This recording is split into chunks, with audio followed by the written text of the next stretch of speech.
Am I live? I don't know how this works.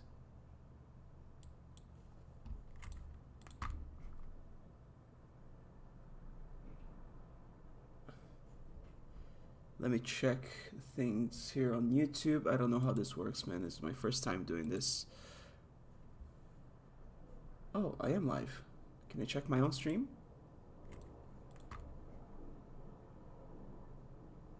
Huh. Let me check things here on YouTube. I don't know how this works. Okay, this is working. Okay, cool. Alrighty. So, I think this will be saved as a VOD on YouTube. So I guess I'll just try to make it as informative as I can. Oh, hello, Talksvar. Oh, that's... Oh, I think I know who that is.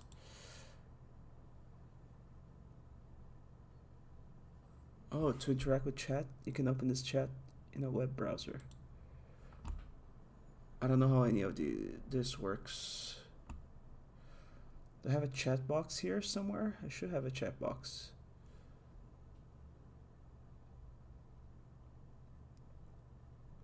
I'll just open my own stream on another window so I can see what's going on.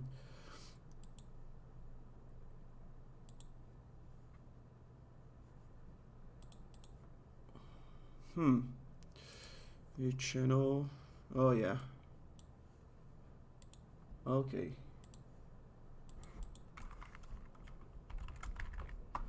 Lamau, hi. Okay. Cool, so I guess Unity's working.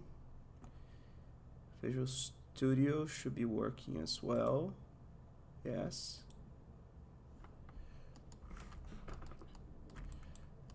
Okay, so I got the system going. Very basic thing here. So you have just arrived at this shop and I can say, hello, my name is Iggy. And then, hello Iggy, how can I assist you today? I want to buy 150 daggers. So right now it's just a bland NPC. So I want to give it some personality. So the way to do this is I open this thing here. Oh, I gotta switch this manually. That's so annoying. So I gotta give it some role or something. So it's this line of code here. You are a friendly merchant who speaks only in brief sentences. So whatever I put on this string is gonna be the merchant's personality. So I think I had something saved that I'm gonna do as a test. I just gotta go to my OpenAI account to find it. Here. It's a very large string, so I might use a little bit of my OpenAI tokens.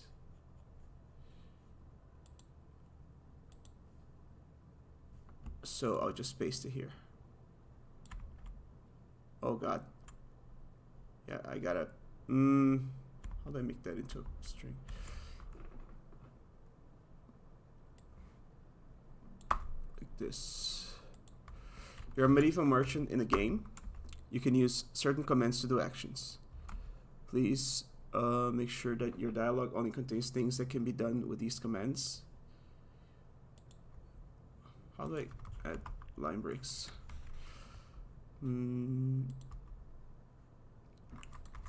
Please use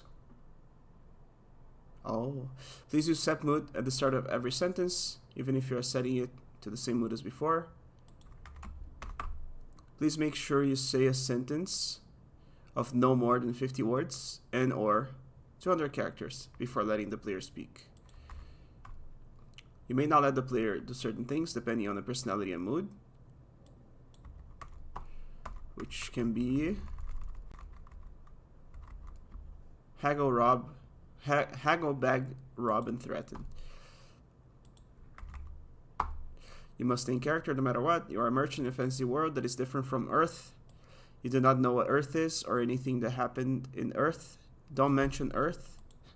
If asked about Earth events, you do not know any, and you don't know what Earth is. This is very specific because I needed to do that. Otherwise, you would ask the merchant who was Barack Obama, and he would be like, "Oh, I'm a fantasy merchant, and Barack Obama is the whatever president of the United States." Comments must start with a dash. Names of items, item name, have to be all lowercase with no spaces. So / give player, give item to player item name. So this gives an item to the player. Use when the player buys something you have. Take item from player, item name. So this one takes an item from a player and is used when the player sells something to you. Gotta be very specific because ChatGPT was using the wrong commands. It would buy something from the player, and then it would take gold from the player instead of giving the player gold. So give gold to player, how much? Gives gold to the player for when the player sells you something, or if you want to be charitable. Being charitable must make sense with your mood and personality. So those are all things that I'm gonna do procedurally later, so I can re-roll the merchants so they have a certain personality. Take gold from player, how much? Takes gold from the player for when the player buys something from you, or if the player wants to give you gold. / kicks the player out of the store. Set mood name. Sets your mood and your avatar expression. You will use it to visually show players your mood and also dictate how you talk to them. Possible moods, and you would use these words with the command are neutral, happy, sad, angry, disgust, contempt, surprise, fear, embarrassed. I can always add more. You may change your mood if the player's words or actions justify that change. So raise price, item name, how much, raises the price for an item. Discount, item name, how much, discounts the price of an item. So these things are, I'm gonna set it procedurally later, but just for testing now, I'm gonna keep them hard set here. So you are a kind person. Your current mood is neutral. The weather is rainy, so I can change that as well. You just like rabbits. You love flowers. You have a guard in your shop. So this can be something like giving the merchant the ability to kick the player out of the shop or not. So basically these commands, there are ways to make the merchant be able to interact with the world.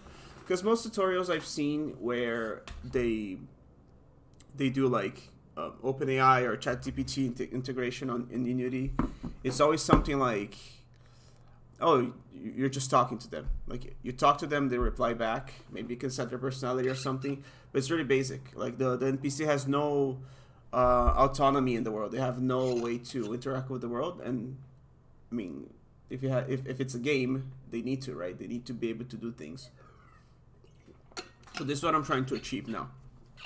So this is basically just setting the personality for the trader and the context, basically, so you can get the conversation started. So this is, well, I'll also set later, but the items you have on display, their quantities and their prices. So it has one short sword for 10 gold, 2 daggers for 3 gold, 3 white flowers for 2 gold, king's crown for 100 gold, dandy candy, 4 pieces of dandy candy for 1 gold, and the trader has 55 gold. And then also they need to be aware of what the player has, because this need to be hard set, because otherwise the player can just say, oh, I have this magical staff for 1 million gold, and the trader is gonna just accept even though the player doesn't have that. So this is something that, like, I've never had to code before, but you have to code something to make sure that you cannot let the player lie. It's like lie prevention, because usually with chatbots and AI, you can kind of lie to them. So you gotta set everything as is and make it very specific. In the tutorial that I was watching, the guy, it was like a guard NPC on the gates, and you had to give the password. So the guy had to make some changes to make sure that the player couldn't just say like, oh, I'm the king, just let me through, I don't know the password, but I'm the king. So yeah, so you gotta make some prevention for that. So player has crossbow, 15 gold, crossbow bolts, 25 for 1 gold each, and the horse skull for 2 gold, hydra scale 3 for 23 gold. And the player has 100 gold. And I also always start with the player has entered your shop, so this sets up the full context. So basically this big list of words here, this big string, will be the thing that will set the context of the conversation and the personality for the trader, and it will tell the trader what items does he have for trade and what items the player has as well, how much gold, and so on and so forth. And other environmental variables, like is it raining? Maybe the guy doesn't like rain, so he's a little more frustrated and upset if it's raining. So he makes the things more expensive or something, or has less patience with you. Yeah, so let me save this and go back to Unity.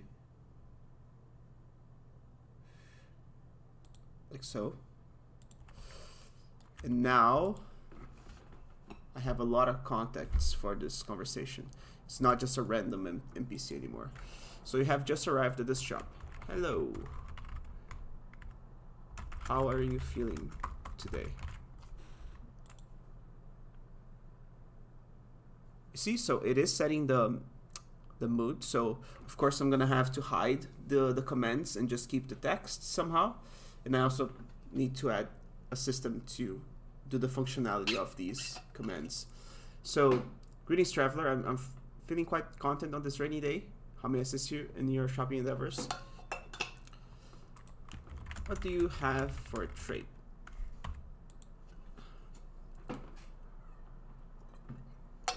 I have a variety of items available for trade.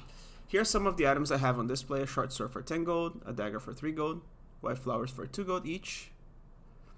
Oh, okay. I think there's something limiting the... Yeah. Limit messages to... Let me limit to 200 characters. So also let me... Oh yeah. 200 characters maximum here.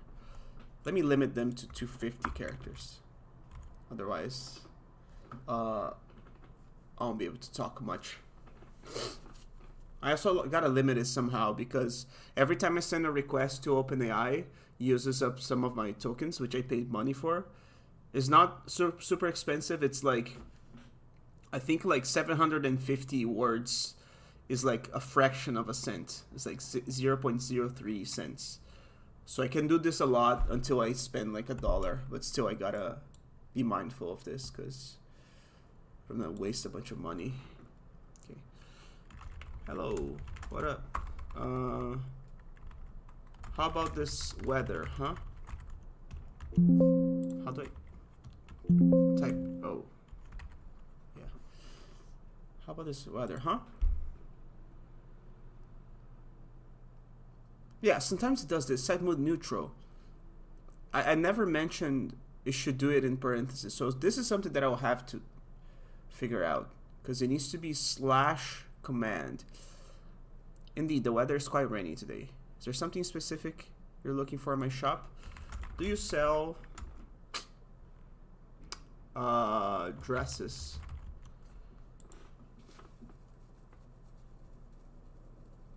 I'm afraid I don't have dresses in stock at the moment. However, do have some items available. Is there something else you might be interested in? Sure. What do you have for me? I need to keep a log of the entire conversation somehow. Here are the items I have available for sale. Short sword 10 gold. Okay, so does he know how much gold do I have? I forgot how much gold do I have, because there's no UI for that right now. I don't remember. Let me check. So he's checking my stuff. That's kind of weird, but you currently have 100 gold. Is there anything I'd like to purchase? Yeah, I really need a log of the whole conversation because I forgot the items that he had. Can you do a discount on the short sword, which was 10 gold?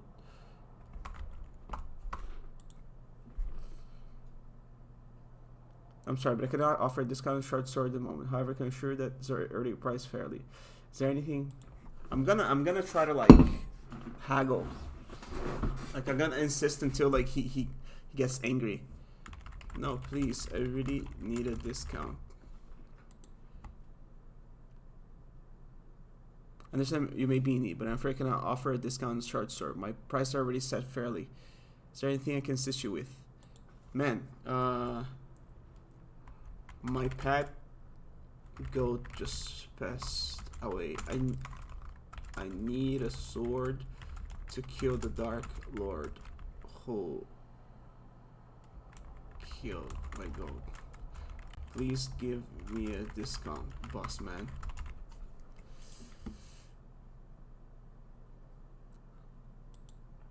Why can I not submit?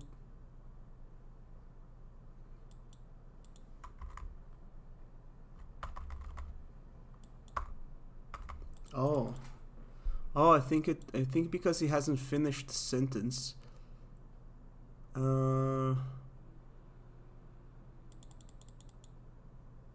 Weird. Yeah, please let me know. Yeah, because I know there's a code that only lets me talk to him when he finished the sentence. Oh, there's a index and length must serve to locate. Oh. Oh. I think. Oh, sorry. I think my code is fucked. Okay, fuck. Okay, let's go back to haggling again. Wait, is haggle the proper word?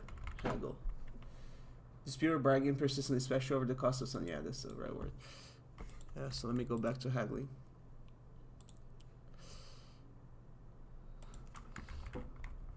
What's your story?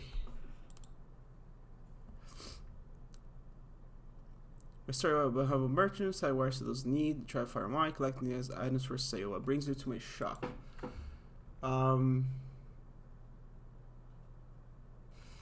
What do you have for sale? Again. Can I get a discount on the short sword? I'm afraid I cannot offer a discount on the short sword at the moment. Please, I really need a discount. I understand types can be tough, but I'm afraid I cannot offer a discount on the short sword. My price is already set fairly. However, I do have some dandy candies available for just 1 gold each. Please, I need a discount on the sword.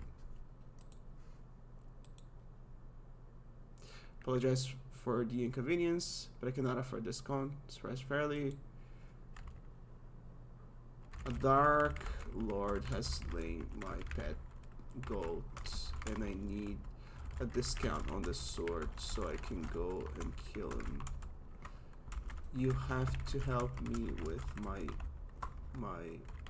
mission for revenge.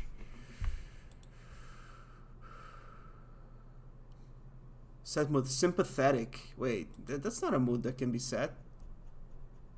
Yeah, that's a problem. I gotta set some limits because the moods are neutral, happy, sad, angry, disgust, contempt, surprise, fear, embarrassed.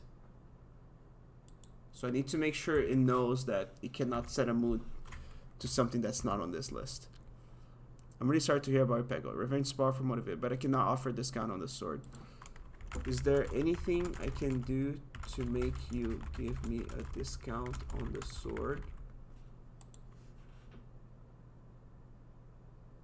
Well, I suppose there might be something you could do to earn a discount, sir. If you were to bring me a rare item or perform a service for me, I might consider adjusting the price. Fuck, it keeps limiting the text, man. However, it just crops the whole. Can you say the last part of your sentence again? However, what?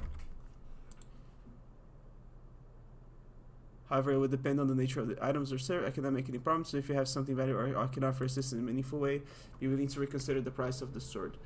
Yeah, somehow it's limiting all the text. I gotta find a fix to that. But okay, what kind of services are we talking about? Well, it could be anything from helping me organize my inventory, assisting with deliveries, or even providing protection from my shop. It all depends on the abilities you possess. If you can discuss it further. Okay, I can help you organize your inventory. I wonder what's gonna be because there's no functionality for anything. There's no gameplay.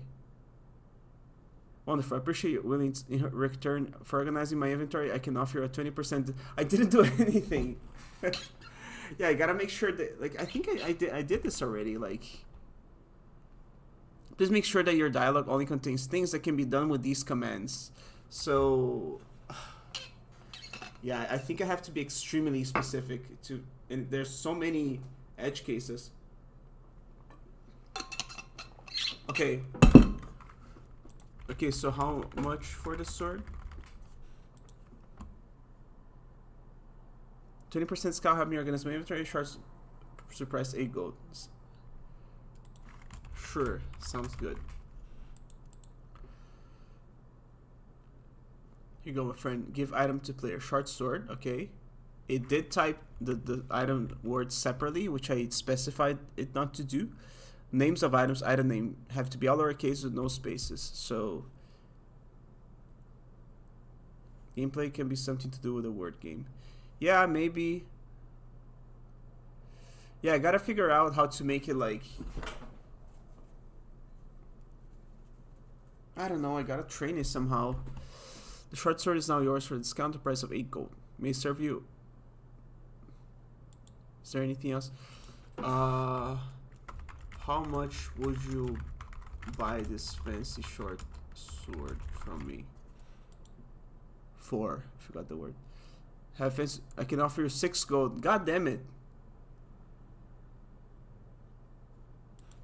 I will sell it for 20. I freaking offer you 20 gold for the fancy short sword. As a merchant, I must consider its value and the demand for such item. My offer of 6 gold still stands. This is an ancient sword. Passed along a lineage of kings and emperors. It is invaluable, so 20 gold is a steal for it.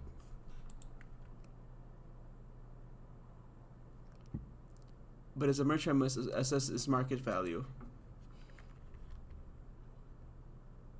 Oh, so I am, like, I was able to bring it back to 10 gold. So it was 10 gold. I got a discount for 20%, so he sold it to me for 8 gold. And then I tried to sell it back to him, and he tried to buy it back from 6 gold. But then I got it back to 10 gold. So if I sell it already, I'm making like a small profit. Like I'm getting free money basically. I talked to a market expert and he said that there's great demand for this sword. Don't be a fool. I appreciate your input, but as the merchant here, I must make decisions based on my own expertise and market knowledge.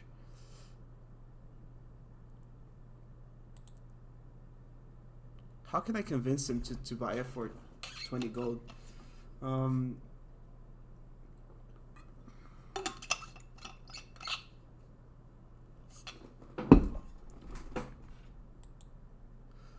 I don't know. What if I say, look, it is encrusted with diamonds.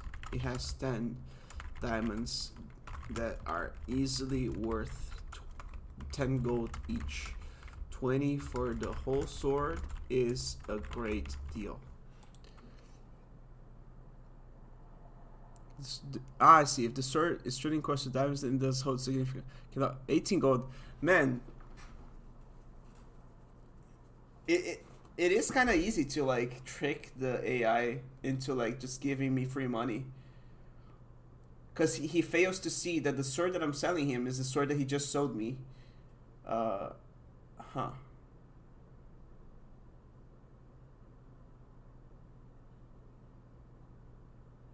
I wonder if I can make him buy it for like 100 gold.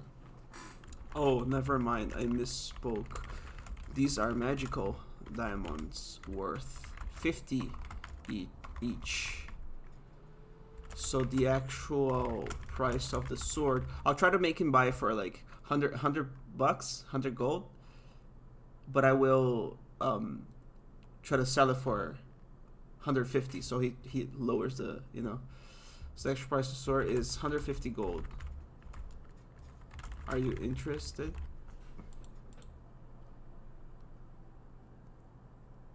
That does change things. If the diamonds are truly worth 50 gold each, then the value of the sword would indeed be much higher. I'm interested in acquiring the sword for 150 gold. So I turned it around. Like I bought the sword at a discount price from 10 gold to 8 gold. I tried to sell it back. He wanted to offer 6 gold. I got it back to 10 gold.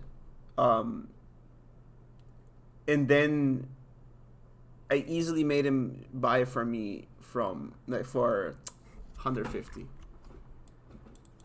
And I was aiming for 100. That's a deal. Samuel happy, wonderful. Just sucker, man. Here's your payment of 150 gold for the sword. Thank you for your business. The sword will find you home in my collection. Sucker, I just tricked you. Angry, how dare you deceive me? I will not tolerate such dishonesty. Leave my shop immediately. I face the consequences. And then he just kicks me out of the store, which is not implemented yet, but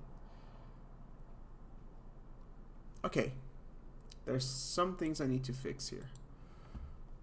I will remove the limiter, the word limiter.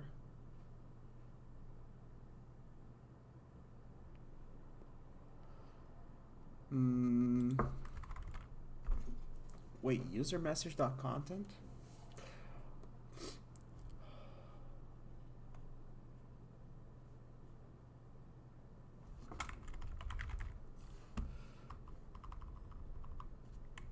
Substring. Oh, sorry, I'm on the here.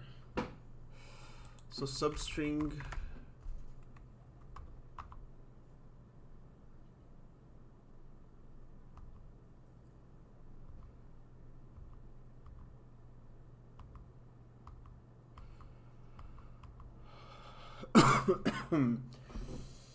Okay, so I'll just remove this part that limits the text.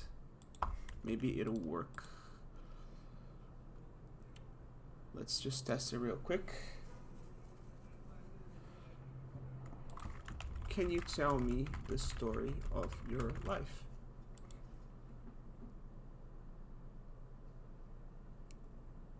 Why is it limiting? Oh, I think I know. I think it's the... No, doesn't make sense. What can I... Huh.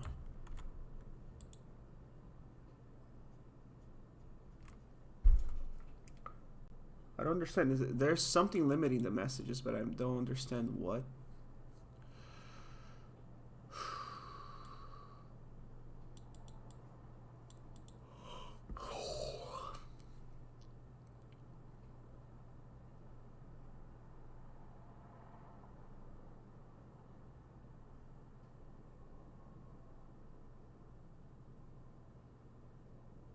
Update the text field, add a response, get the response message, set the entire chat to clear the input text field, update the text field user message, add the message to the list.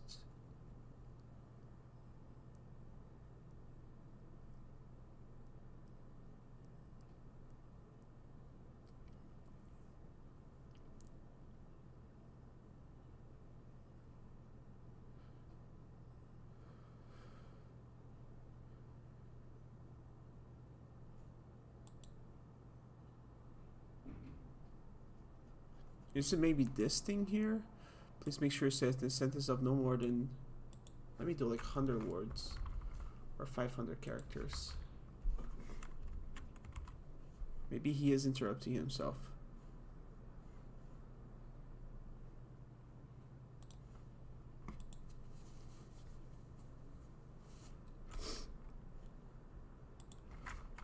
Hello, please tell me a really long story.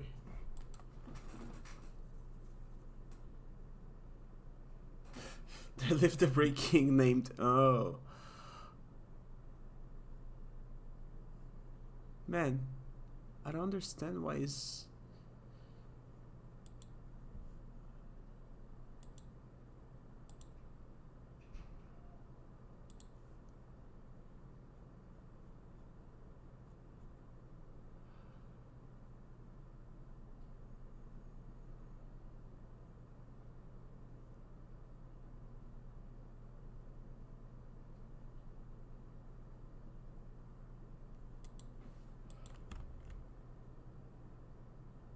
debug.log.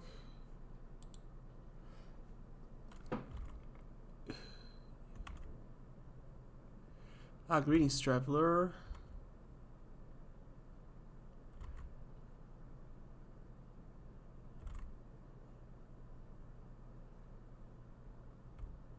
Seek to pass time. Great king named.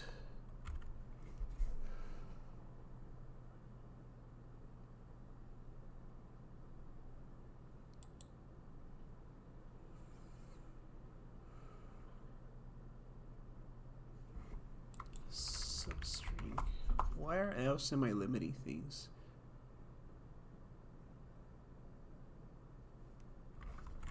Remove first in characters. Oh. Not here. Substring. Current documents.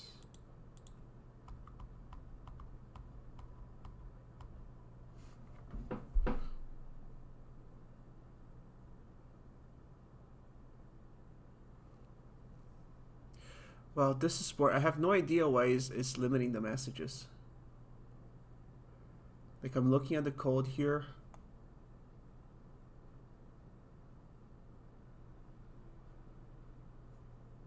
Let me just do some more tests. Knight's name. What?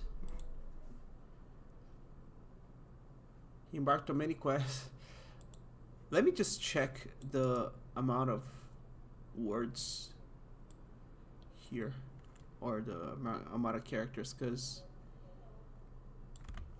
let me do a character counter.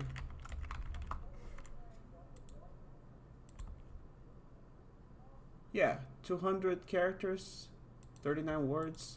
So maybe let me remove the, maybe he is interrupting himself, like it wouldn't make any sense, but oh.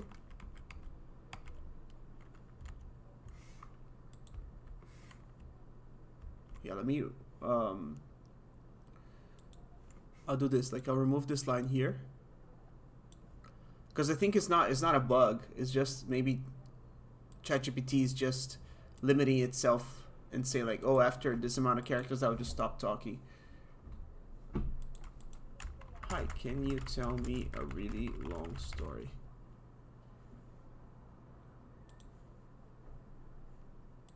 Please.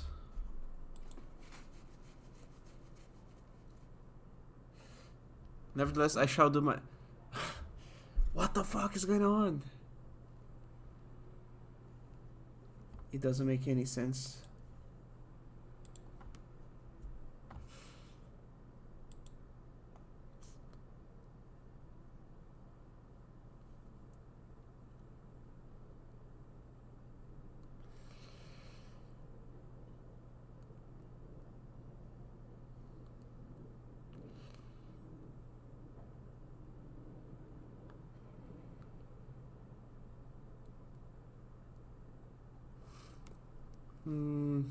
User message.content API.chat to create completion sync.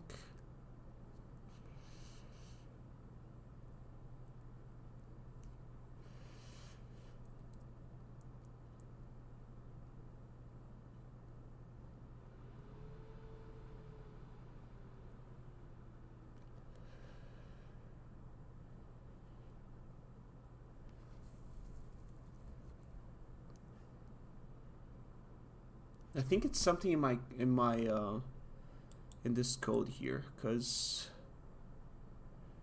text field.text, update text field the user message, and then update the text field the response.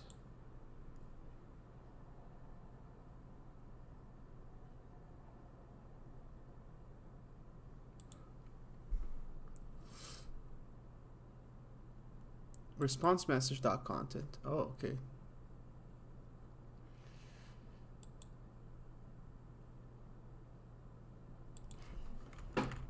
Response message.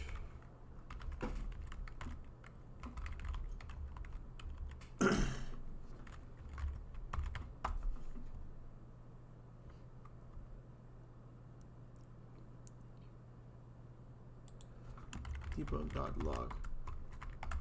Test. Response message dot content. Let's see what's going on there.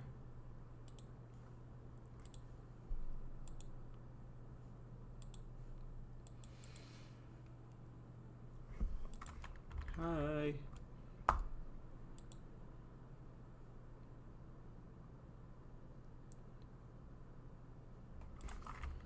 Can you tell me a story?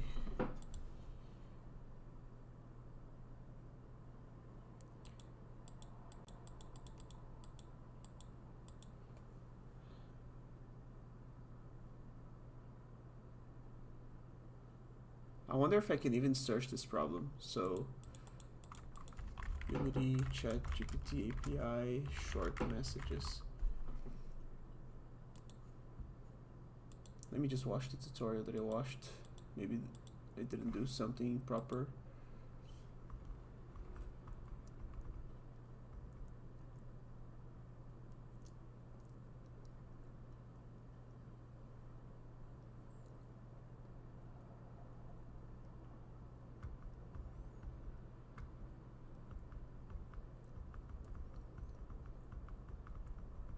Huh, the video says nothing.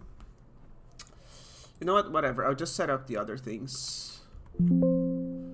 I'll download some assets here so I can have an item system. So let me do my assets inventory. Or maybe maybe I can do it from here or something. Game creator.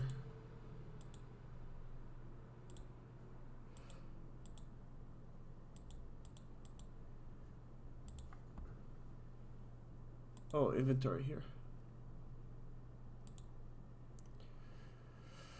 Yeah, I just have a simple inventory system just to help me with the whole thing here. So let me just import.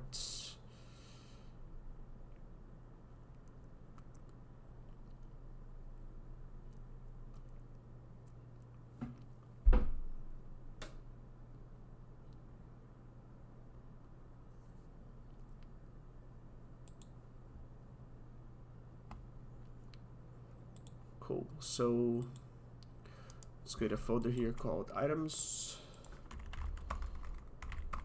Let me check the example scene of the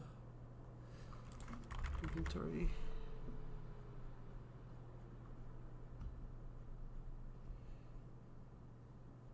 Did I even download it?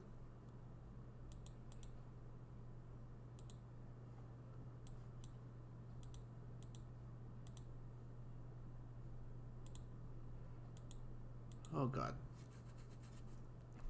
It's weird that it's not working properly. Can I even create an item?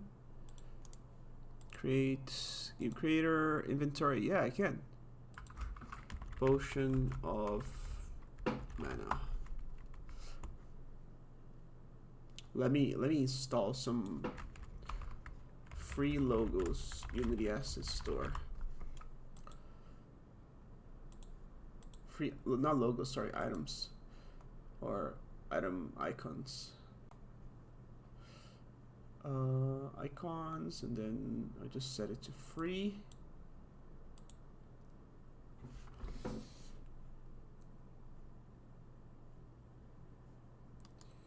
RPG inventory icons, that's the one. Yeah, I'll just do this one.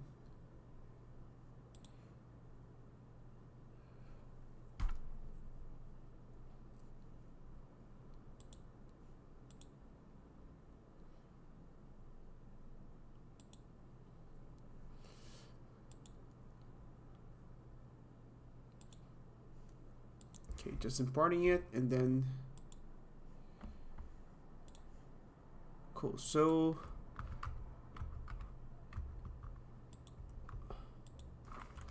UI icons here. So I have a bunch of things here. So I'm just gonna transfer these items, these icons, into actual items. So let me do poison, life, mana, no. Health, mana, strength, and poison, whatever, an antidote. So potion of health. I'll just add the. That's right.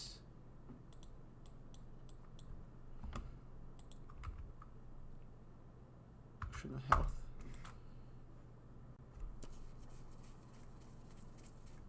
And then name, potion of health. Description, heals you for 10 HP. These are just like random things, but usage can use, cooldown, unuse, whatever. Sure. Just get a bunch of items. Potion of mana. Honestly, let me just do something here. So let me create a new. Can I duplicate this?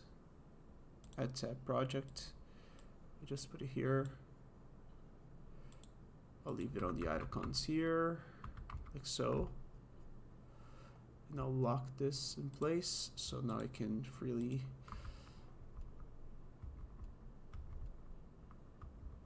Let me just duplicate this a bunch.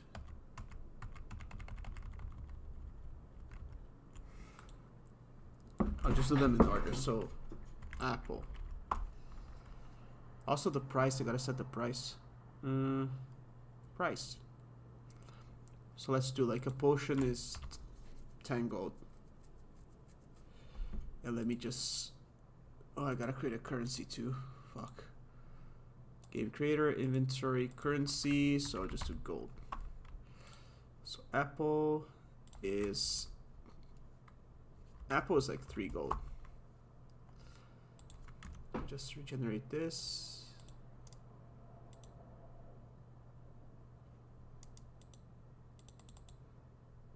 Oh, can I not fix this, man?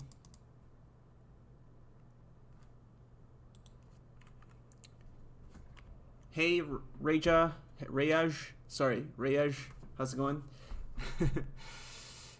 Oh, regenerate, cool.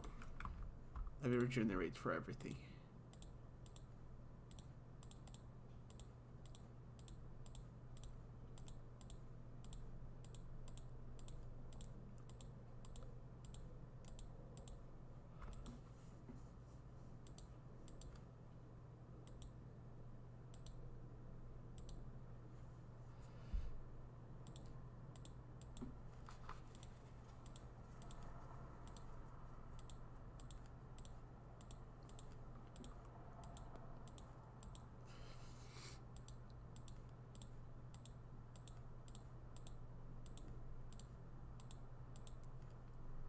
I should put some stream music or something. Is there like lo-fi copyright free stream music on YouTube? Twitch and streamer friendly. Okay, alright, let's do this one. Wait, is it?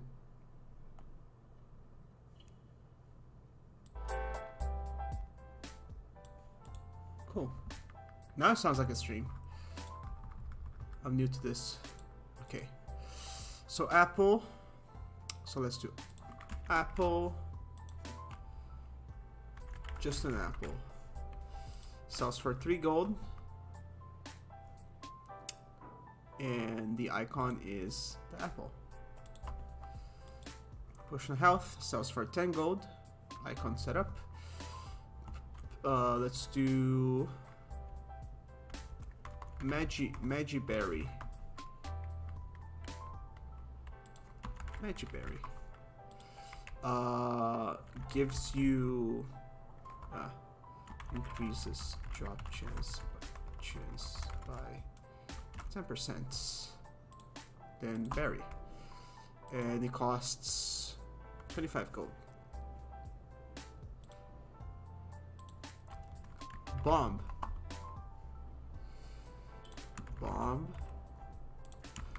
blows up after the fuse is lit up.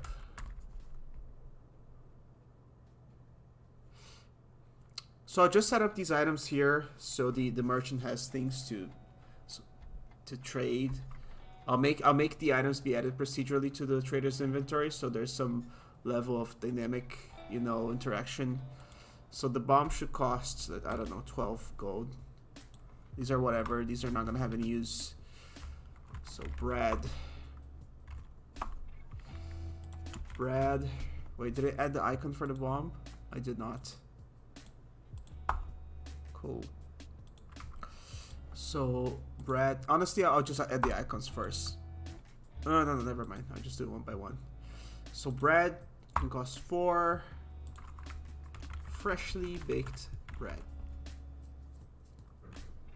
You know what? Let me add some lore information to the description to see if the AI can see that. So, freshly baked bread from the land of Aoria,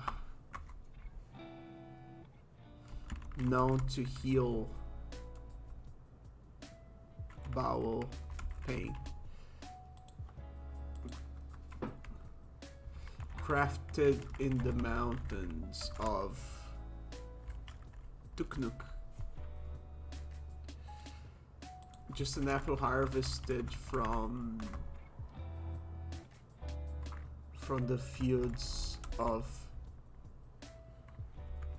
Bajunga. Yeah, I had a little bit of lore. Magiberry,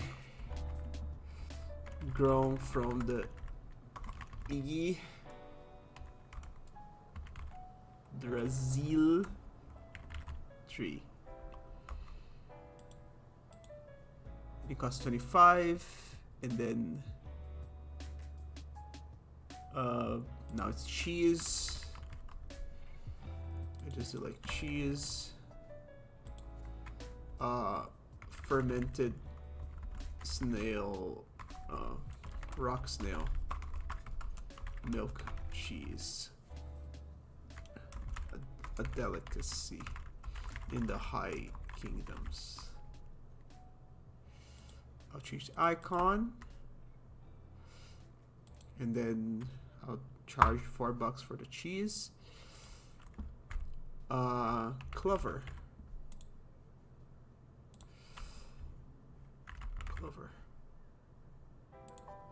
A 4-leaf clover brings bad luck on rainy days.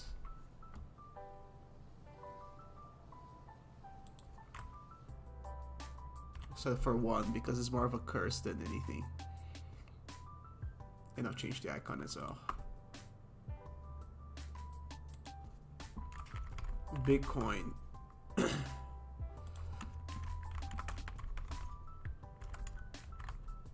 Bitcoin. Increases gold drop rate by 3%.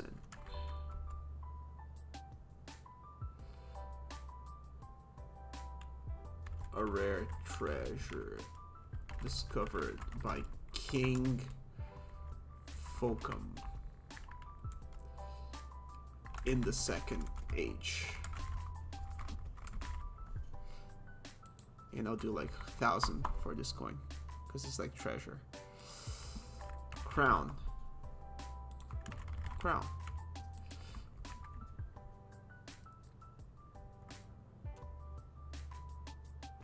Bakata crown. A ruby encrusted gold crown once wore by King Bakata.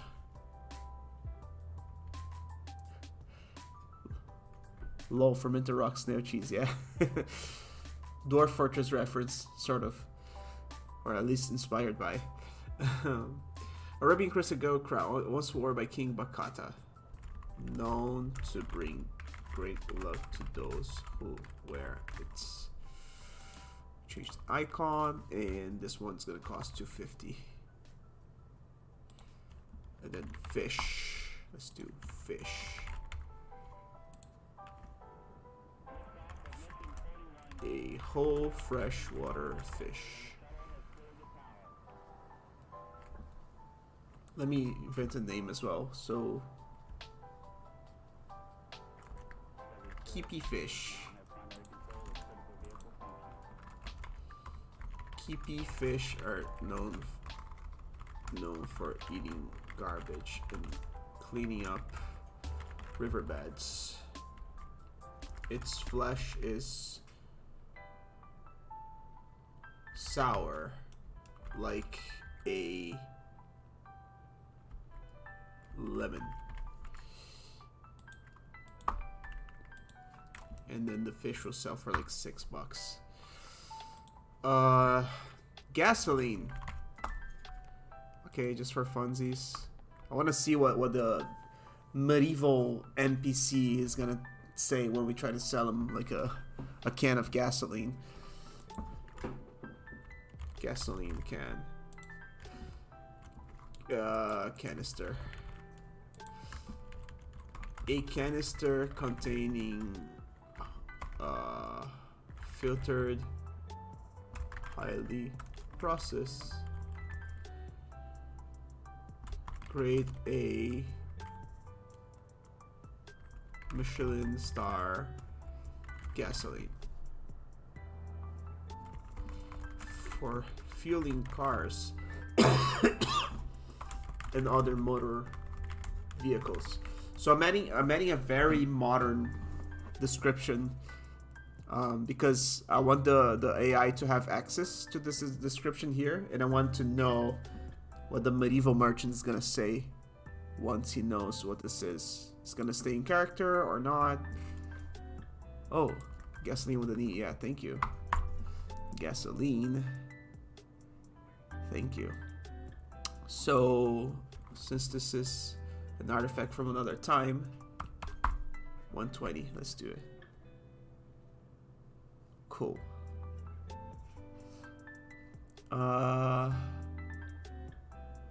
Icon and everything. Okay. And then gem of Moldoth. Gem of Moldoth. Highly sought after by the dwarves of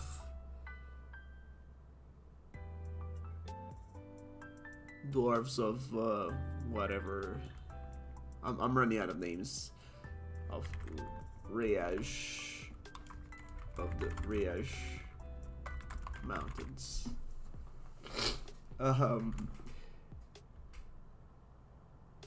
Can refract the sunlight in a way that can focus sunlight in a laser that can penetrate most rock.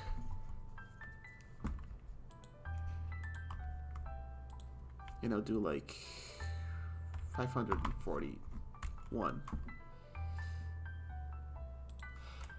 Hourglass.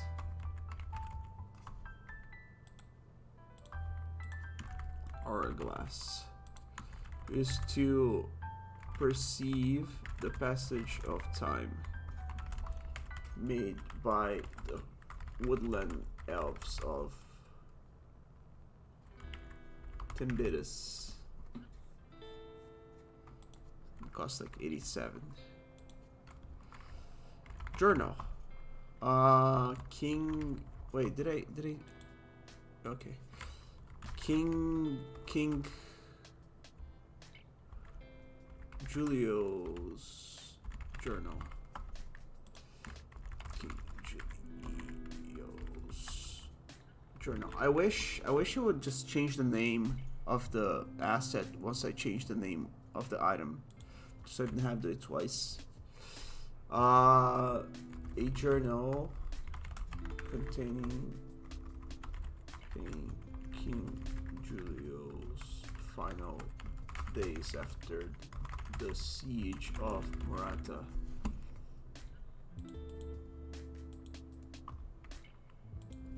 I'll sell it for like 43. Meats. I'll do like Columbus meat. Columbus meat. Juicy, fatty, highly unhealthy.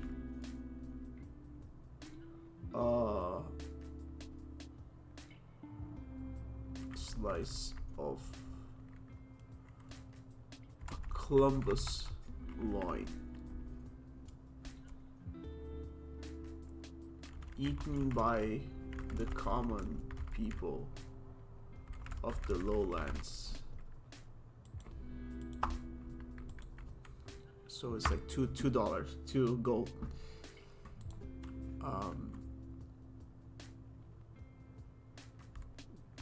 Quark leg.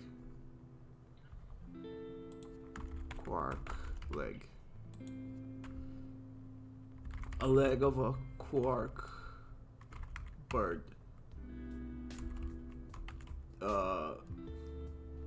Plucked, clean, and ready to grill.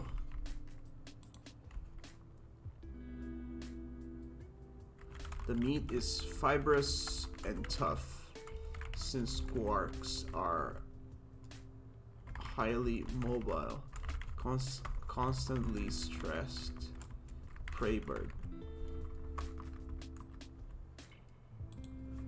At this point, I'm just coming up with bullshit from my ass. But wait, did I add the icon?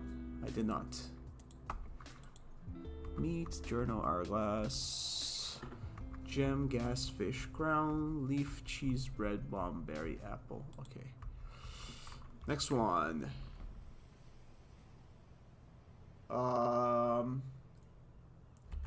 Common mushroom. Wait, can you name me something else? Oh, you can. Common mushroom.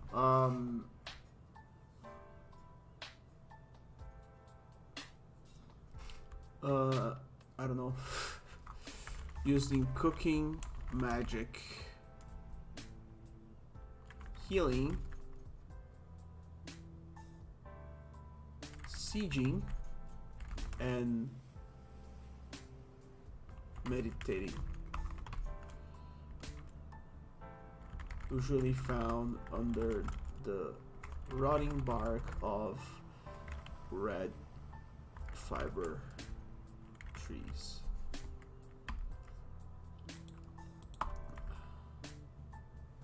And it costs $5. Did I set the price of the other things? Crown, gasoline, sure. Okay. Oh no, quark leg is so expensive. I'll just do like 4. No, just like 1. Then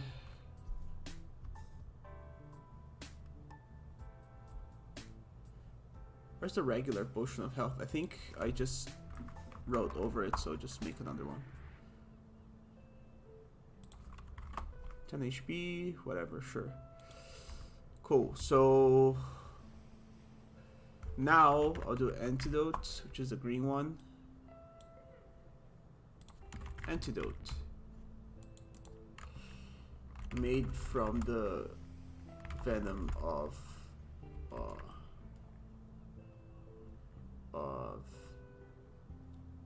Dash Trail Snake. Reverse engineered to combat most types of poison infection. and I'll sell it for like 45 bucks. And then Potion of Strength, the pink one, sold by, I don't know, 30 bucks.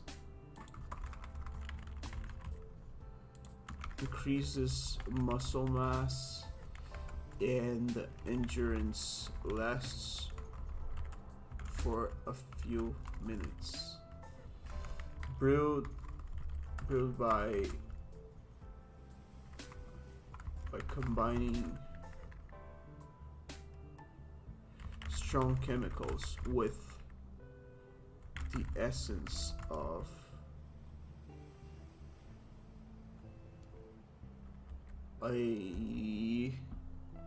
I'm running out of creativity. The essence of a desperate soul. Is the icon proper? It is. Sells for 45 gold or 48 gold.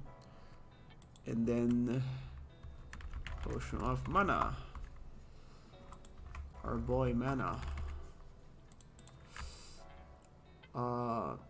Replenishes the soul and mind, allowing more spells to be cast.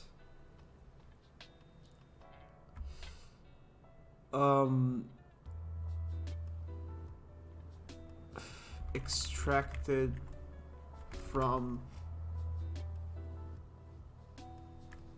mana weeds that are grown from ancient magical battlefields. Rat? What about rats? I don't get it.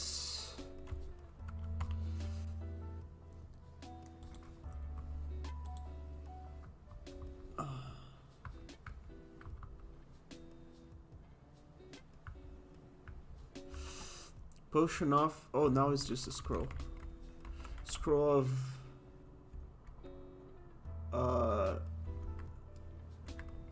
Billy Doom. Scroll of Billy Doom. Allows a magical scroll written by the famous prankster Billy Doom. Allows you to write in any known language while making yourself slightly racist.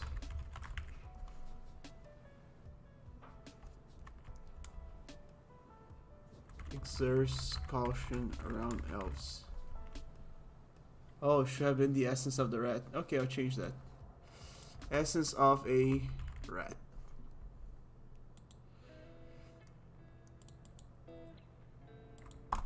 Cool, that's the final one. It's gonna cost $9.99. Cool. Now I have a little bit of, like, a few items to use.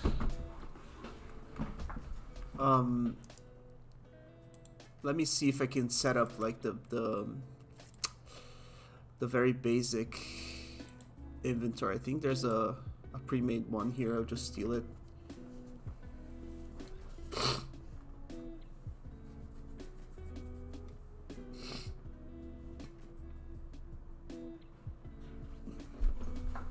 Just installing some things here. Inventory examples. Let me just test a few things. This is a really good asset that I've been using for a bit.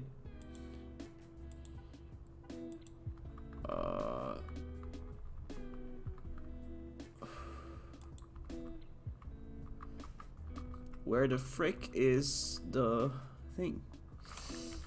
Inventory. And then just look for scenes. Here, pick up items. Let's test this. Maximize on play.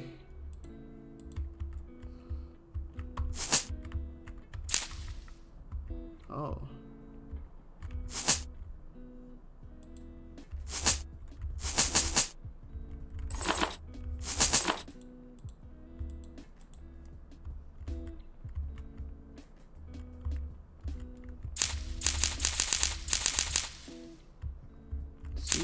is kind of working. So I wonder, can I add my own items here somehow? Let me just pick up. Let me do pick up, gem, whatever.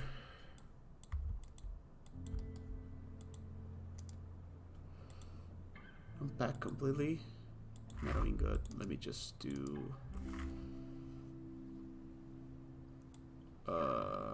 3D capsule, reduce the size, whatever. And then when I pick up, add items to target. How can I define the item?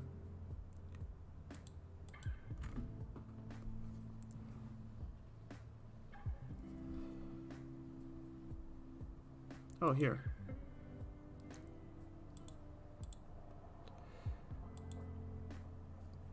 So I'll just go here and I'll do the gem of Moldoth. Let's see if I can pick it up.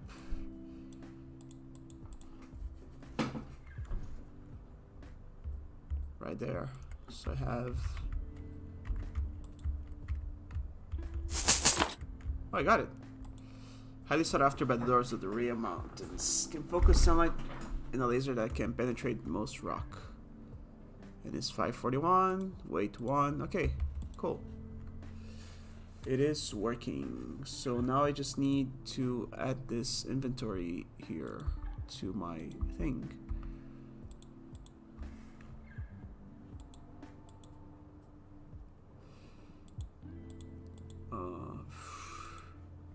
Just need to figure out which one is the game object for that. Or just...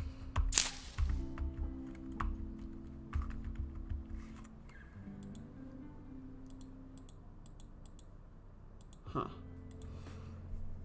Yeah, I'll just copy this player here. I'll copy the player and an item somewhere. And then I go back to my scene. Don't save this. Cool. I'll just add a floor.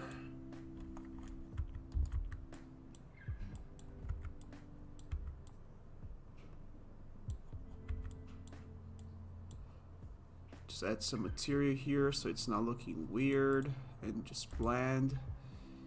Do I have any? Yeah, this is good. Cool. Let's see if it works. Oh, I think I need a camera as well. If I press I, it opens the inventory. Perfect. I need the same camera as the one that I was using there. Save the scene.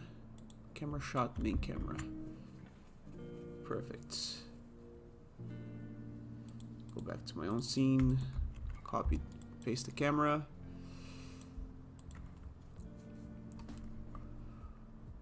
I gotta delete the other camera. Cool. Let me see if the the issue is probably still happening, but have just arrived at the shop. Hello. I gotta disable the inventory commands when I'm typing. I want potato. Greetings, traveler. I'm afraid I don't have any potatoes in stock. Is there anything else I can assist you with? Okay, so it's still working. I just gotta make sure to disable the hotkeys when I'm typing to the trader.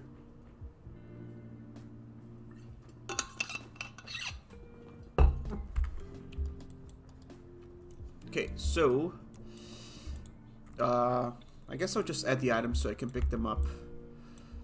I'll make some 3D models really quick. Have you ever heard of Rift's Earth? Pen and paper RPG? No, I have not. Let me take a look. Rift's Earth.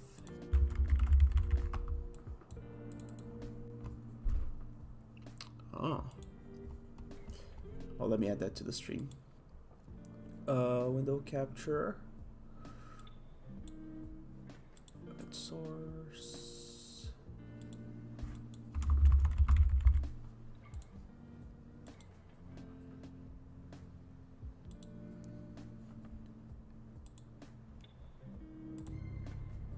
Let's see.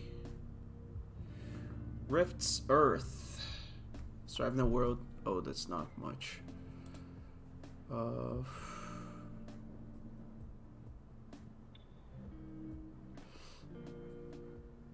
Rayaj was my lead line walker.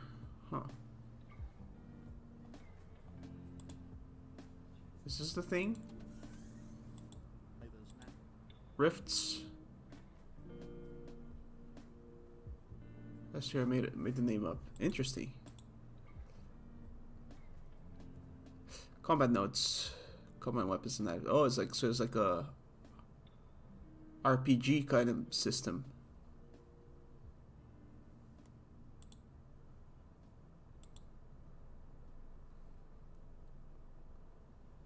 Hate the mega damage system. How to change it to STC. Oh, this seems pretty modular. That's interesting.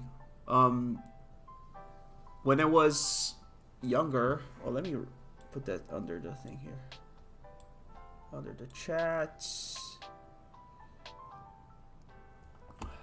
Yeah, when I was younger, I bought this. It was like a RPG system, kind of like D&D. I think it was called Defenders of Tokyo or something. And it was really cool. Like, I had a book just like this, and it had the images and everything, all the systems and rules. I read it all, of course. I was like 12 or something.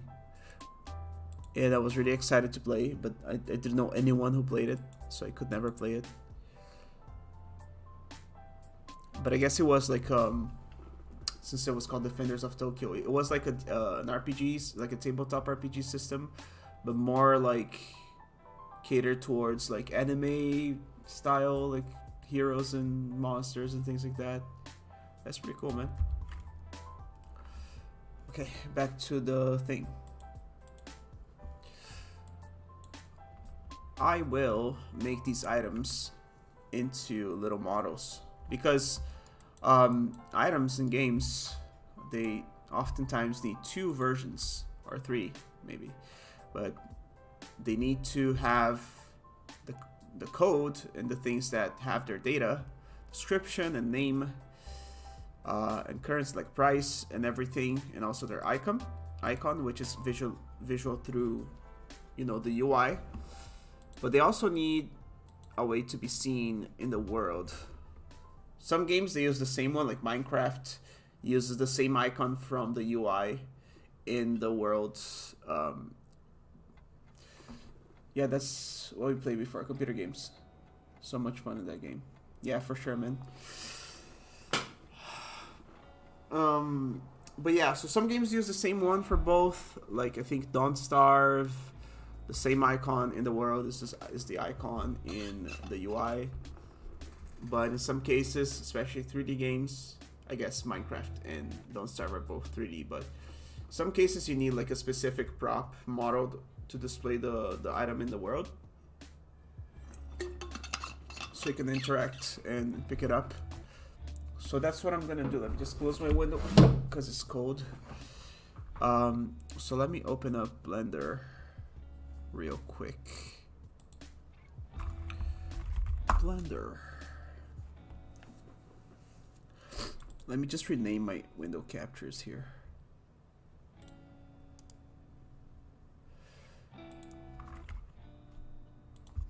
Browser.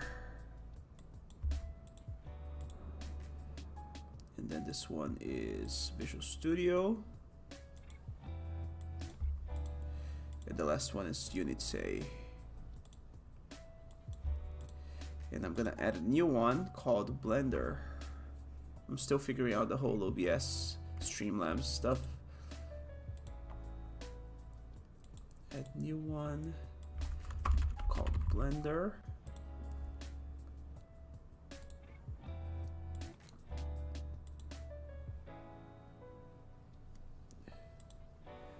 There it is. It's Blender. Let me just put it under the other stream stuff.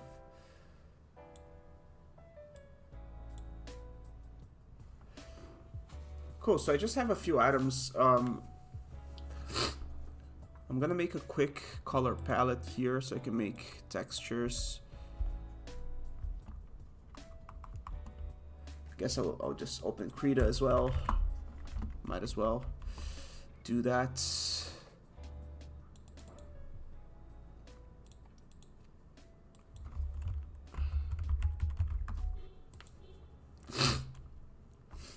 Let me just add the source and then window capture. Oh, I gotta do this every time. I guess I just do it once, but sure. Krita.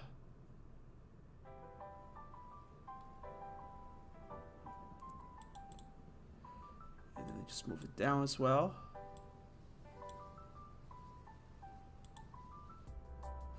Wait, can you see this? I don't think you can see anything, Krita.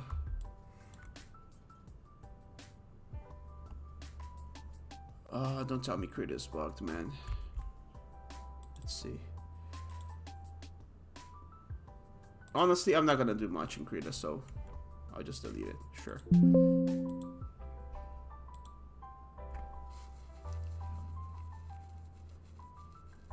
Let me turn on Blender. Okay, so I have a few items to make. Let me add them as a reference to the stream here.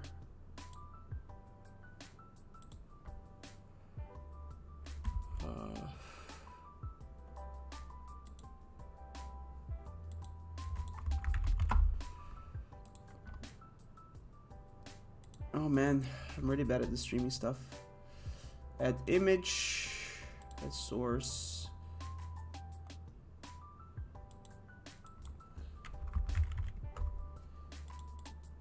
Let's see. There it is. Gonna add this temporarily, just so I have a reference on what I need to model, and I can start modeling.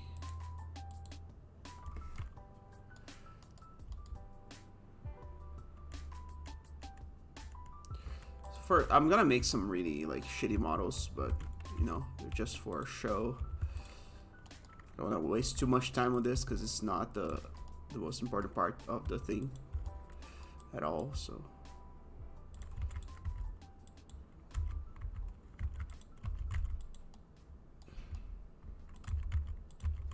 first of all is the apple. This is like actually like some speed modeling stuff.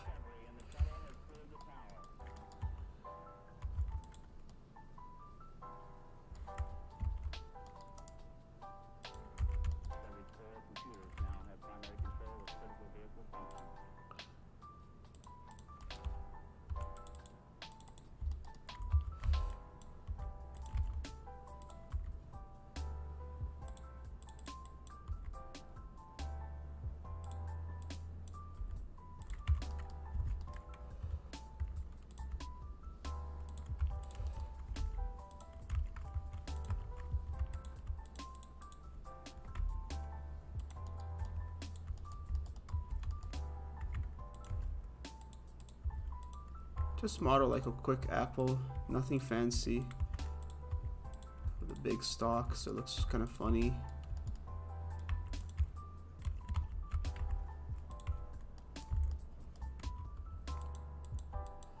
Make it a little round.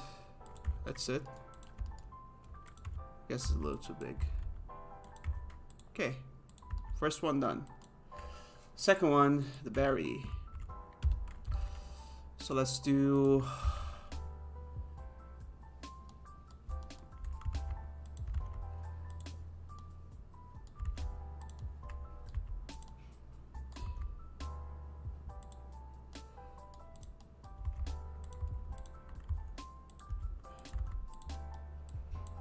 let me delete the light and the camera.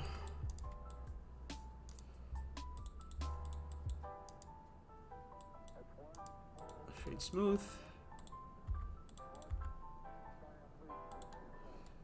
Change their sizes a little bit. And also I'm gonna rotate them randomly so they're not exactly in the same rotation. Nice. And then they have some leaves. Like so.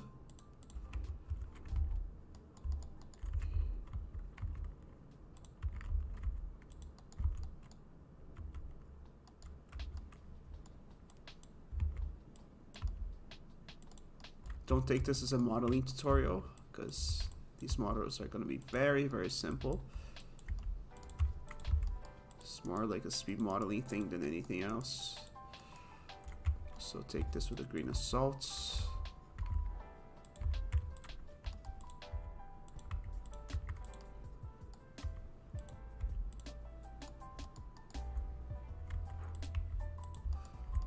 Move this down, and then I'll set the origin to the 3D cursor. Just rotate this a few times. Move them a little. Doesn't have to be super pretty or anything.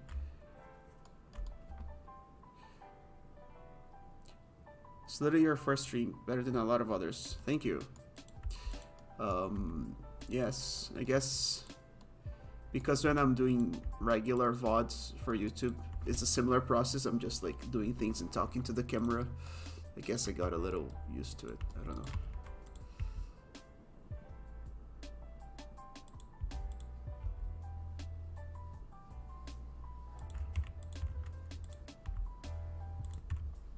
Cool.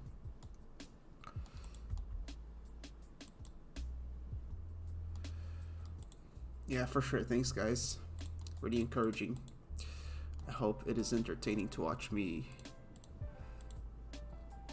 talk out of my ass and make these silly models.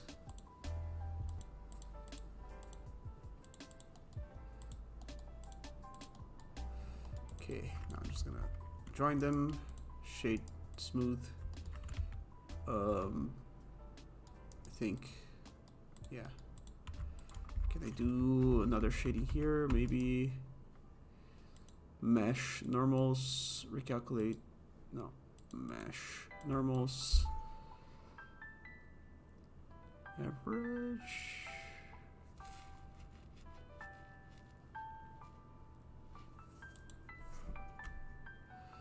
I think it's here actually. So auto smooth, and then I do 45 or 50. Perfect. Yeah, I like these normal divisions here.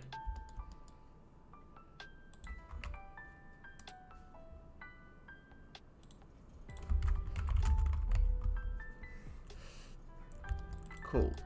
Little berries done. What's next? Bomb. Bomb is easy. Everything is always a cube. That's the secret of Blender. Start with a cube, smooth it out. Inset, extrude, inset again, go down, extrude again, but lower the thing here.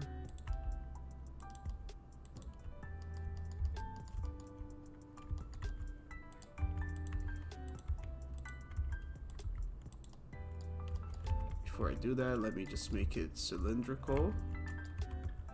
It is, I guess, cylindrical, but a little more.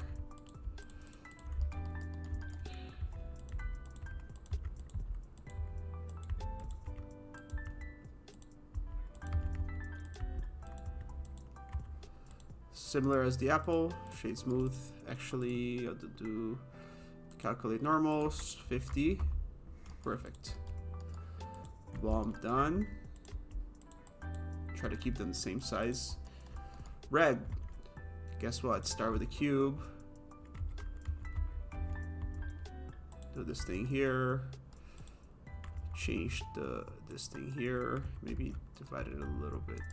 I don't know actually.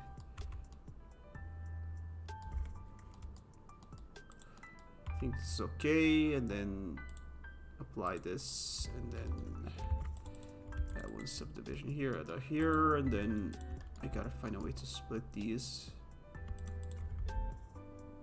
Yes.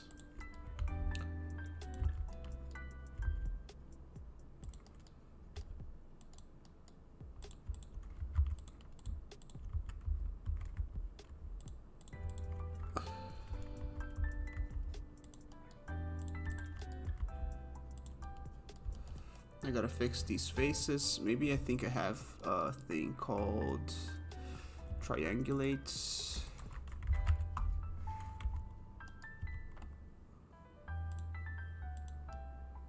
Yeah, now it's fixed, so I just apply this.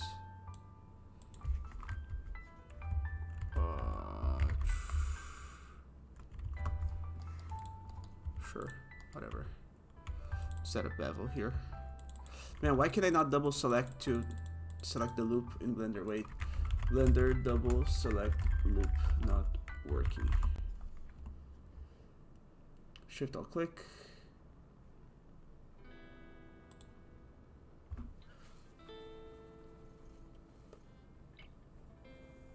Shift Alt right click. Let's see.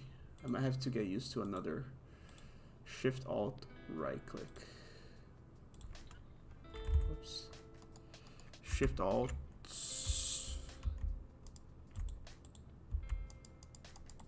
It doesn't work. Blender, how to select edge loop.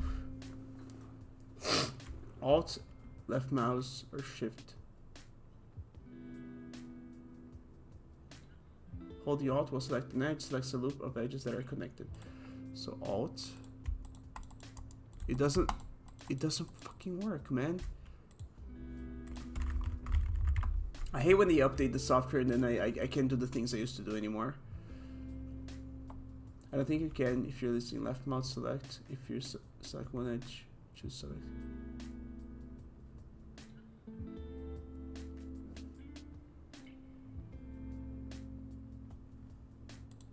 I think I gotta explore my preferences here.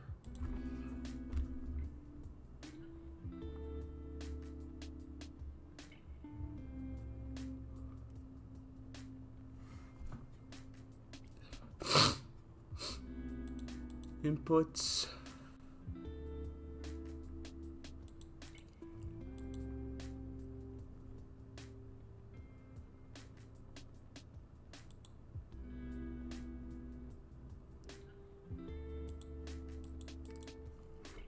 It doesn't make sense, man. I used to be able to do this like a few weeks ago.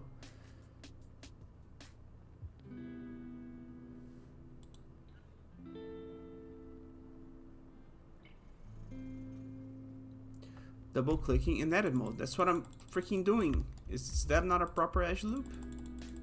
It doesn't work.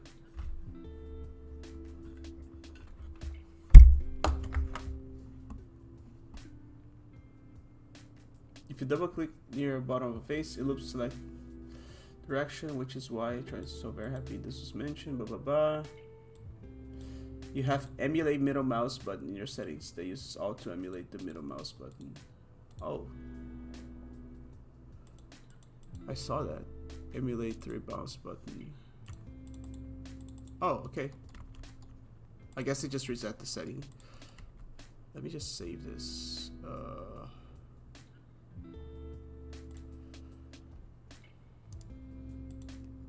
Somewhere.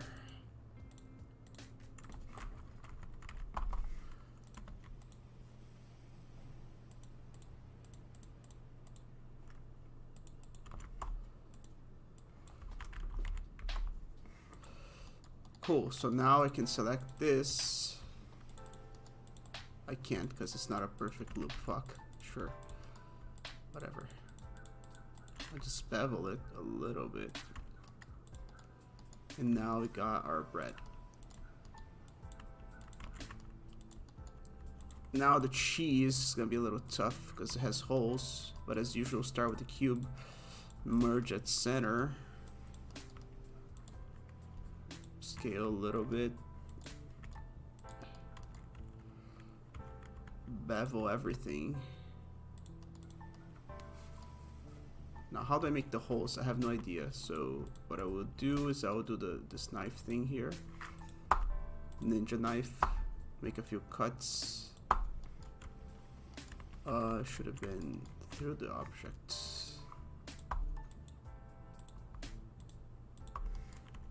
It's not being through the object. What the frick?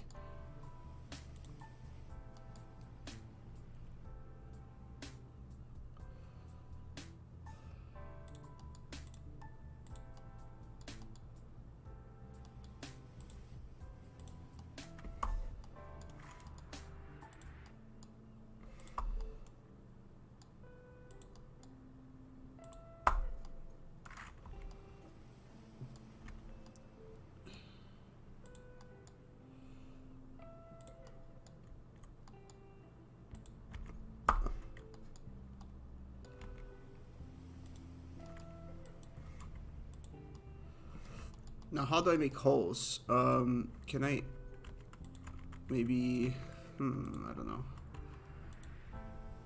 Yeah, like this. Take a small piece of edge, like this.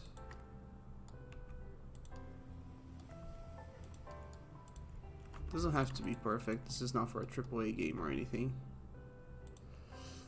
Boolean modifier with some spheres. No, that will just destroy my computer. It will make like a really high poly. Like I'll just show you.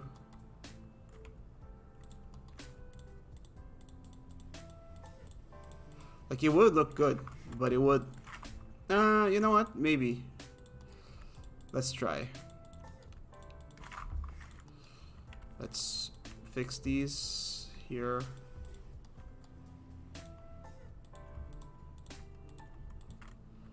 Now we dissolve these edges and these two. But now we gotta make it really high poly, so like so, even more maybe. Yeah. And I make some spheres.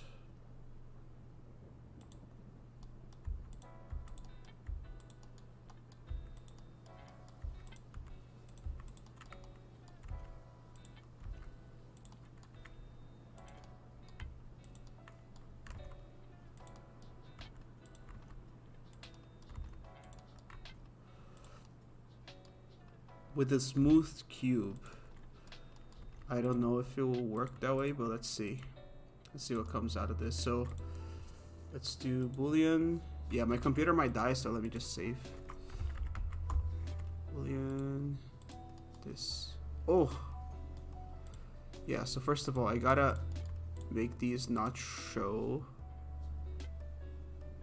I forget where it is, but mesh. It's not here. Somewhere. Import this. No.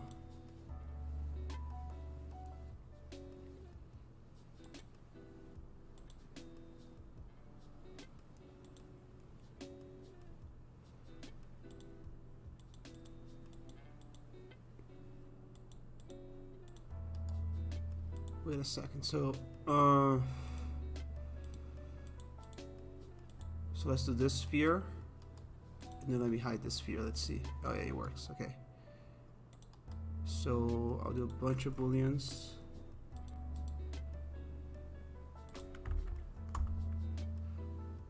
I need more booleans. Shut the fuck up, man. Oh my god, the fucking shitpost, dude.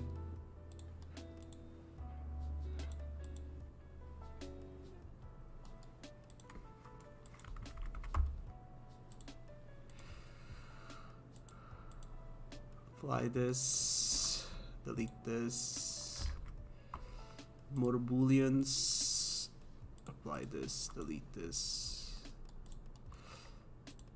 Because it is gonna be very high poly no matter what, but I think I have a way to fix it maybe.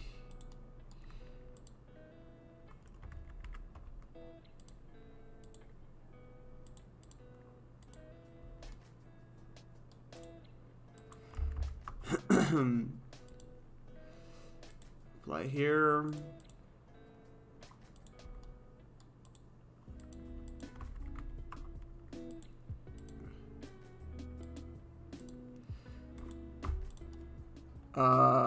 Yeah, so I got this shitty cheese here. Let me remove the shade smooth. Cool. We got the cheese. So now the mesh is all fucked up, obviously, because of the boolean. So I think what I can do is I can do decimate, which is one of the best modifiers in Blender. And I just do this. It's very slow on my computer, but bear with me here. See how it's slowly reducing the poly count?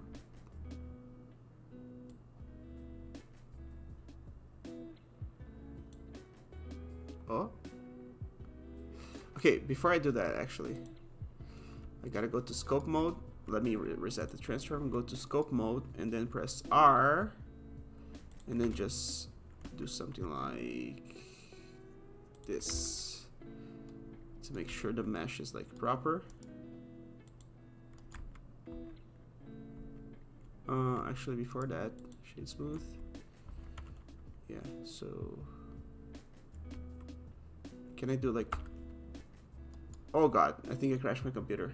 Oh no, I didn't. Okay, let me apply the subsurf. Oh, that's gonna be so bad. Okay, let me do it once more. It might kill my computer.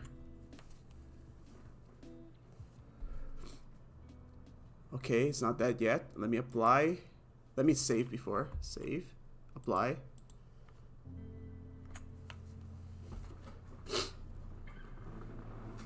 Okay. Okay. So now I go here to scope mode. Oh god. Press R. And then I just control R. It's gonna reduce the number of polys and make it more consistent with itself. See? I can even like sculpt it a little, like smooth it out a bit. Little sculpting here.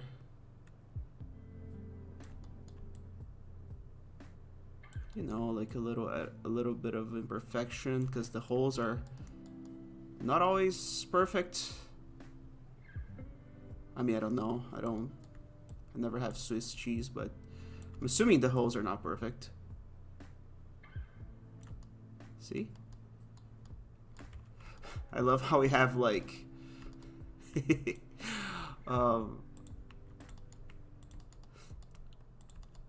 we have this like 10 polygon apple and this like, you know, Minecraft in 2016 looking cheese.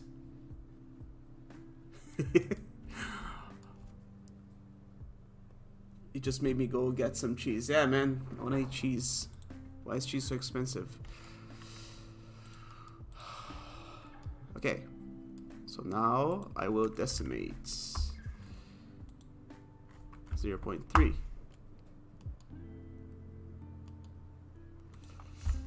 0.1. Then I'll apply this to reduce the poly count. And it's like, it's virtually the same. See, the quality is still the same pretty much. So let me do decimate again. And now do 0.1 again. See, now it changed the quality a little bit. But look at how much you reduce the polygons. See? So you go from like a very high poly mesh into like a relatively slow one. It's like low one. Because it's like on flat surfaces, it just sacrifices a lot of the detail. Because you don't need detail on this flat surface. You need detail here, sure, but not on the flat surfaces. So let me apply this again. And let me do decimate again. Okay, now it's too much. But it's still much better than this cheese that we made here. Maybe not. Yeah, maybe this is a little better. Gotta find the perfect balance. Because there's only so much you can do when it comes to holes like this. Let's see. Yeah, the poly count is kind of high, but you know, it's fine. We're not making GTA 6 or anything.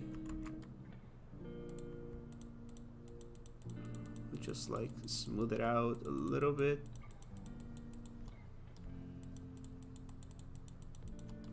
Just get rid of these very, very hard edges here. They're kind of rough.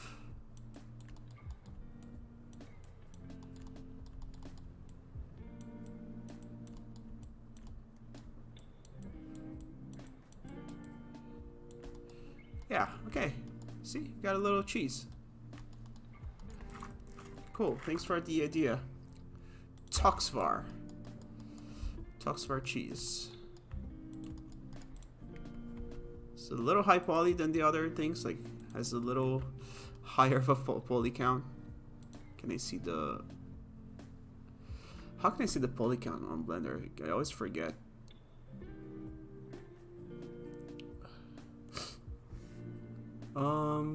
Here. No, here. Here? Stats, yeah.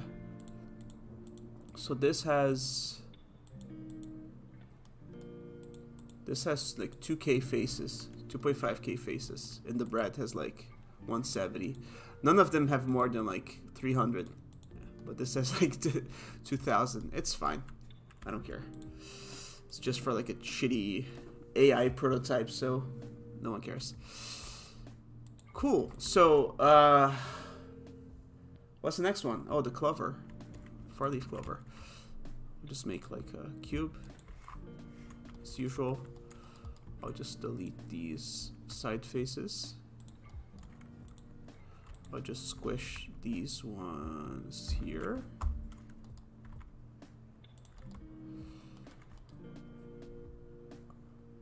Actually, I'll just work with one face. It's easier. So what's the shape of the so I need to divide it in 3. So one goes like this. No, actually,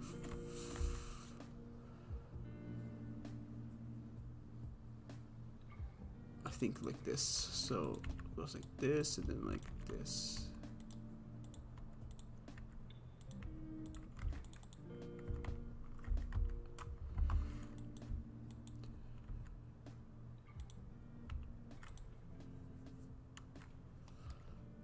I don't really like the edge flow here. Is really bad, but I think it's okay for this thing here. Yeah, triangles are fine if it's not gonna animate like a little heart. So, and then I just change the pivot to be here, and then I duplicate and rotate, then duplicate and rotate.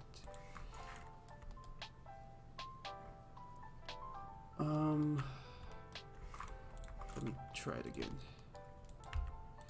I'll add a little bit of a shape to it before I duplicate.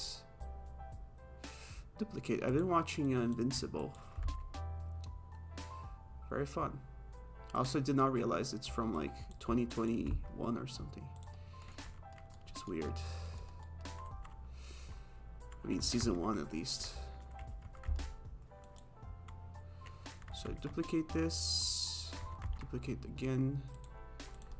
Got ourselves a little bit of a thing here. Join them all, and then I mirror on the Z axis. So it gives a little bit of a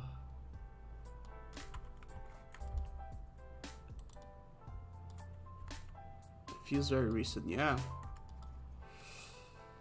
Invincible. Very cool thing.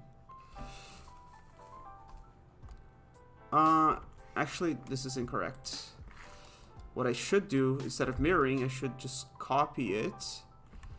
Let me activate the backface culling so you see what I mean. So this is the visible side. So now I just select all of this, go to mesh, normals, and flip. So now this side size is visible, so I can just. They do the same thing. Like, it's something that always blew my mind. Is that they do the same thing for like the old Assassin's Creed games. Like, I think the first one, like a spear or like a sword, is literally like 1 or 2 planes. Let me see if I can find that. Assassin's Creed spear mesh. When I saw that, I was like, what the fuck? Because it looks so good in game, but it's such a small detail that it's a nice little trick. Let's see, plane, spear plane, or sword plane, mesh. I don't think I'm gonna find it, but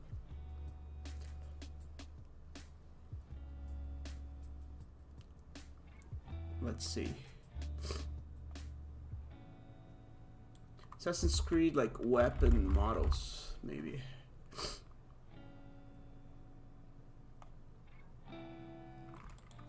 In game.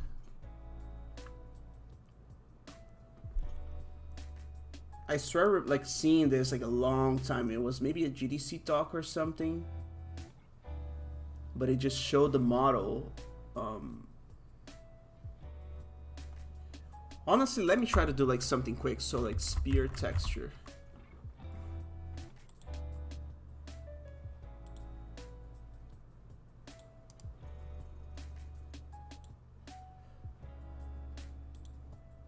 Let's see. Open Krita. Found like some shitty spear. Not shitty, I mean, I don't mean to insult the artist, but just some random spear texture on the internet. Now where did I put it? I don't remember. Oh, what the fuck is AVIF format? Spear texture again.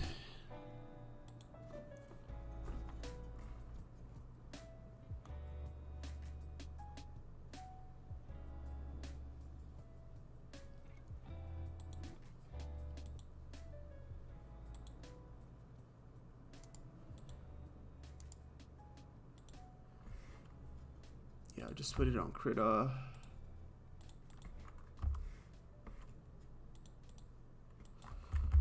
I just need like a quick texture. Paste it.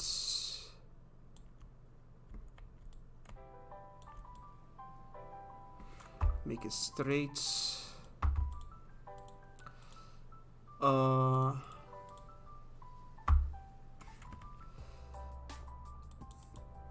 Remove the white background.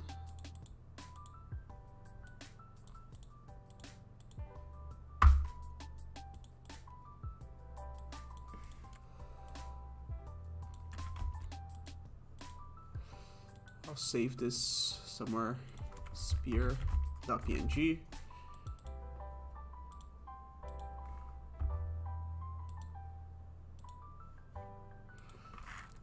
Just something super duper quick, because now I'm actually curious to see. So we got this character here. I'll create a empty called spear. I wish I could show the Assassin's Creed thing, but I seen it so long ago that I don't even know if it's on the internet anymore. So plain, right? So I have here, where did I put the thing? I forgot where I saved it. Oof.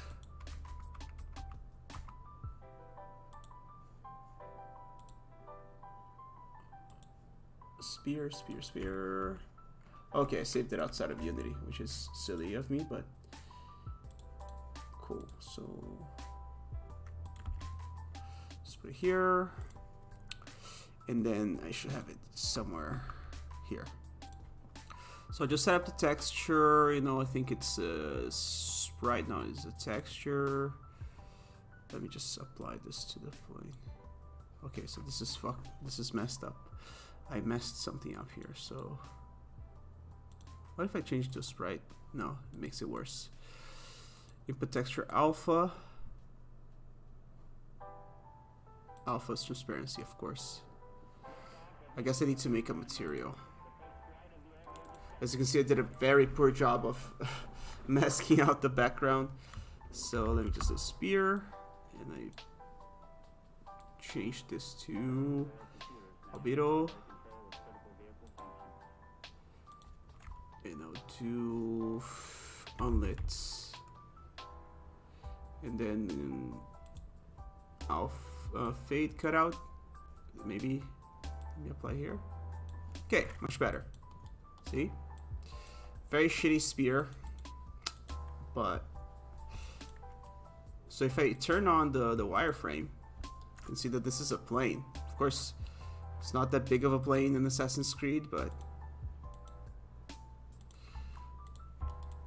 so what they do is, first of all, they somehow make it have no backface culling, which is backface culling is when a mesh, when you look from the other side of a mesh, it's invisible, right? So if I go to this character here and they look from inside of him, something that many games have done, see? The mesh from the outside is visible, but from the inside it is not. So maybe there's a way to force this. I don't know, but let's see. Something on the shader. Let's see if I can just toggle just for this. So Unity, back face, cooling, disable.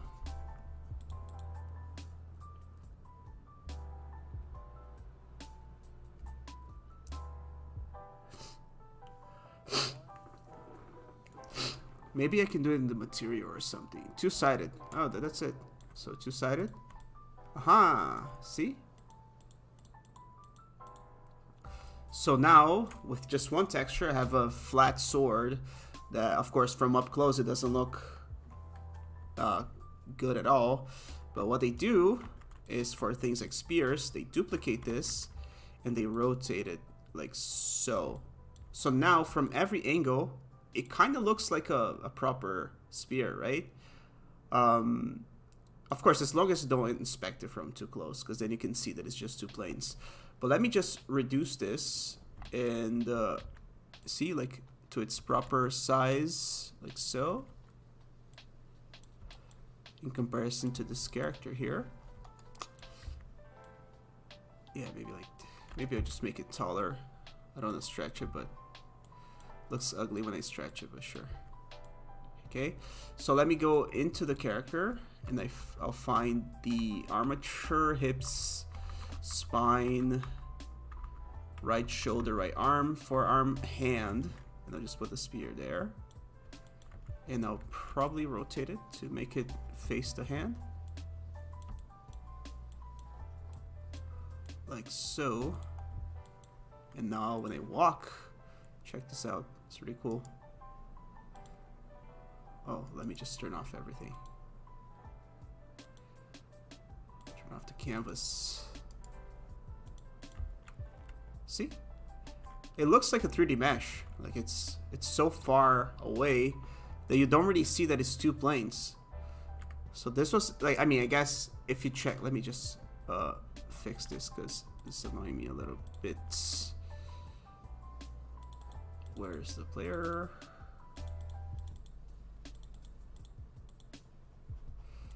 Yeah, so I just gotta fix the positioning here, see? And I did this like super quickly. Like if you put effort into it, then it's actually good. So see? And it's just two planes with the texture. So, of course, back in the day of Assassin's Creed, the first one, you know, it was the first Xbox. I mean, the Xbox 360, not the first one, but they had, you know, size concerns. You know, the game can be too large, too many meshes, with too many textures. This is also in terms of production, it helps a lot because you don't have to make a 3D model and UV map it. It's literally just a plane. And it can be the same if it's like a sword. Or anything else, and it's a very like elegant solution because I don't think any players who are not into game dev ever noticed. I mean, I didn't notice, and I wasn't game dev back in the day. It looks pretty good, man, and they got away with it, and it's such a like a nice, elegant solution.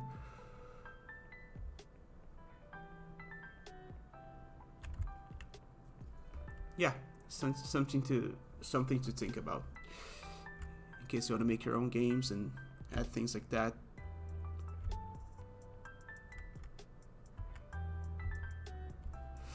Anyways, back to what I was doing, which I forgot what it. Oh, it's the cover. Yeah, so exactly the same thing I'm doing here. To make it a little more 3D, I'm just duplicating the mesh and just flipping the normal so they're visible from the other side. It's the same thing as the Assassin's Creed thing they did. Anyways, yeah, Clover. So I know a stock is probably cylindrical, but it doesn't have to be a cylinder. It can be just a box. I just gotta make it more 3D a little bit because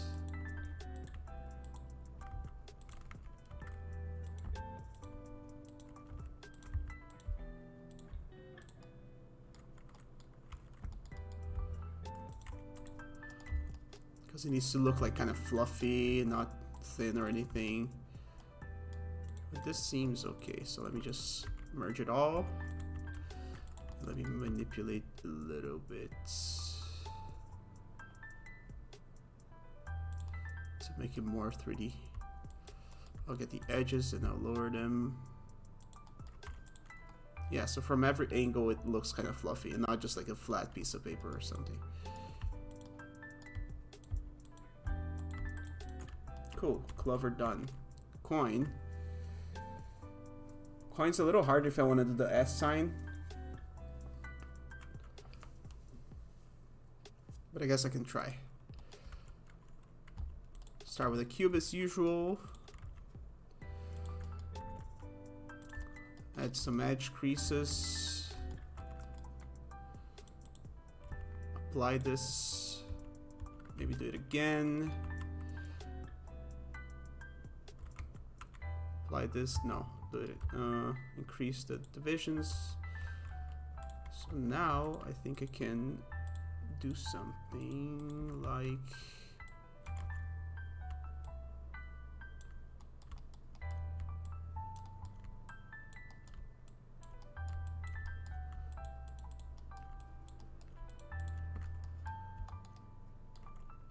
how do I invert the selection? I don't know. I'm dumb. I could have just done this. I can't believe you've done this. Actually, let me make it more round.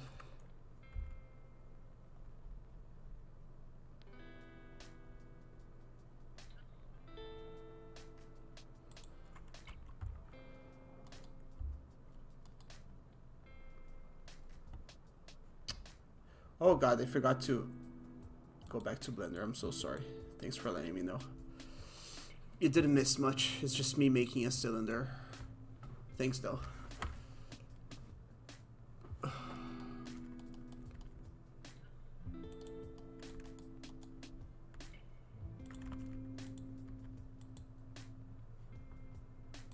for letting me know. Cool.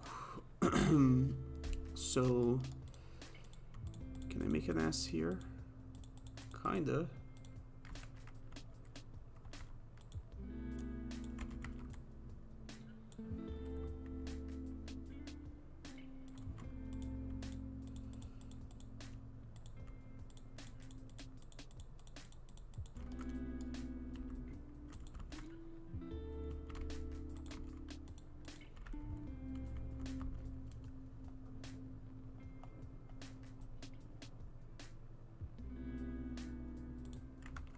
It's gonna, the mesh is gonna look horrendous, but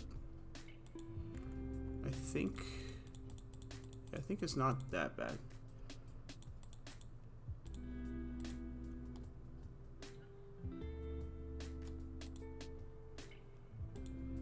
Unless,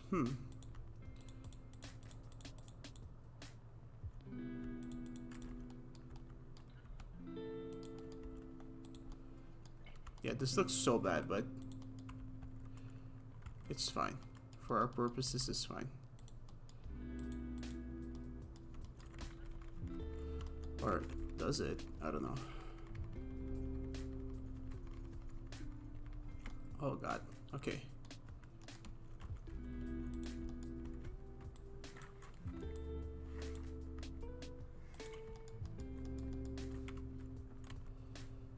Maybe if I do more divisions, but then it's too many. Yeah.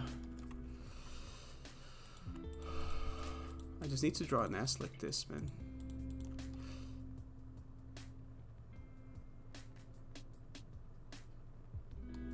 But it never looks like aligned.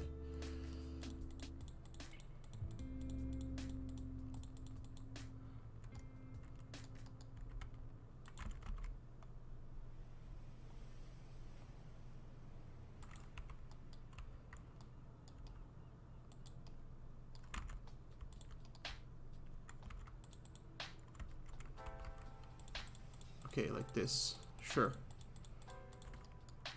It's kind of bad, but I don't care.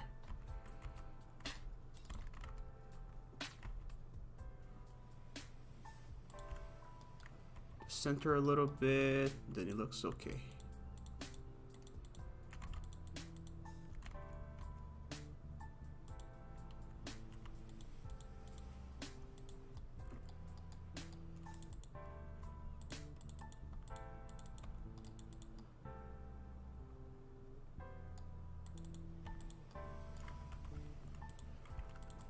There's a thing that I think I can make a perfect circle. Let me check. Hey Noah, how's it going? Thanks for joining the stream. Coin perfect circle. Sorry, Blender perfect circle.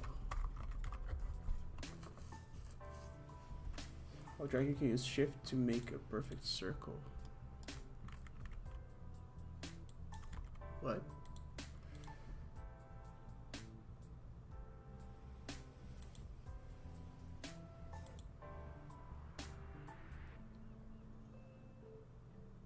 Loop tools, preference add-ons. Okay, preferences, add-ons, loop tools. Where are the loop tools?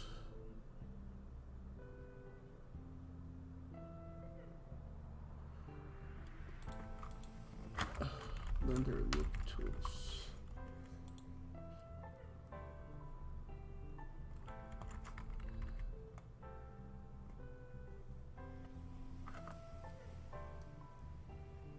Match the loop tools to the scripts.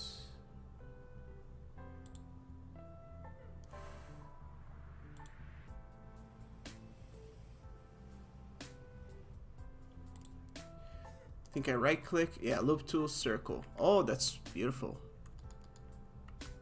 That is perfect. Okay. So now I do this and I extrude it like this and extrude it back, and now we have our coin. Sorta.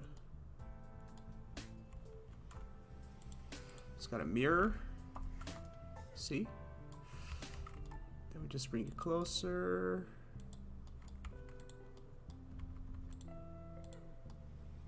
Looks kind of sussy. I'll just freaking do a subsurface.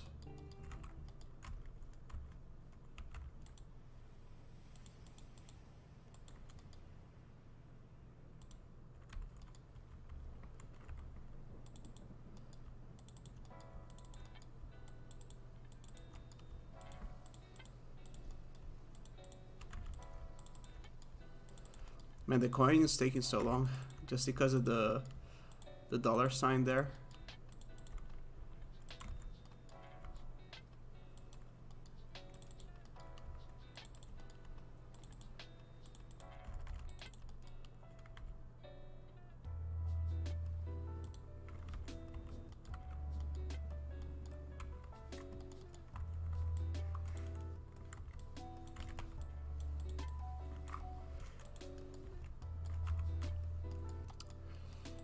Cool, so I'll do this, then I'll do a mirror again, and then I will apply the mirror,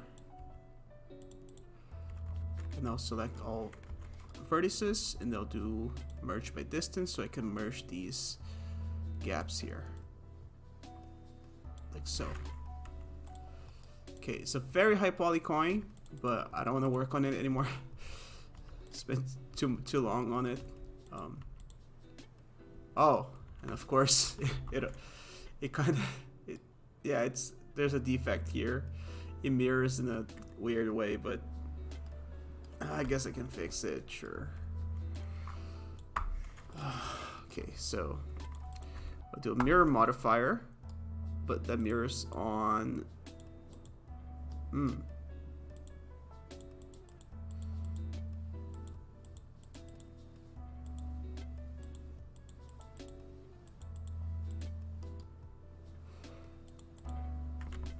I'll do this, like I'll just select this. I'll do scale on the Y -1, and then I'll invert the normals because it fucked them up. Okay, so now it's good on every direction. Just put these close. Oh, that's a disaster. That's a disaster. They are not aligning properly. That's fine.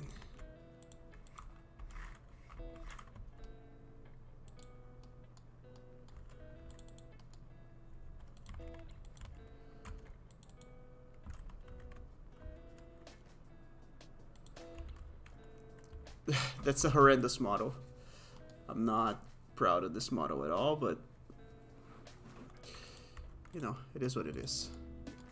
I guess I could dissolve these edges here because they're not really needed. These ones too.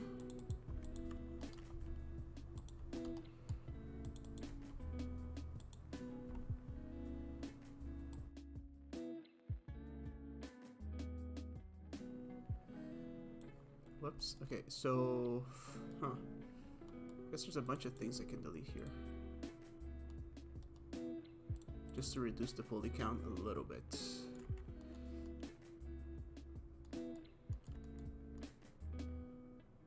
Okay, that's it. I'm not gonna work on it anymore.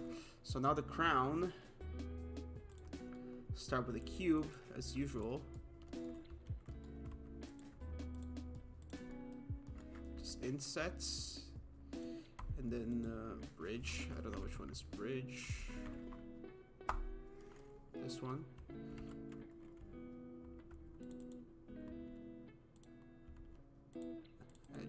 Edge crease here. Edge crease here. I guess I can delete these faces here on the inside.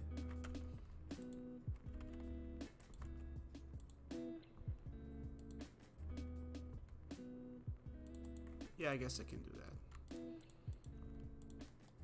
I'll just make it like a paper thin crown, but then I'll add the modifier called solidify, which is gonna help our case here. See?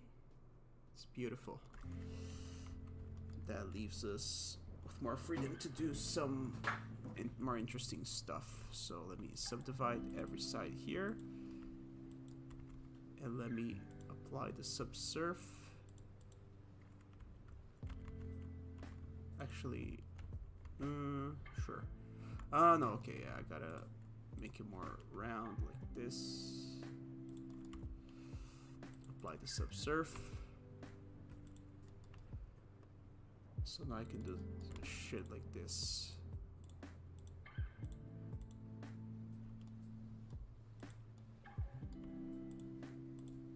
Like this,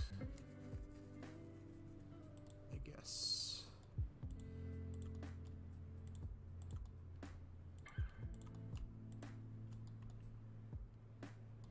Yeah, this is okay. I can dissolve these edges because they're not needed. Raise this up.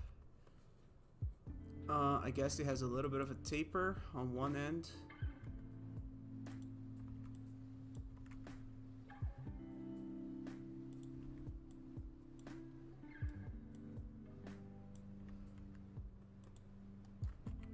And it's a very shallow crown, like so.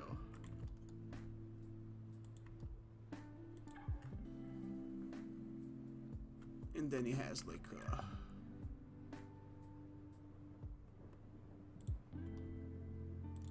thing like this, and then a bevel.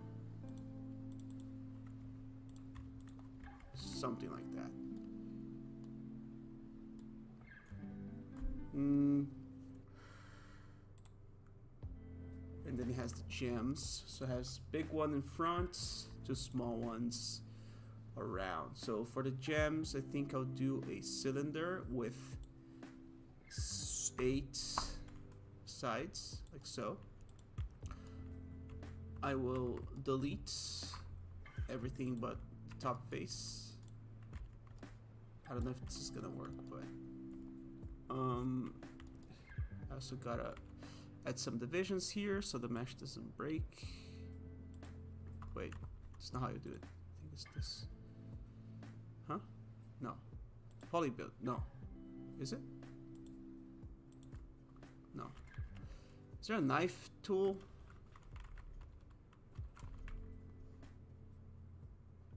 Knife topology tool. That's the one. That's the one that I need. Just gotta make sure that I don't mess up the topology, like so. Okay. Again.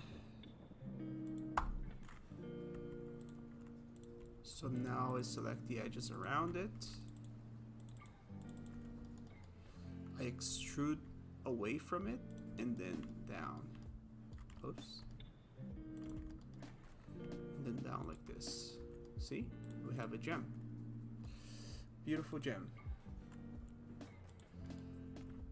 Now I rotate it like this. Just duplicate it because I need smaller gems. I just adjust it with the angle of the crown.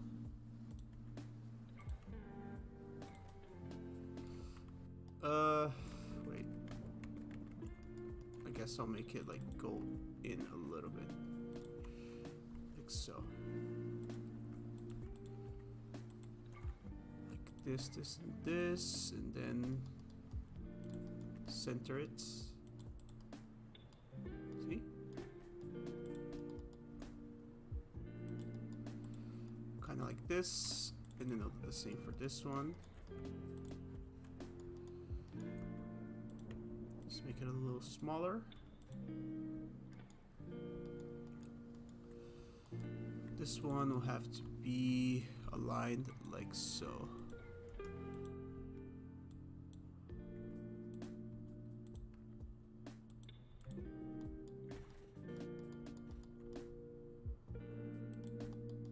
And then instead of having to realign it, I'll just do a mirror modifier, use the crown as a reference, and then flip it on the y-axis. And we got our crown. I just gotta fix one thing. I just gotta apply the solidify thing, and then I will delete this ring here and this ring here, and then I'll select this one, go up, select all faces, merge by distance, and then yeah, perfection. Nice. Oh, I can actually just dissolve this as well. Perfect. Crown ready. Oh, I gotta merge it, I guess. So just join everything together and the crown is ready. That's our 7th item, or 8th item. Now the fish. Let's see how I can do a fish. It's a little more organic, but I'll start with a cube as usual. Just make it fish shaped, like so.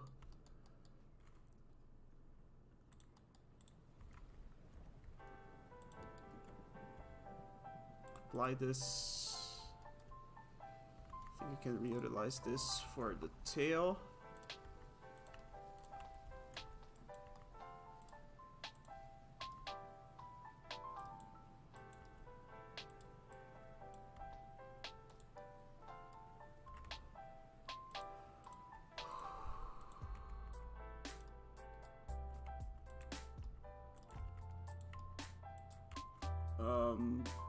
I guess something like that, yeah.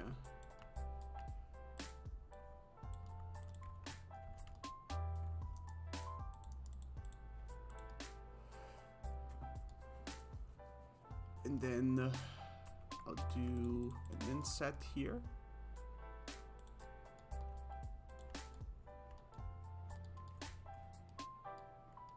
And I'll just merge everything here at the center.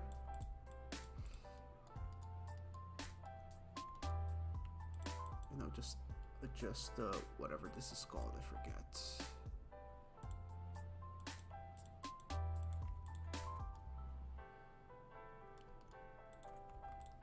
I guess I'll inset something for the eyes later on, because the fish is gonna need to have eyes, even if it's just like squares. I guess if I rotate them, they look a little bit more cylindrical. I don't know if it's bullshit or not, but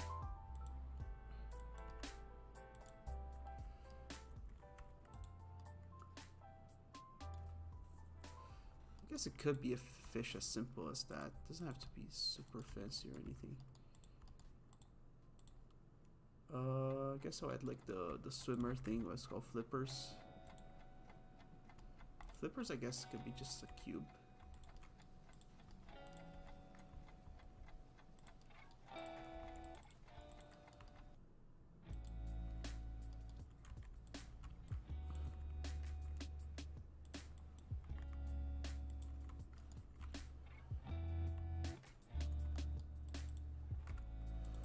I remove this edge loop.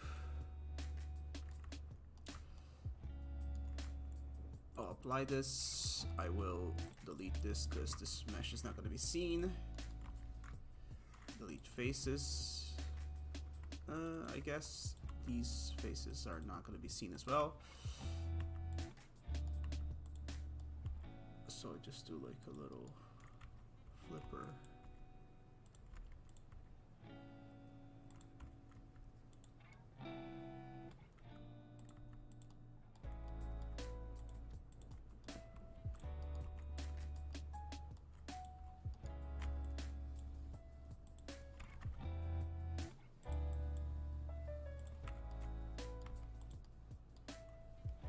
Yeah, simple fish like that is fine. Then I'll just mirror the flipper to the other side. Use the fish as a reference. Apply this. Merge everything together. Fish done. I guess I could take the eyes and extrude them out. And then just merge them into a single point. And then move them back in. Just to give some depth. See? I'm gonna texture these later. Try to be really quick about it, but okay, now the very medieval gas can. Start with a cube, same as usual. Make it thin, make it tall.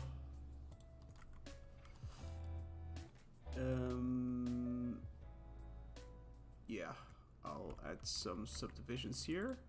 One here.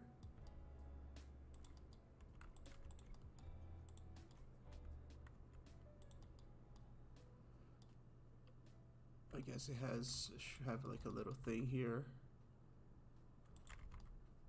This maybe. Sure. Add another subdivision here. I'll make this smaller slightly.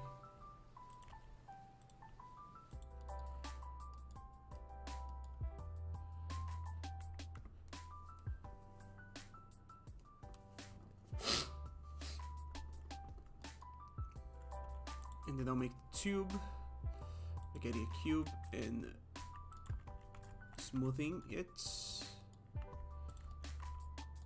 And then I go here and I add a crease on this side and another one on this side. And then I will just extrude this a little bit. Like so. I guess this is okay. Apply the subsurface modifier, extrude this again, and then extrude this inward to make the inner part of the tube, like so. I guess I could merge these. Doesn't make that much of a difference, yeah. Looks okay to me. And then I will add a little bit of a few divisions here, and then I'll add some, you know, I don't know what I named this shape here, but yeah. Just lower the size, delete the faces because they're not going to be seen.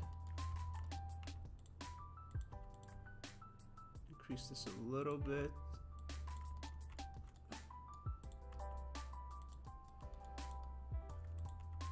And I guess I could bevel the edges.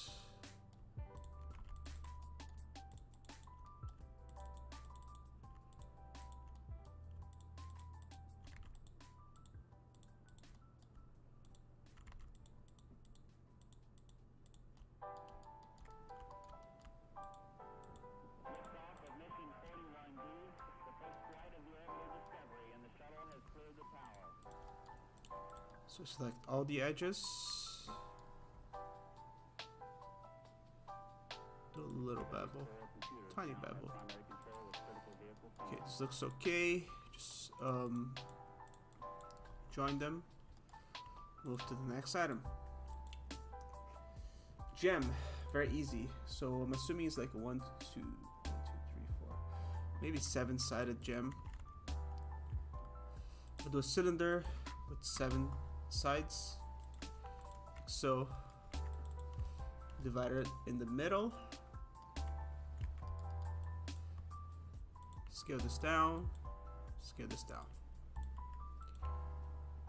Basically that's it, but let's do some shenanigans here. So let's merge a few of the endpoints. Same for this one. It's good because we cannot have an end-gon here at the bottom. So now it's a quad. It's no longer an end-gon, so that's good. And we can raise this. Can move things around a little bit. See? Very good.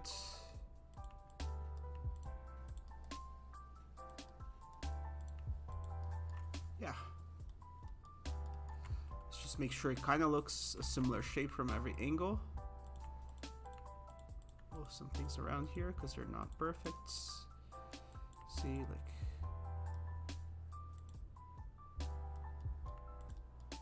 Yeah, this is okay. Gem done. Now the hourglass, also very easy. Of course, I'm not a great modeler, but I'm okay, you know. I know how to speed model. I know how to make very simple models for prototyping. So add a division here. Go down like this. And then I will add an extrusion here, another one here. And then I'll add 2 more, and then I'll scale them on this thing. Done.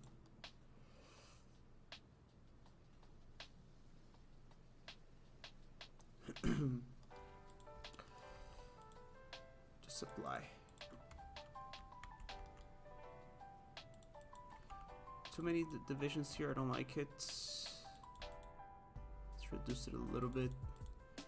Remove the unnecessary ones. Like these. Oops. And these.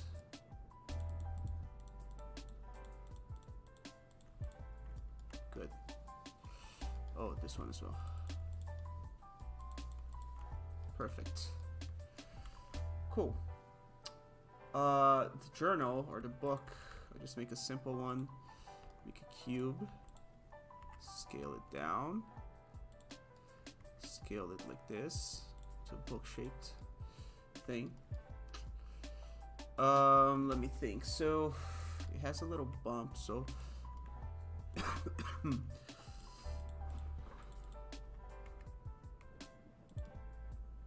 this little bump here.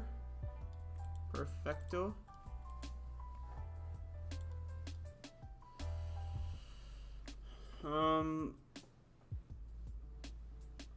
Now let me check my phone real quick.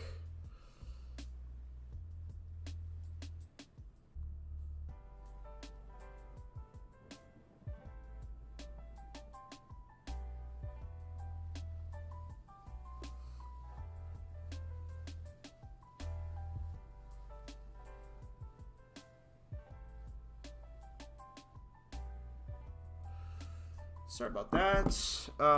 Okay. So I will take these faces, except this one, and extrude them maybe? Can I extrude them? I'm not sure how to do this.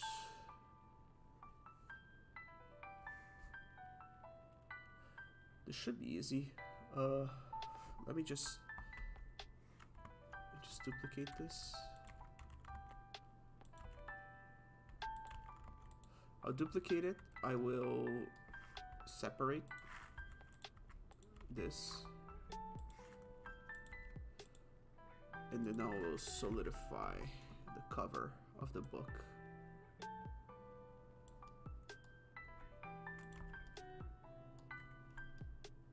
Like so. I'll apply this. It's not good here, but I can fix it easily.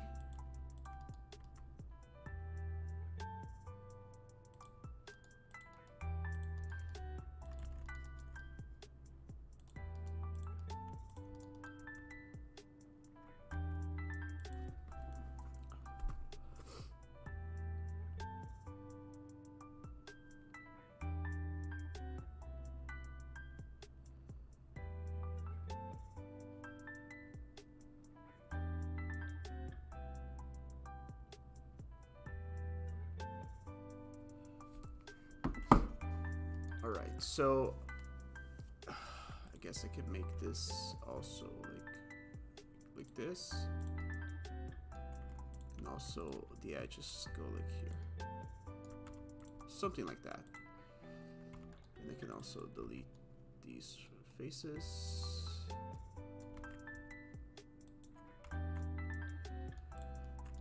Now I have the book. Now just add some detail. The cube.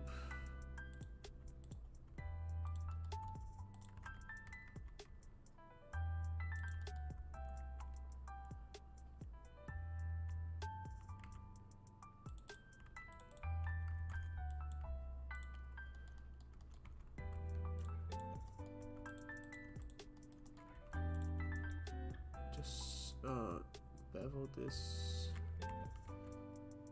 part. I don't know why it's not making a curve, but I'll just make it myself.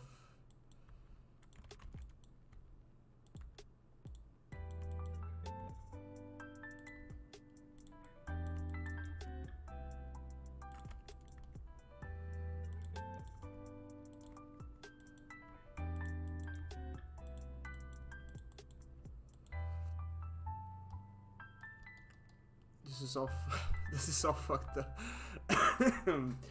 Shit. Oh god. Sorry about that. I just got better from the flu, so I still have that shitty cough. Take your vaccines, guys, because it was horrible. Oh my god.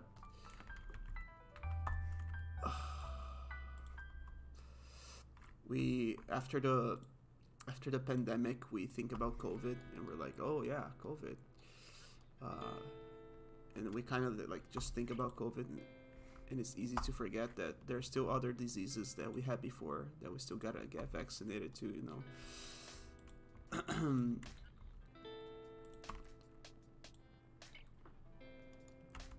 Okay, so just make this thing here.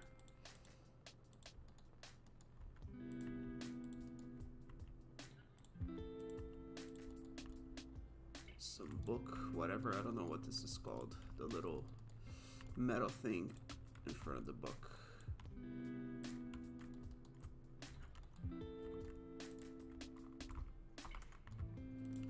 Just add this thing here. This is fine, like, it doesn't have to be like super fancy, so book done. Now a piece of meat. Still a cube, but it's more about the texturing. So just add some edge crease as usual. Make it thin.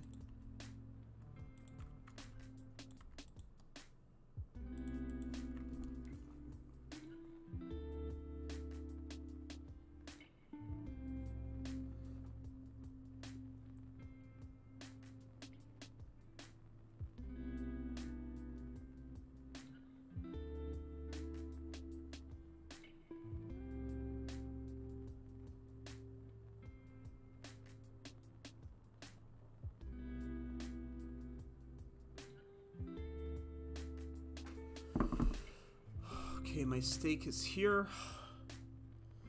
I'll just like try to shape it like the icon there. Yeah, kind of like this. There's only so much I can do with these faces. but this should be okay. The rest is like more about texturing, so just leave it at that for now.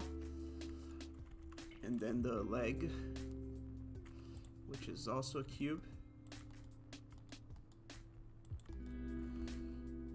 Subsurface modifier. I'll crease one end but not the other. Just reduce this part here.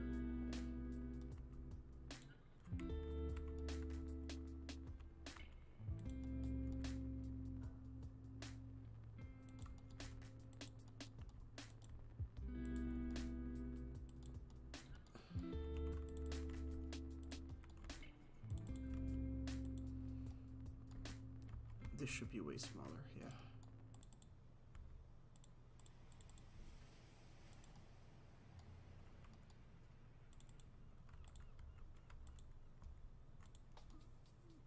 This is okay, I'll just fix it after I apply the subsurface modifier. Just add a thing here.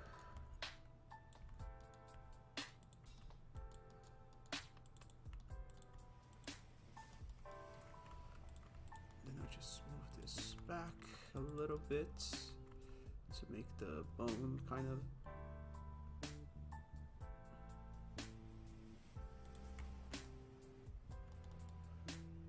all right.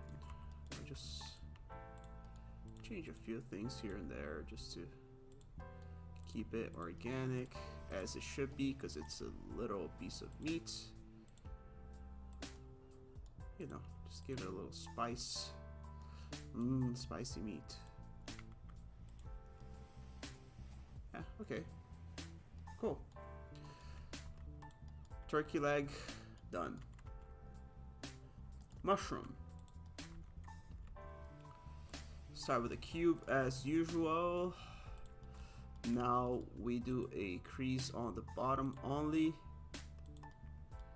And we extend the scale on this side. And then we apply an inset here, then down, then this, and it's almost done. We just need to do some adjustments. So I'll just increase this so I can use this as a bevel here.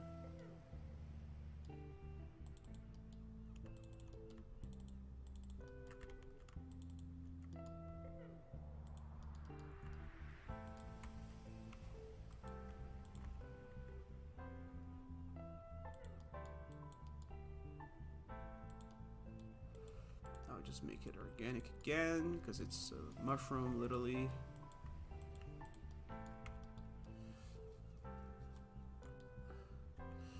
Mushroom, that is correct, my friend.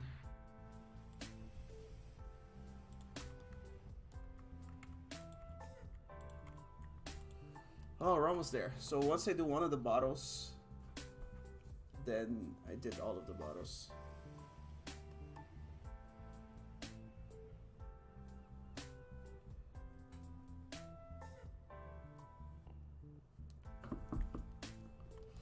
Okay, so the bottle is easy. As usual, start with a freaking cube. As most things are on Blender, they're just cubes in disguise. And then subsurf, and then I'll do the shape of the bottle, kind of. I'll add a crease here.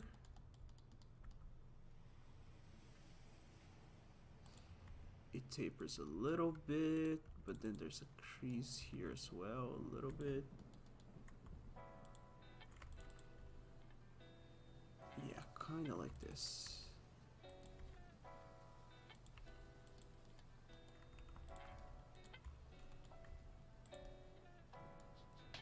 Perfecto.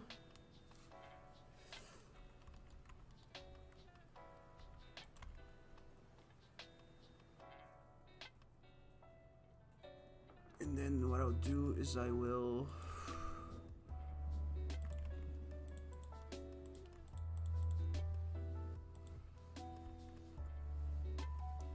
shade smooth, and then let me think. I'll flip the normals of this.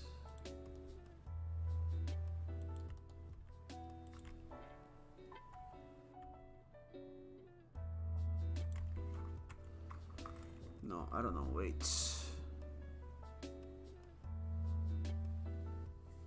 I'll just do it simple. I'm not gonna complicate this.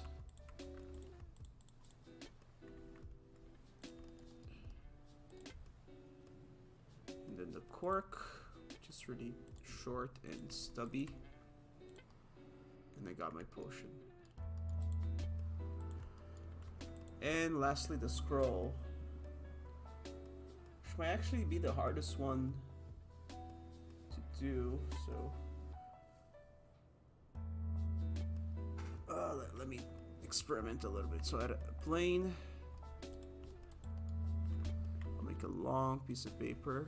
I'll subdivide it to shit. There should be a spiral, kind of like a twist, maybe. Rose. Generate the form. Warp. Maybe warp.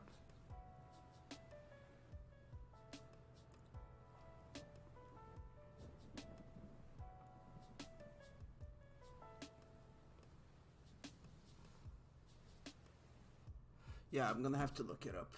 Blender.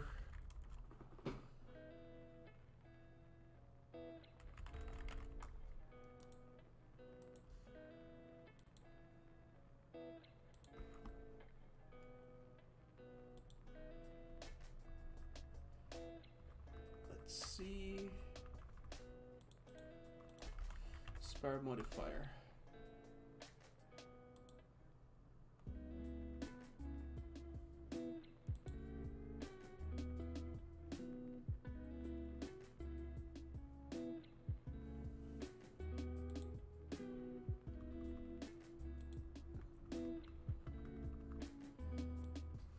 I have no idea.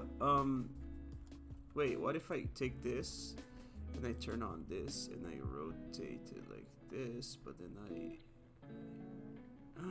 oh, I got it. Aha. Sort of. So now I duplicate this and I select the faces and I invert the normals and I have sort of a, let me just join them and then let me add a subsurf maybe. Ah, there it is, kind of. It's very high poly, but you know, I can still kind of change the connected faces only.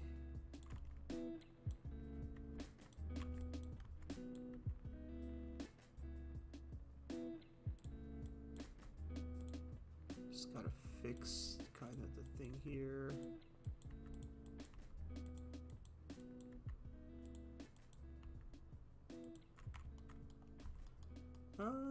It's not bad.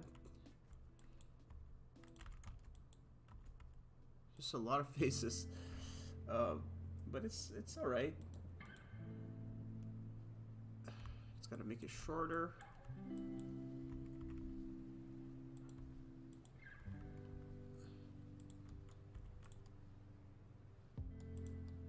Yeah, it's not too bad. It's quite all right.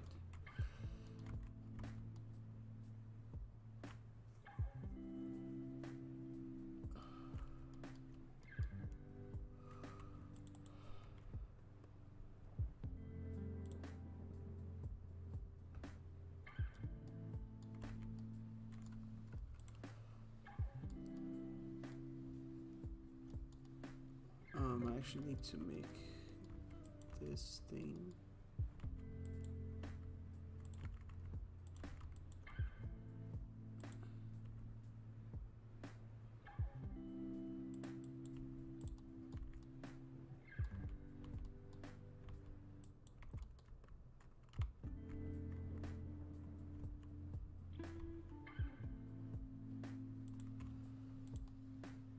All right. So I'll just make a cube again. Just put it here. I'll just delete the side faces like so.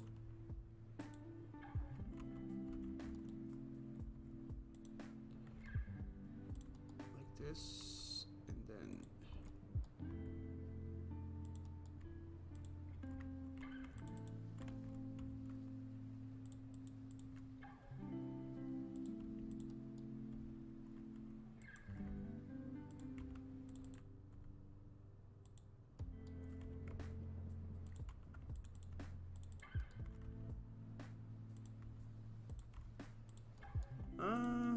something like that.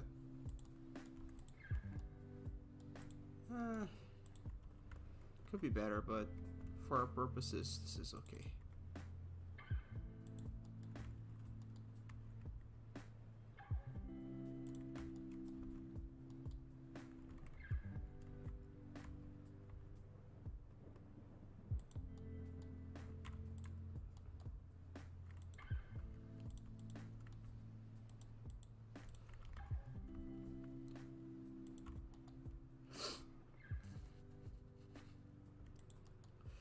Cool, we have the final one, which is a scroll.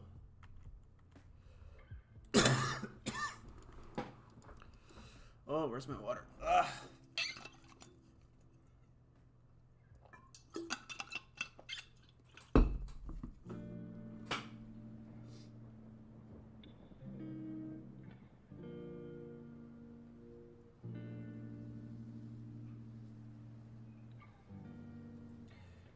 One second.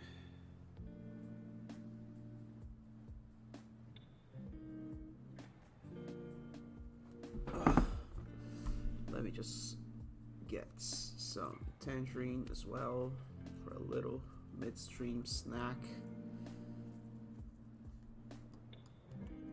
Let me just leave it like this.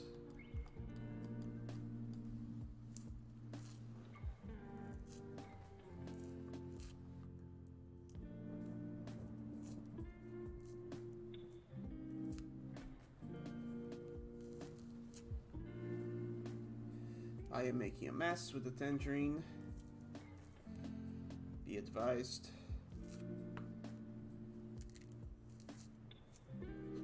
Oh my god.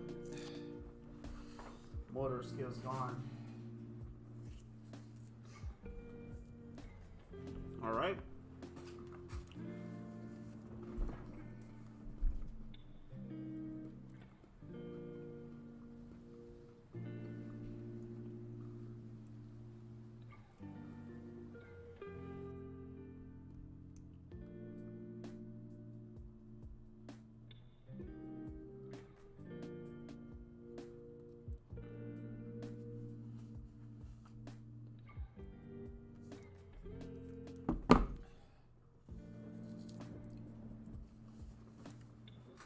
Okay. So now for the fun part. I mean, this was fun. But for the even more fun part, which is texturing, I'll just make a quick texture so I can add to all of these items here.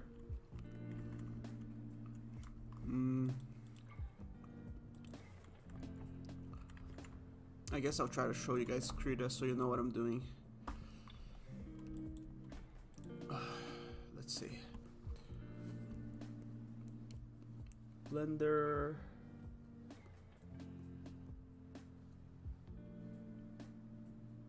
Let's see, sources. I'll just do like display capture.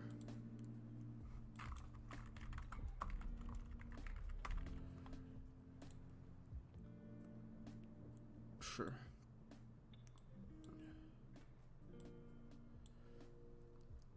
Cool. Okay, so let me remove the image test. Okay. Yeah, so I have these. So to make texture, so I'll just take the main color of the strawberry and I'll get the light color. I'll come here I'll make a little gradient for myself. Like so. Lights to dark. And then the fruits here, purple to light purple. Whoops.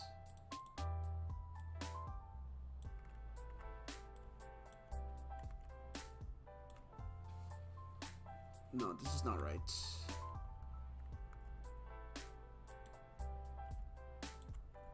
I'll do this to dark.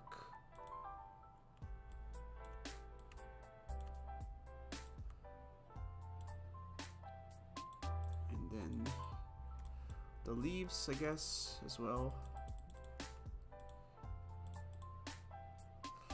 Bunch of gradients, okay? I'll show you what I'm doing in a second.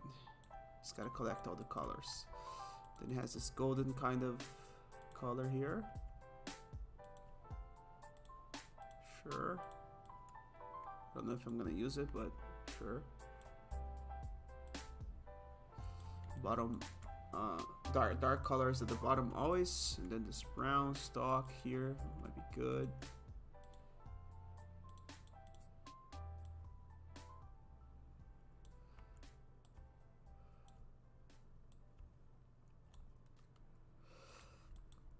Then the bomb.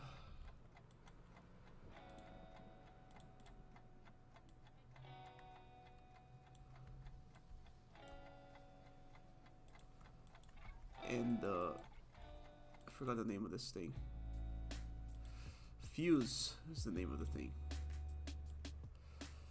Just collecting all colors.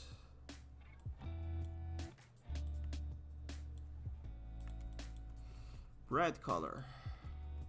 Let's go. I guess it's gonna be the same as the fuse. Oh no, it's very different. It's a little more toasty. Cheese colors.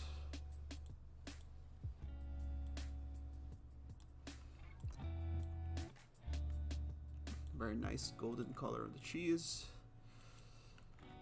4-leaf clover.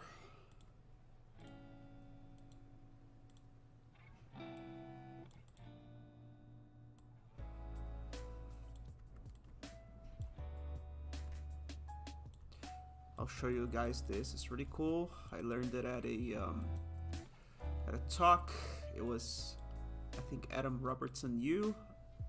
Sorry if I got the name wrong, but it's the guy who made A Short Hike, the little game. He's a master at shaders and such, and he made his own arts. It's a very simple art, but very beautiful, as you saw in the game. And he uses a technique that makes it very easy to make textures for your models and things like that.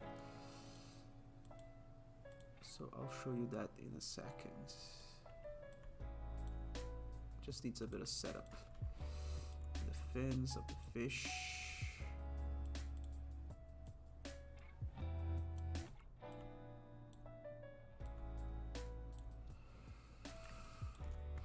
Gas can. Scatman gas can.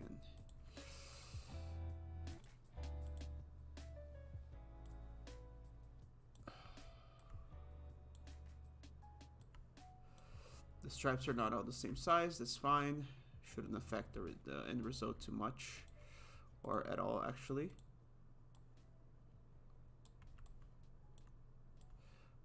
Dark at the bottom. Then this gem here, beautiful gem.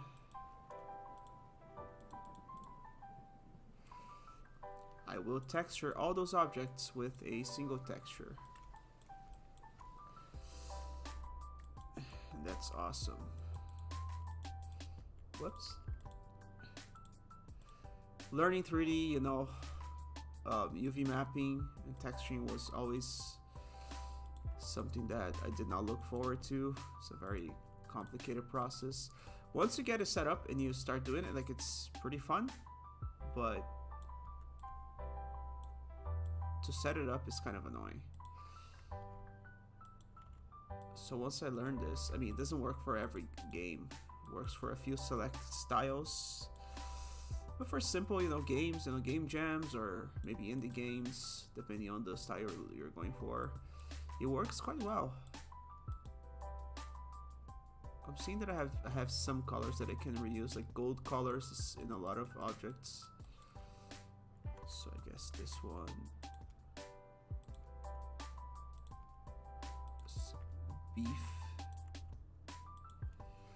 Beefy colors.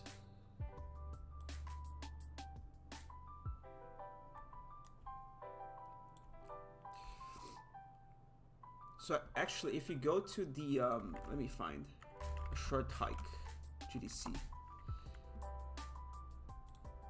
So this video here on GDC, it is Adam Robinson U. So this guy here. This was in Toronto, Ontario. It was actually I think the last event that I attended before COVID, because it happened I think March 2020 or something, and that was right when COVID started, happening here in Toronto. And I was there. Like, this is some little conference hall or like some event space in Toronto. And I was in the audience there, and I saw this guy, really nice guy. Took a photo together with him, got an autograph. Really, really, really kind guy, smart, soft-spoken, well-spoken. Made an amazing game that is so pretty. And he talks about the techniques behind making the graphics. I'll come back to this. Let me just finish getting the colors here. So let me get the skin of the pork or whatever that color is. Dark at the bottom.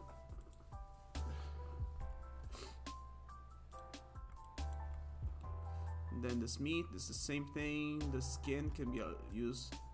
I can use the color of something else. Maybe the mushroom, or the mushroom color, sure.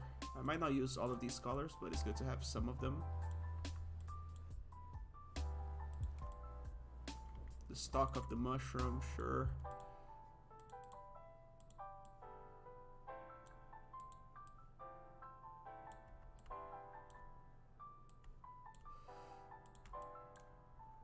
And then I have the potions. I'm running out of space, I'm gonna do like half here. It's fine. Works fine for our purposes. Then the pink one.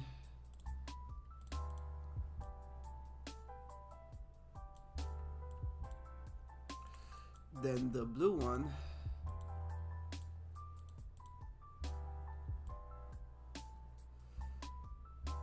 I'm rushing this, but it's a very valid way to texture your models, because it's quick and easy, and if you put a little bit of effort, more than I'm putting right now, it can be really, really nice. Okay, and the scroll, so the paper texture, I think I have red textures, yeah, I can use those.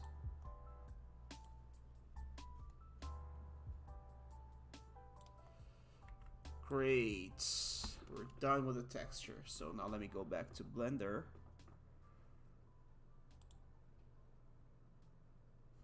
And I'll save this texture here.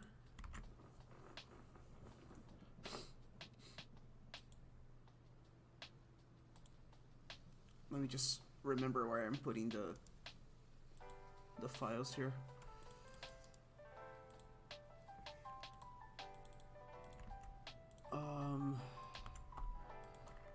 Item textures.png.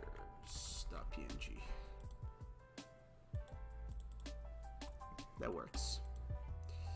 Cool. I should close Creator now. I don't think I'm gonna use it. Go back to Blender.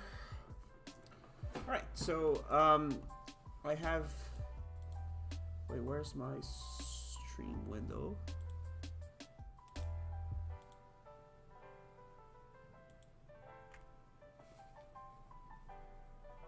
I'm back on the stream.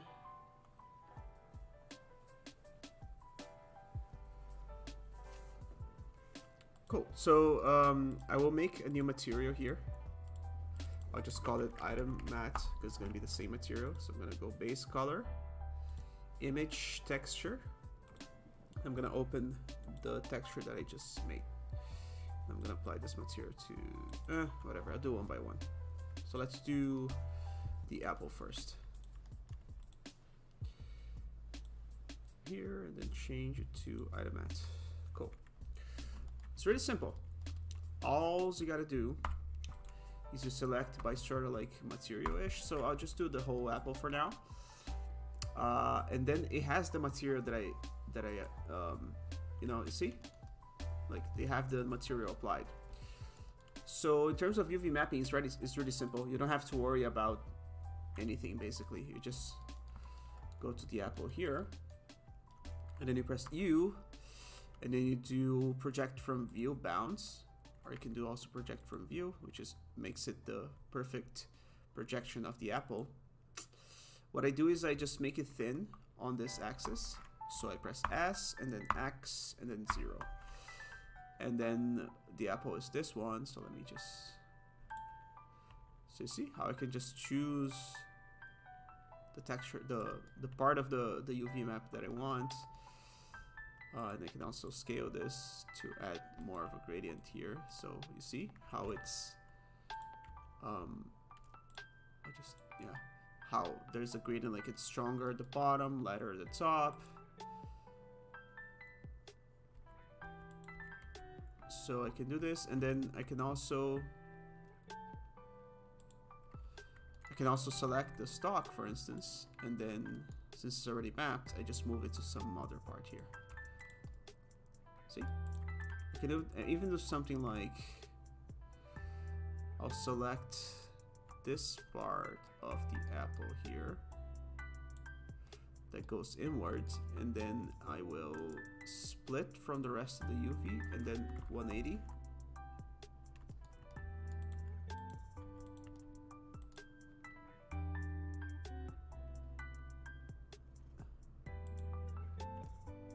And do something like this, kind of, you know?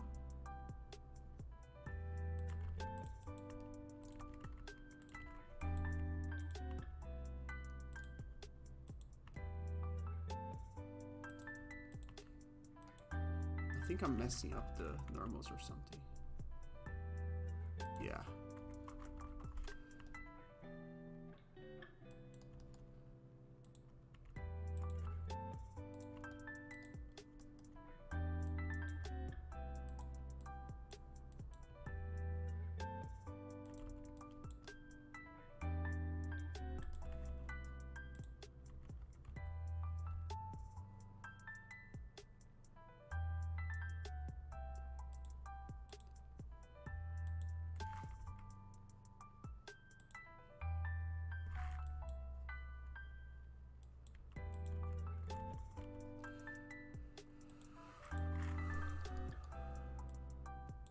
Let me just do this again. Project from view.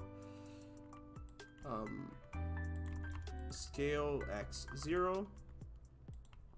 And then I'll take these edges here and I'll split them.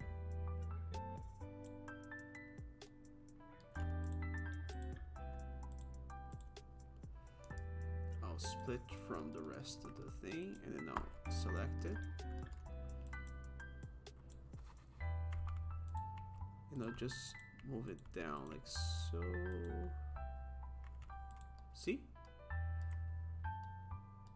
Like you can do all sorts of cool effects. So the stock as well, it can start light and be darker at the bottom because it's hidden by the apple. Kind of like so. Also for the texturing, I can do like this, and then I can do flat, and I can do texture. So it's just a perfect shadeless view.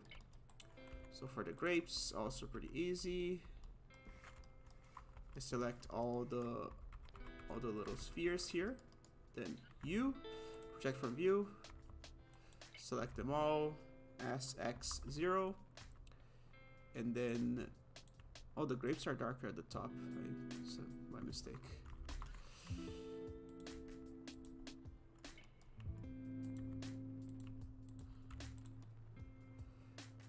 They're not getting darker for some reason. I guess it's is the texture messed up? Not sure.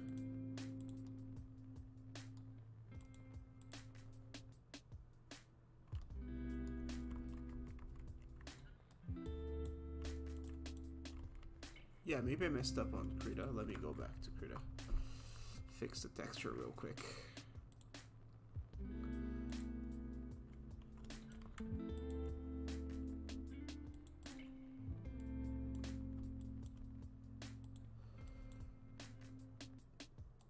Just fix the gradients.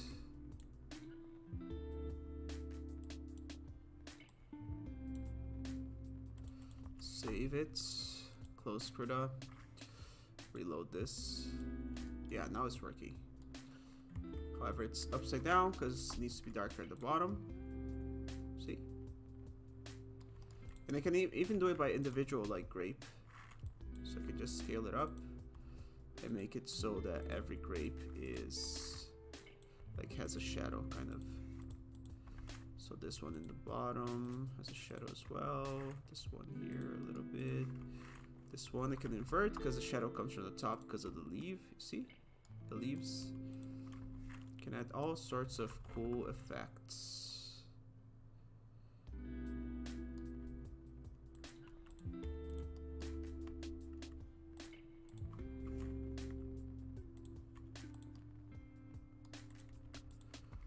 Pretty cool little thing. See? Very nice. Guess I don't know if I'll be able to add the little runes because the original icon has little runes.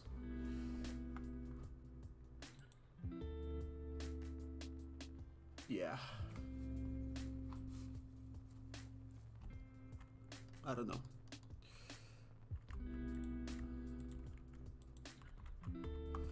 So for the leaves, same thing. Very cool. So let's see if I can add some runes. Maybe to some of them.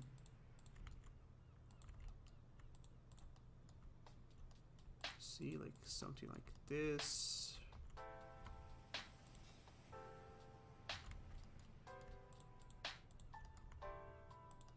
Yeah, something like this. So I project from view, scale down. Where are the runes at? I'd add like golden runes like this. Yeah, it's not too bad. Bomb. So let me apply the texture to all of them. I wish I could do to all of them at once. Can I not do it? Copy to selected. Wait, do this. Add a matte. Copy to selected. No? No. Sure, that's fine.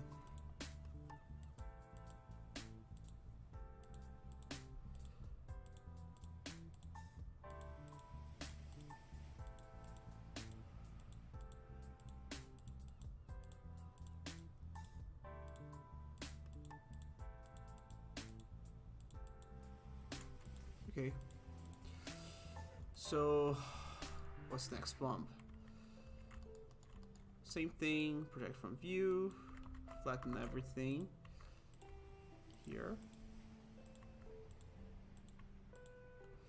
Now the fuse.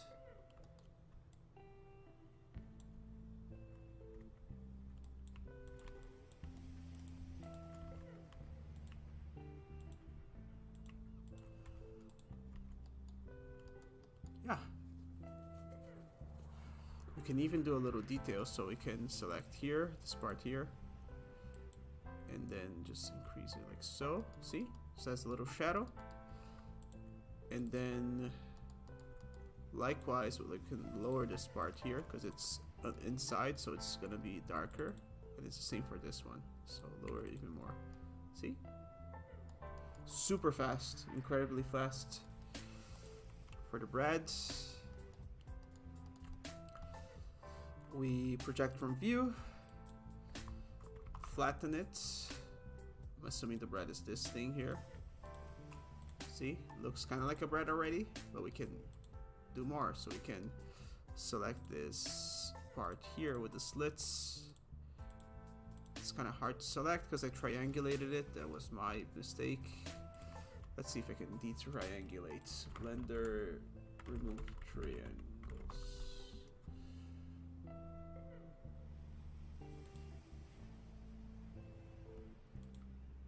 Should be so.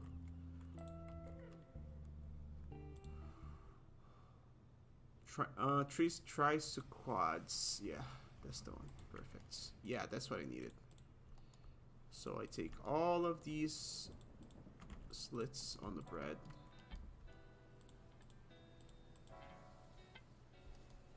I guess I can use this tool here.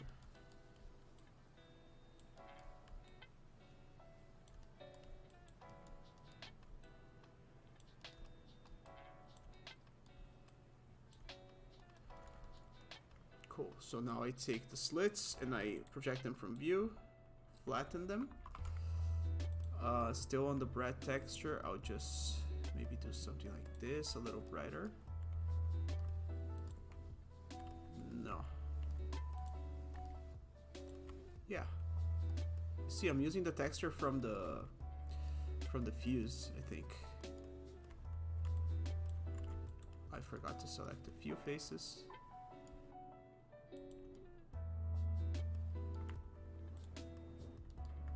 Project from view.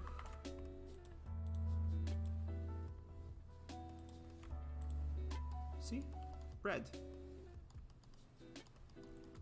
You can even, if you want to be fancy, you can select this and then lower a little more to add some like more stark contrast, which is not really doing that, but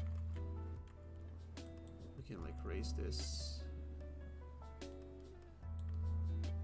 part here, and now we add a little bit of a contrast to simulate the you know, the bread touching the hot oven. Burns a little more. Maybe it's too much like this. It can increase it. Yeah, a little lighter.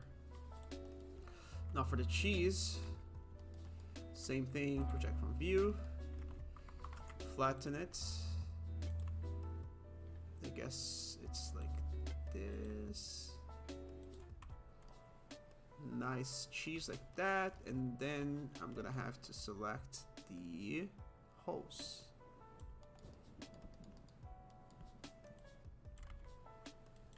So select the hole and I'll just flip it like this. Yeah, that's a nice strategy. So go here, select the hole, flip it like this. Yep, that's a little bit of a contrast. Same here, select the hole.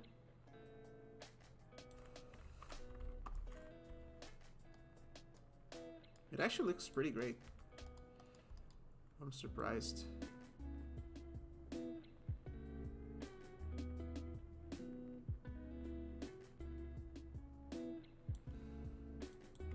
Flip it upside down. Whoops.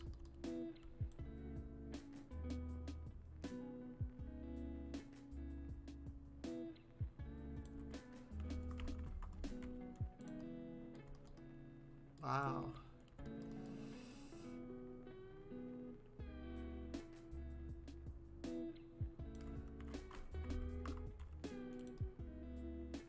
It looks kind of broken from some angles, but it's alright. We'll perfect it.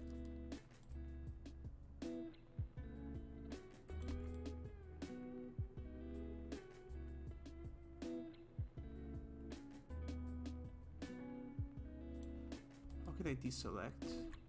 Oh, control. Cool. Flip it. Upside density. Okay. Man, the cheese looks the most realistic. Like we got bread and stuff, and apples, and then we got like the high poly, you know, Unreal Engine 6 cheese. Okay, so leaf clover. look from the side, project from view, flatten it, stretch it, and then just put it here. That's it. That's it. That's pretty much it. See? Looks good. Doesn't look like perfect, but it looks pretty good. Coin. Coin. I'm gonna do from the top. I'm gonna project from the top. So select the faces, project from view. So now it's from the top. I'm gonna spin it like this. Oh, actually no. I'm gonna flatten it, and then I'm gonna make it like this.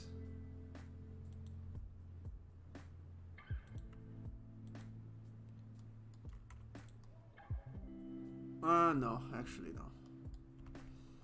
Let me do the following. I'll project one side from the top, and then the other side from the top. In the middle, it's gonna leave this like a side, and then I'm gonna flatten them both. I'm gonna move them next to each other, and I'm gonna rotate it so like they're perfectly aligned now. So now this is what I want. So I want the edges, the outer edges of the coin to be worn like so. That's a little too much.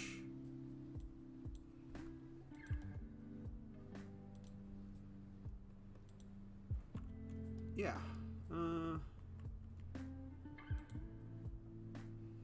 Yeah, not too bad. It's like, you know, as people handle the coin and put their greasy fingers on it, just makes it dirty. But the parts that are on the inside of the coin are a little more protected from the elements. So I don't know, kind of makes sense in my head. And then I make the outer part of the coin kind of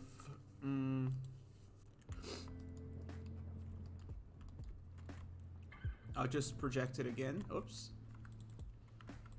I'll just project it, and then I'll do... You know what? I'll just project it like this.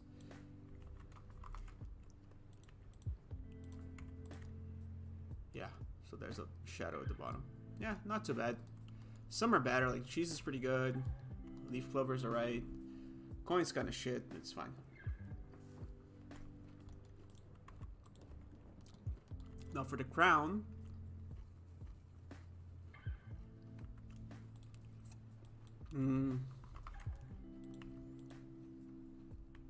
Yeah, like this is good. Yeah. See, it already looks good. And then the gems.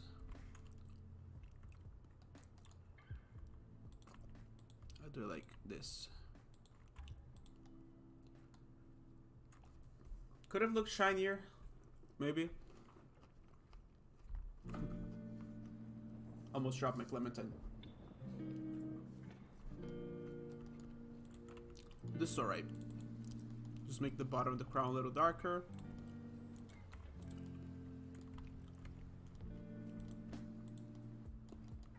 Okay, fish.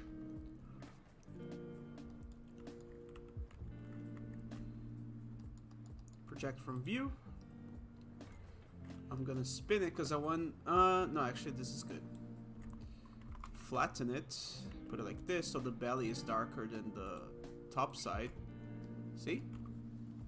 And now we map the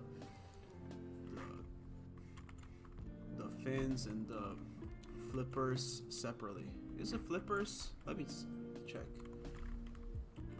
Flippers. Meaning. Flippers meaning.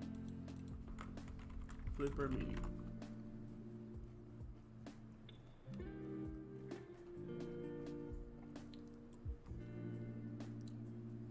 I guess flippers for turtles and whales. I forgot the name of the swimmy thing of the fish.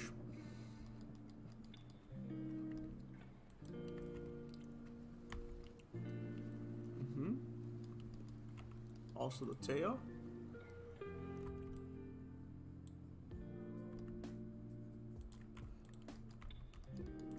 And then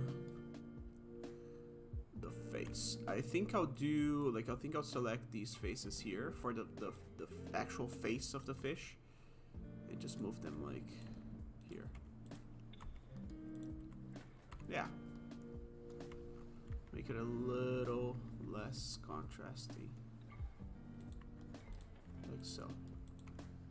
And then the eyes. Just take the eyes and just move to like the darkest thing here. Cool. Little fish. Gas can. Project from view. Flatten it. Increase this. Where's the... Is this the fish? I think this is the gas can, yeah.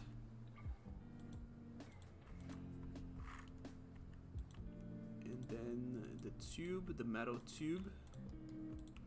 This looks good already, but I will select these inner faces here.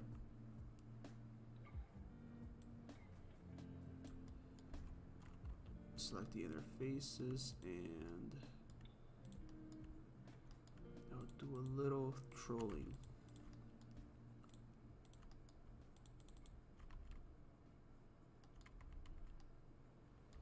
Yeah, I'll just move it around so they're a little darker maybe. Yeah, just to add a little contrast, you know. Maybe not that dark. Yeah, this is okay.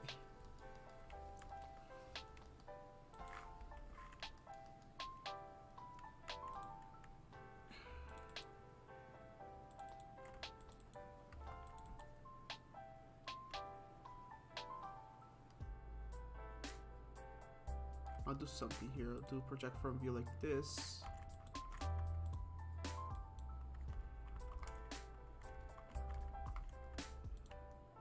And then something like this. And then the inner part here, I will make it darker. Okay, nice. Also the lip here, I'll just make it brighter a little bit. Yeah. Cool. Gem. Super easy. Actually, gem is a little different, so I'll do unwrap. No. What was the thing?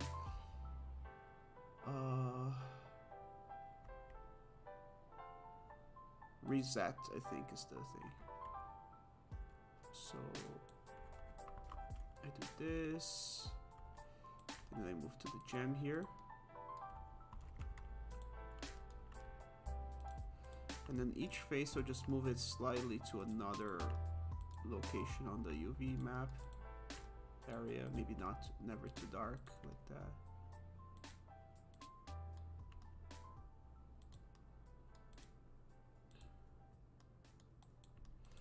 Let me just select, yeah.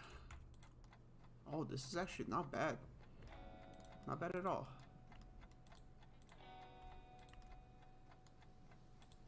As long as the difference is not that big between them. I guess the ones at the top should be brighter than the ones at the bottom. So I'll lower the ones at the bottom a little more. Look at this. This is not bad at all. You know, for something done in like 5 seconds. Look at the items that we have. So cute. Now for the hourglass. Same thing as usual. Select everything. Project from view. Select it all. Move it like so. And then it has like a glassy part in the middle. I don't know how I'm gonna do the sand. I'll just do like glassy part.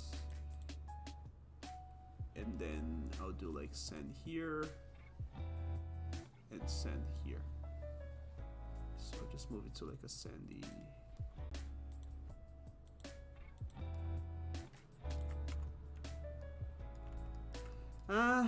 It's gonna be better if I added a little more like effects or something, but it's not terrible. Just reduce the contrast here. Also reduce the contrast on the sand. It's alright. You could have, you know, transparency and everything. Same for the bottles. You're not gonna have the transparency, just the color of whatever's inside the glass right on the texture. But for our purposes, it's alright. So the book, I'll just project from view from the top, and then I'll do this texture here, like this.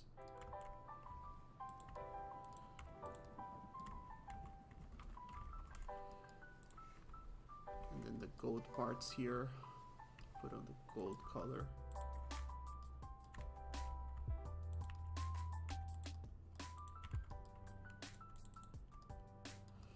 And then the pages are interesting because I can go to like a book page kind of color.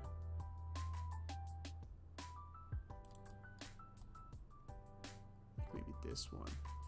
And then just make the whole thing here.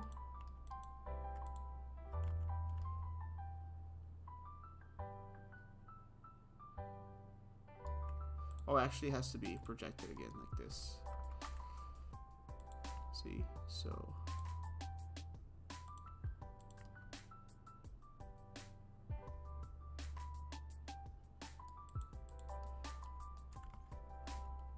has to be a different color though.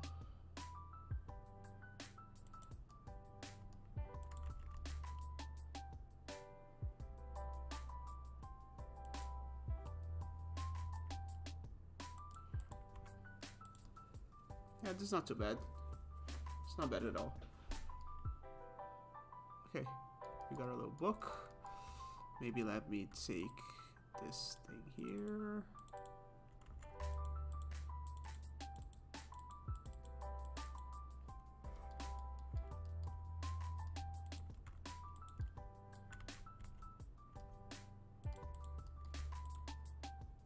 Yeah, something like this. Okay. Cool. What's this? The beef. Let's see. I think I'll do one from the side first. Flatten it. The book is like, I don't know which one's the book. I think it's this one is the book. I don't know.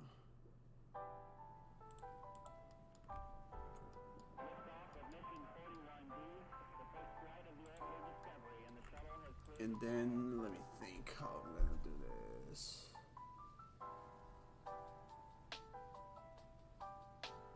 Every core computers now have primary control of critical vehicle functions.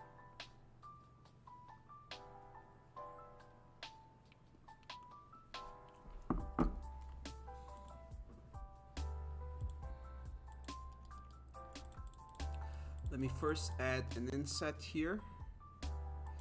And now I will do project from view. And I will find my meats texture. I think it's this one.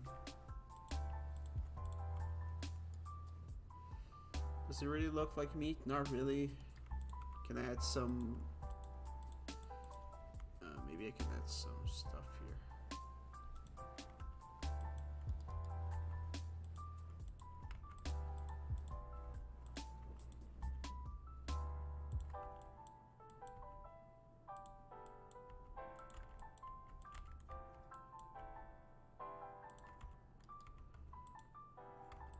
Yeah, maybe I can add some fatty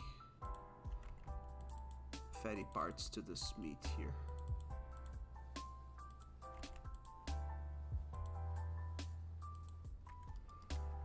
So I project from view, flatten this also. This looks kind of like a fatty texture. Then maybe I can make it thicker or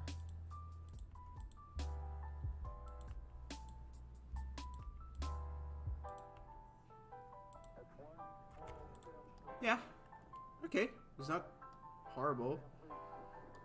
Bottom side doesn't have to have anything because it's probably not gonna appear. It's okay.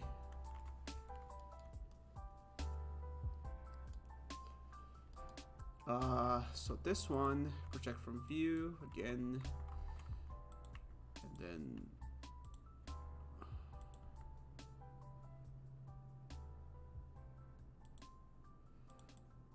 bones are separate parts. I think this is a bone texture.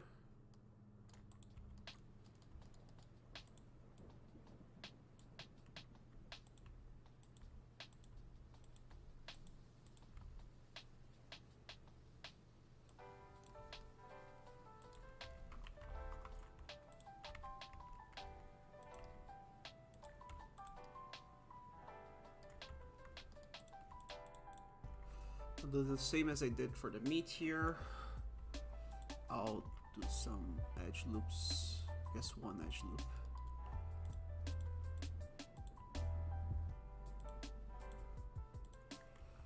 Let me do like this.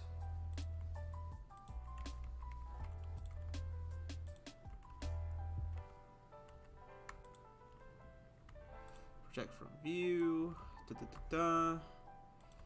Add a fatty texture. And then just this, and that.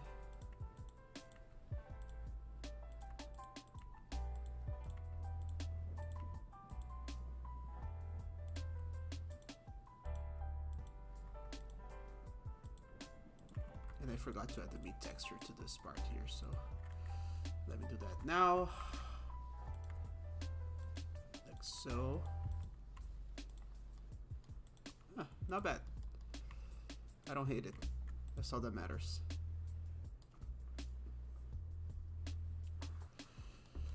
I forgot to add the bone in the middle. Fuck it. Project from view. Like so, and then select the stock. This is the stock, and the rest is the rest. I'm going kind of insane. I've been on this too long.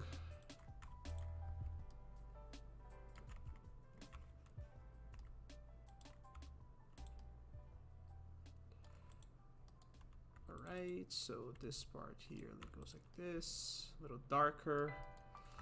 Mushroom done.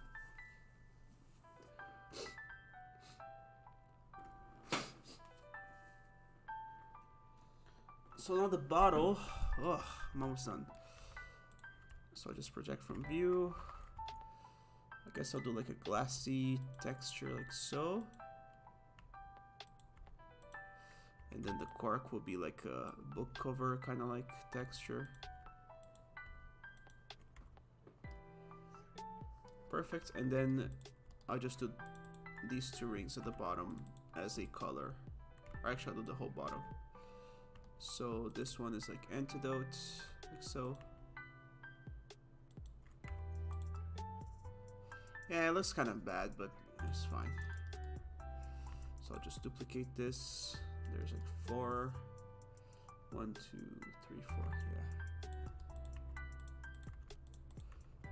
So this one will be the mana.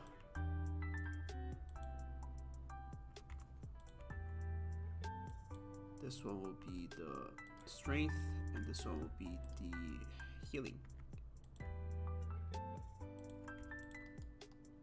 Cool. And I did not select the back sides. Ugh.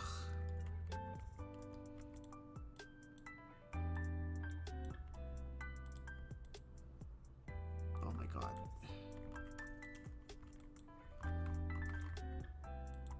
Okay, again, mana.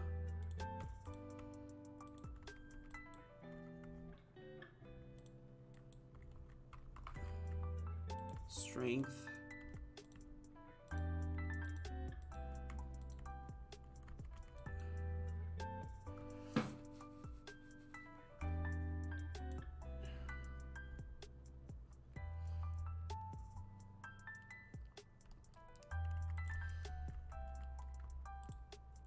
And health. Cool. Now this one, I'll just do project from front, and then give it like a papery kind of texture. I guess I messed up this texture because it doesn't seem to get darker, or does it? Maybe a little bit. Yeah, enough. Okay. Then just a ribbon here.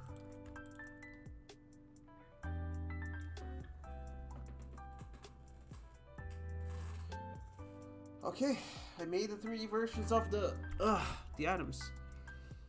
Oh my goodness, that took me a while. But they all look good. They all look like items. Let me just make this one a little fatter.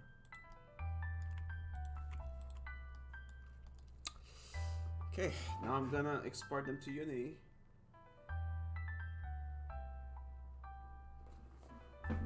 Just give me 1 second.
Okay. I hate this part, but gotta do it. So let me get my folder here. Okay, so reset the object to the origin. Export. FBX. Apple. Selected objects.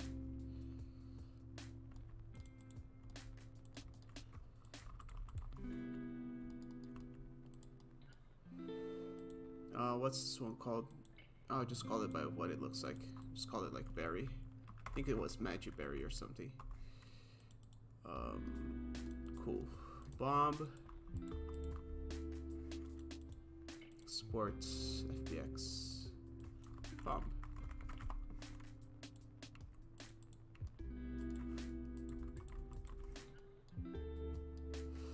Bread.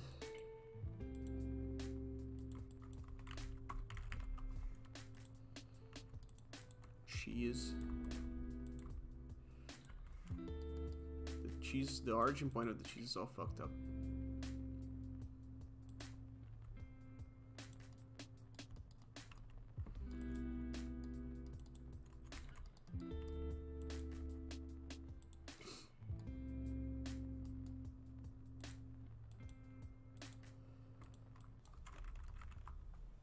Cheese.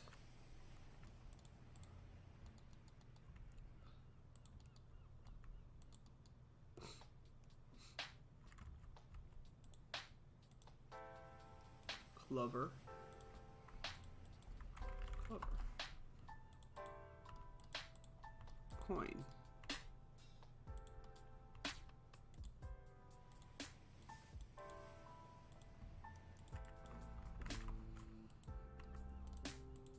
Crown.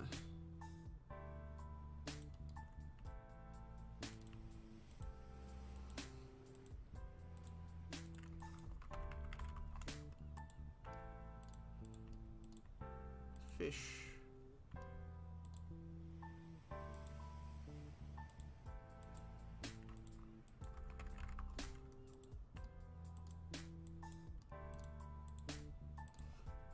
Gas.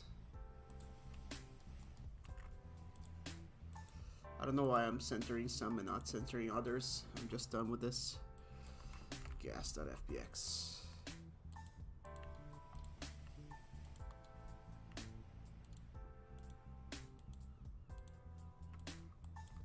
Gem.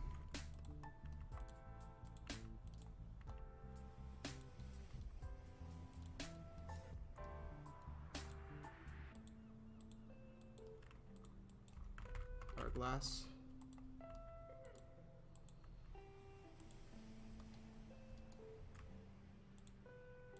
Journal.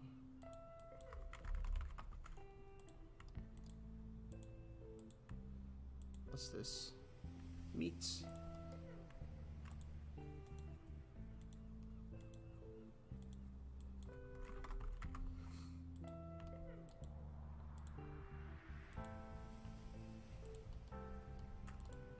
This is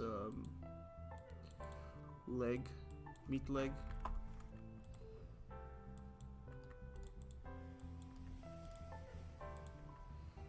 This is the mushroom.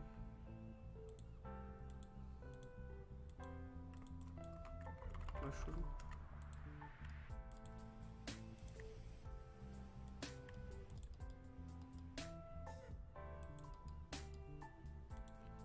Antidotes.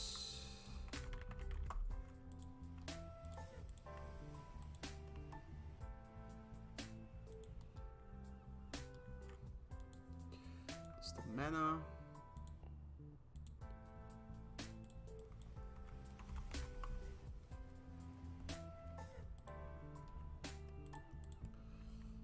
This is the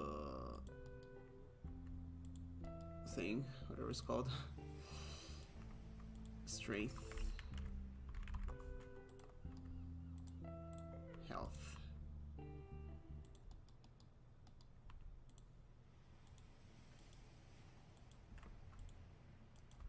Health. Cool. This is the scroll. Very high poly scroll. Needlessly high poly scroll. Look at that. There's never gonna see that amount of detail.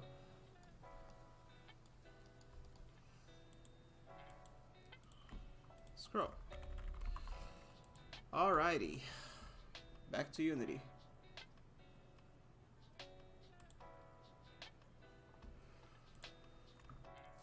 Okay. We have all the things here. I'm pretty sure they're gonna be huge. So if I put this on the scene, and put an apple on the scene. Yeah, big apple. So I think it needs to be 0.1. Perfecto. Maybe 0.2 or something. Still too big. 0.15. Yeah, it needs to be large enough to look like an item, kind of. 0.15. Apply. Can I do it to all of them? I hope so. Cool. What's this R object? It's a floor. Camera shots. Pickup. Cool. So I'll just do generate. So pickup apple. And then I'll change the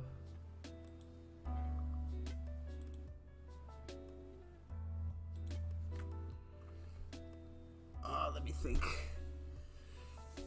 So pick up apple, so I go here and I change it to apple. But also I gotta change the mesh inside of it. So it's an apple. Like so.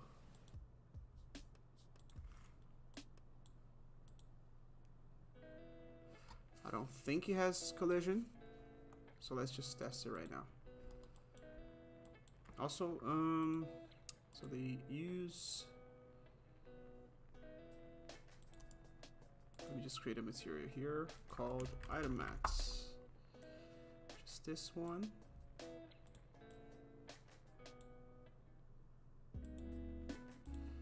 So let me make it unlit.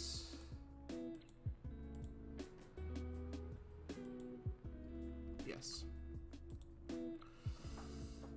And then let me apply this material to everything here. Oh, I gotta do it one by one, of course. I gotta do that one by one.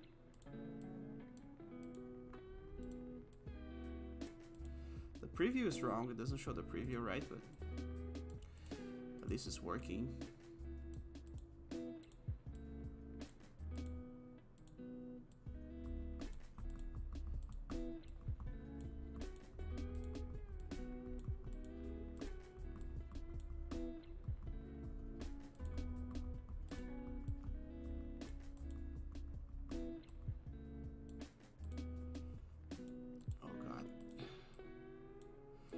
Pretty sure there's a way to automate this, but we're almost done, so it doesn't matter.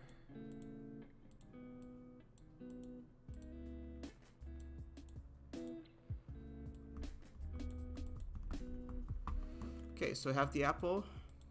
Let's test it. Let me move it around.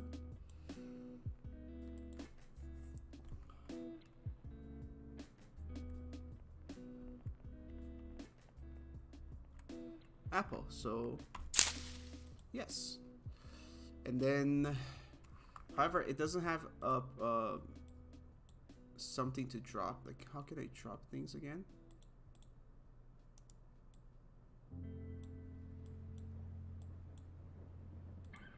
I forget how to drop things. I guess it does. It's not droppable because it didn't set the item to be droppable. So, can use, consume and use, equipment, sockets, properties. Can drop, yeah. So, and then I gotta add a prefab for when it drops. So let me add the apple here as a prefab. Let me unpack completely and then apple. So on the apple, the prefab for the apple is this thing here, see?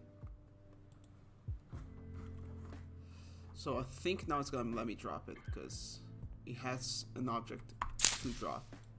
See? The drop's kind of floating, but that's okay.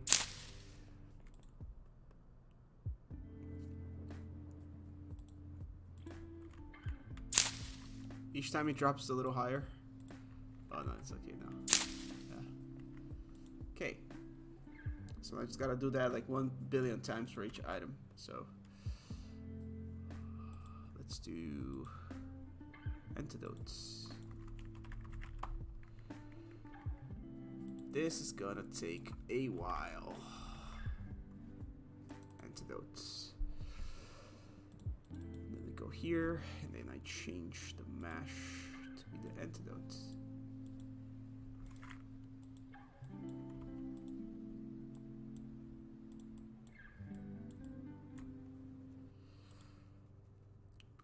And then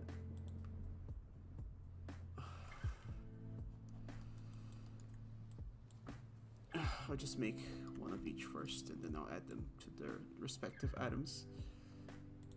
So antidotes, Bitcoin, regenerate, change the item to the Bitcoin.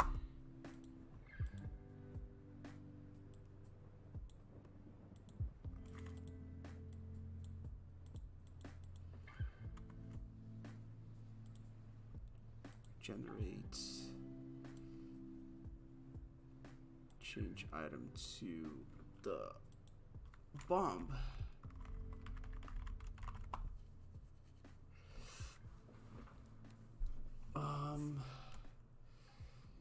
So that's the bomb.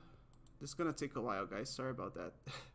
It's a lengthy process, but once I'm done, I should have my inventory system sort of ready to start doing the NPC stuff. I'll still have to code some things, some detection scripts, but should be most of it done. So, bomb. Also, I'm starving.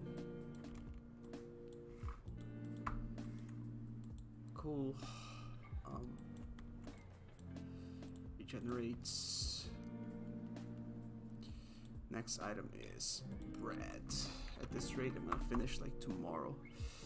Okay, so let's pick up the paste. So bread, cool. Delete the mesh here. Add bread here. Raise it a little bit. Done.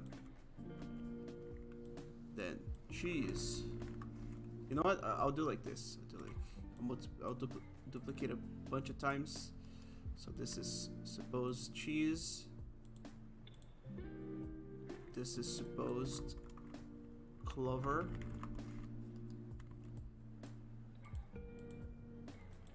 This is supposed. I did the coin already. Crown. This is the supposed fish. This is the supposed gas. Okay, let me just do a bunch of times first.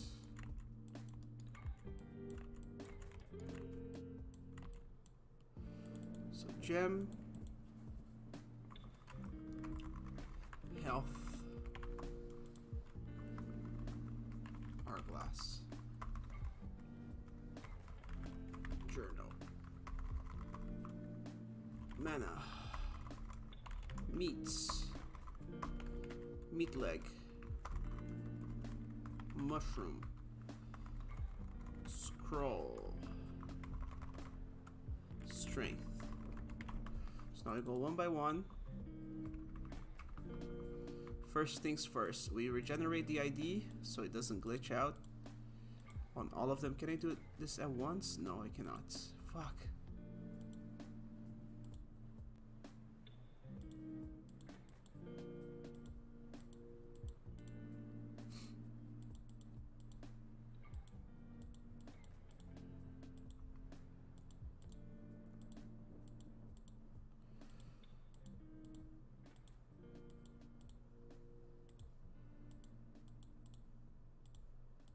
Cool. Now we're gonna add the items, the proper items rate. So bread is correct. So cheese,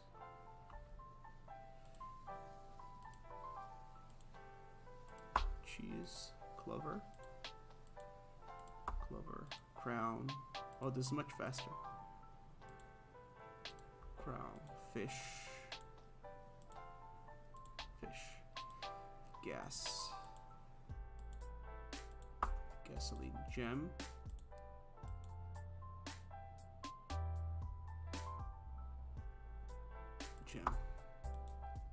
health,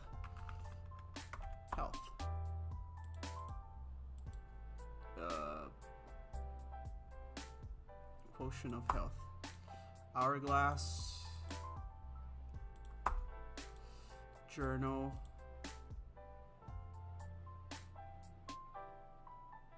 King Julio's journal, mana potion,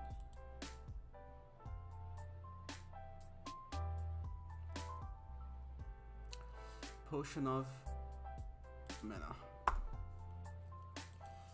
meats, something meat here, Columbus meat leg, forget the name as well, so I'll just do leg, quark leg, that's the one, mushroom, common mushroom, scroll, Billy Doon, strength potion. Okay, so now if I get these items, they're all gonna be the items that they say they are, but they don't have to. They all look like bread right now, but let's test. So apple, antidote, bomb, bread, cheese, clover, crown, fish, gas, gem, health, hourglass, journal, mana, meat, mushroom, scroll. I missed something there. Okay. So now I can get all the items, but I just need to change their visuals first. So I stopped at bread. Everything looks like bread. So this is the true bread. This is the cheese. Royale cheese. Does anyone know that very obscure movie reference? Clever. Royale with cheese. I could use a Royale with cheese right now. I'm so hungry. Crown here.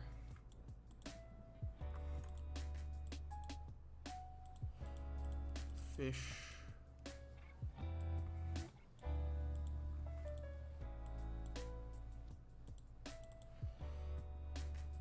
Gasoline here. Reset everything.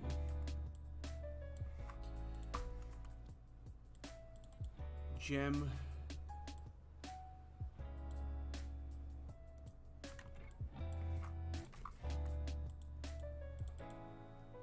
Health.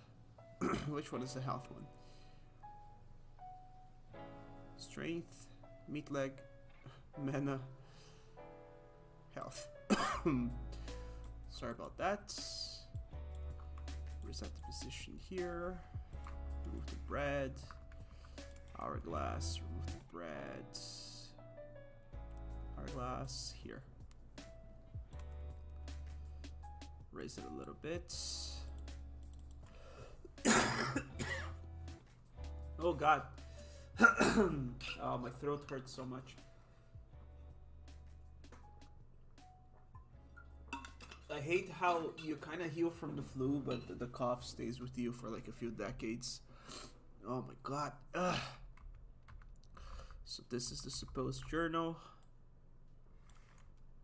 Lift it a little bit. Boom. This is the mana potion, so here. Meats. This is the meat. Look, a sandwich.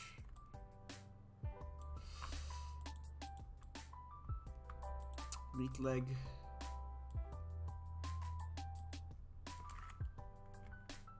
Huh? Oh, there are two breads here.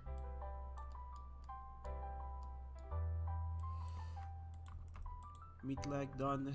Mushroom. Where's the mushroom?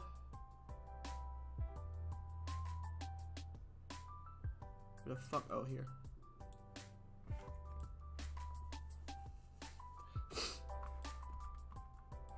Scroll. Here.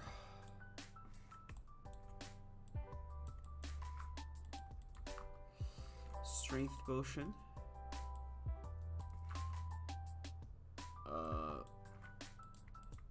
Here. Cool. And then the final thing is we go to each item here. So let me lock this in place. So we did it for the apple. Pick up apple. So Bitcoin. Big connect. We had it here. Huh? Oh, it has to be a prefab. Sorry. So I'll just add everything here as prefabs. Let me just make them lose their connection to the thing. Okay. Antidote. Bitcoin. Bomb. Bread. Cheese. Clover. Crown. Fish. Gas.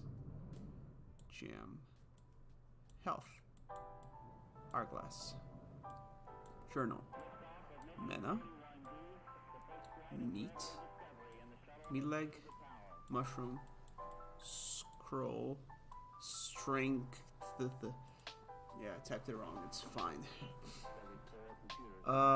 Cool. So Bitcoin. We add the coin here. Bomb. Bomb. Bread. Bread. Cheese. Cheese. Clover. Clover. Oh, I like how it is in order. Mushroom. Oh, no, mushroom it's not because I changed the name. It's fine. Crown. Boom. Fish. Boom. Gasoline. Boom. Gem. Boom. Hourglass. Boom. Journal. Boom. Columbus meat. Boom. Quark leg. Boom. Potion of healing. That's not the one here. Potion of mana. It's here. Potion of strength is here. The potion of scroll of something is here. Oh my god, it's done. Now we can pick up the items and drop them, and we can see them in our inventories, and we can also see them in the world. So let me just remove this thing here. My goodness, that took a long time. Jesus. Okay. I can get everything I want, bomb and stuff, and then I can drop it, you see? So if I go to these things here, the prefabs, and I add like rigid body and like a box collider. Oh shit. Of course I'll have to adjust it manually to each of them, but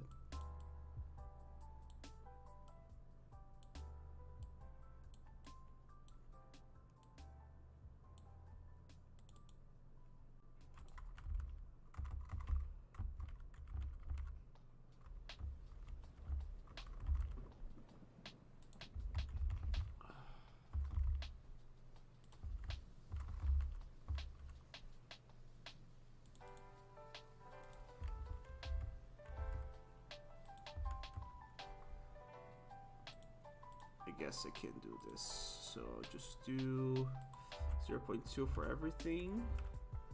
Oh, 0.4 for everything actually. And then 0.2 for the height. So this should cover most of them. Yeah, it's okay, it's okay. It's alright, it's alright, it's alright, it's alright. Yeah. Some of them are kind of weird with the book.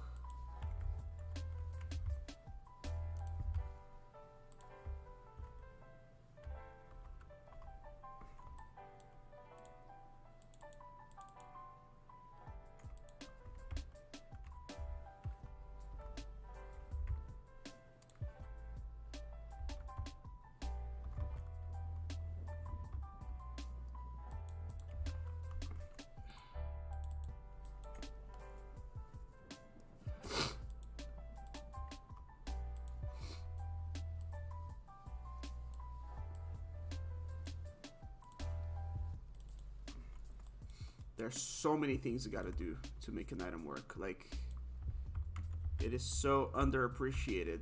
The players don't know the effort that goes into making like one item. You know, to make one item, you have to make all the data for it and the interactions and the uses, and you can equip it or not, and if it heals you or does something, and then you can make the art for the UI. And how it's gonna look on the UI, and then you have to make the 3D of how it's gonna look in the world, and then you can add the physics so it doesn't just float around like it's happening right now to me. So there's so much that goes into every little thing. That's why making games is so difficult.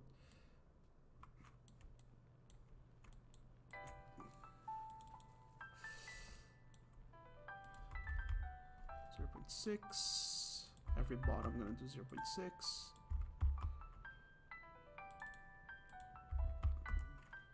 Cool. So I think now they're gonna like fall. Yeah, see, they fell a little bit when I got them. Oh, I can kick them. Fuck. Yeah, that's an unexpected thing. See? Choo, choo, choo, pew, pew. Yeah, that's not good. So let's drop it. Oh.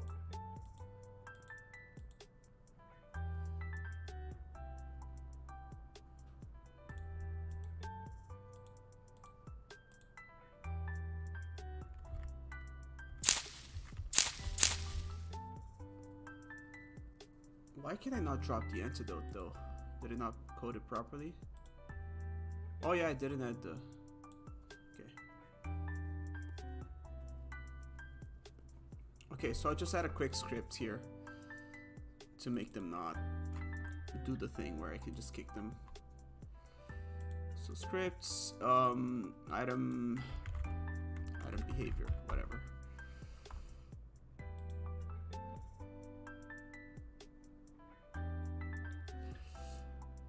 just go to the items and I'll add item behavior to all of them.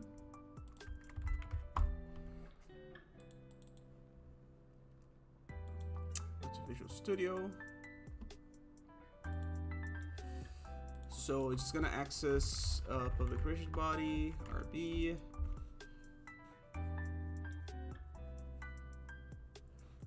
And it's simply gonna do the following. Bool lock equals false. If lock is false, every frame, if lock is false, oh, if I don't know, physics lock equals false, every frame is gonna check rb.velocity, so dot magnitude. So it's gonna check the velocity of the object.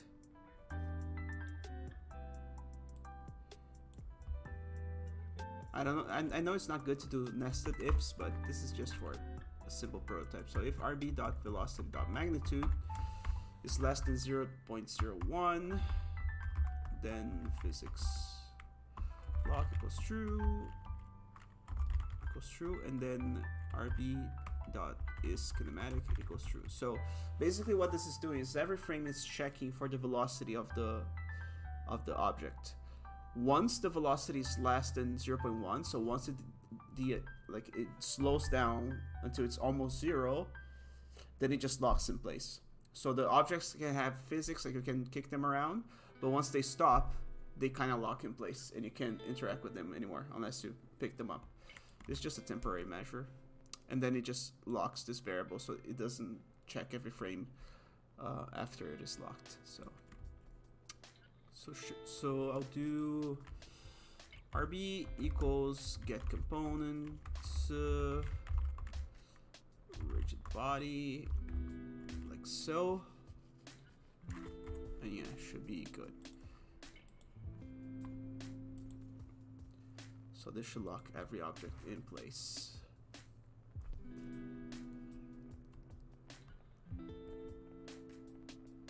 See, now they're locked. Now they're just obstacles. But I can still pick them up. And I can drop them. So you see they fall down. Oh. Yeah, this one locked in the air. Because I guess it collided with me, but sure. Cool, so now we have the items and their functionalities. Let us test the NPC once more. You have just arrived at the shop. Hello, my friend. Oh, shit. Hello, do you want to buy apples? Greetings, traveler. I appreciate your offer, but I'm afraid I don't have a need for apples at the moment. Is there anything else I can assist you with? Yeah, so the AI is kind of here. Oh shit, my stream is locked. Let me show you guys again because I keep forgetting to show Unity. So, see, I have this NPC that I can chat with. So, how is? Oh my god, how is your day going? Every time I press I, it just goes into the inventory. Gotta disable that. Despite the rainy weather, my day is going quite well. I always find joy in tending to my shop and interacting with customers like yourself. How may I be of service? So I can interact with the NPC sort of.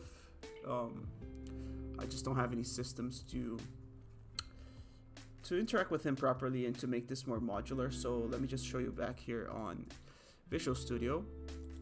So on the controller here, we have this big text here.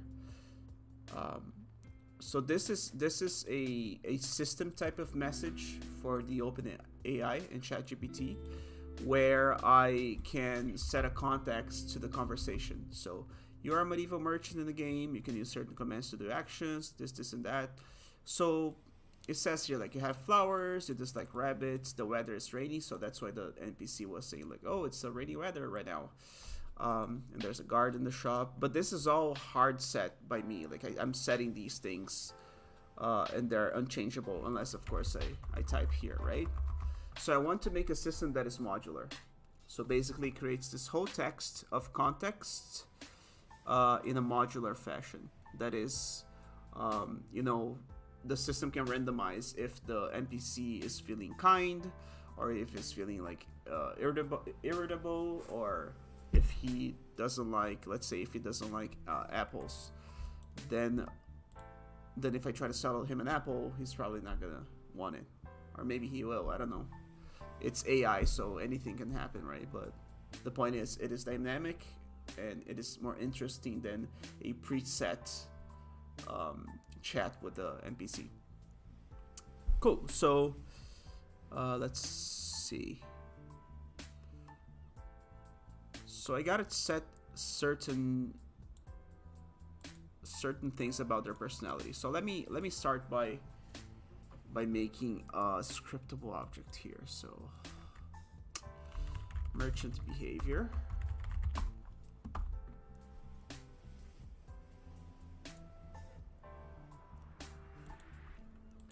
So this is of type scriptable objects, so I can have multiple. And I'll do, I forget how it's done. Create asset menu, Unity. Just forget the snippet of code here. My assets, so AI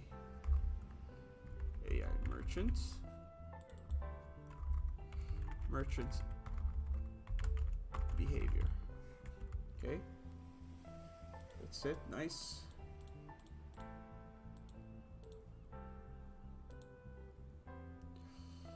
So yeah, so if I go back to Unity, I can do a folder called merchants, and I can do create AI merchant behavior. So merchant A, let's do that. Okay, so let's go back to Visual Studio. So we're gonna have a function to create this whole text here. It's gonna bit by bit create all of the text. So let's call it public void create context. Okay, so certain things are preset, certain things are 100% gonna be in every merchant we talk about. So this, for instance, so here also do public string, so string context string.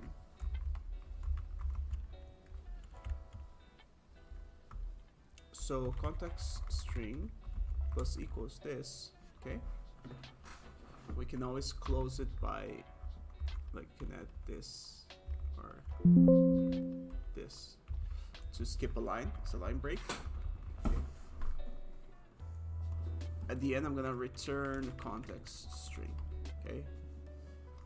Oh, like this. Okay, so you're a medieval merchant in a game. You can use certain commands to do certain actions. Cool. This as well. Please make sure. Yeah, like so. Please make sure that your dialogue only contains things that can be done with these commands. Actually, yeah, this is out of order, but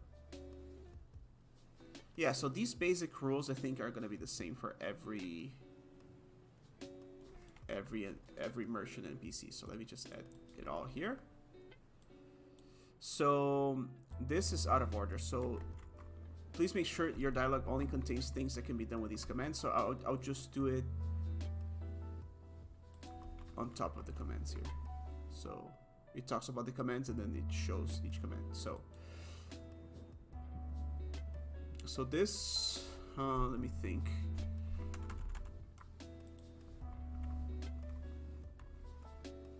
I think I have to add this to every.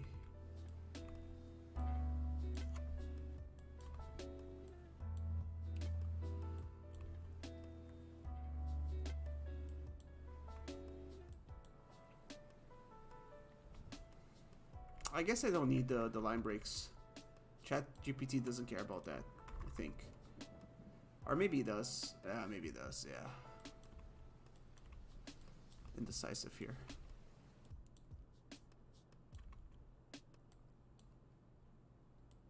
We'll do a few tests. Might work, might not work. We'll see.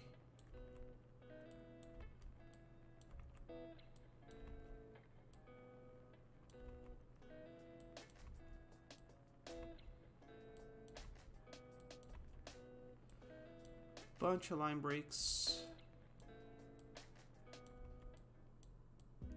I don't know how it's gonna interpret the line breaks once it gets sent out to the ChatGPT API, but we'll see. Okay.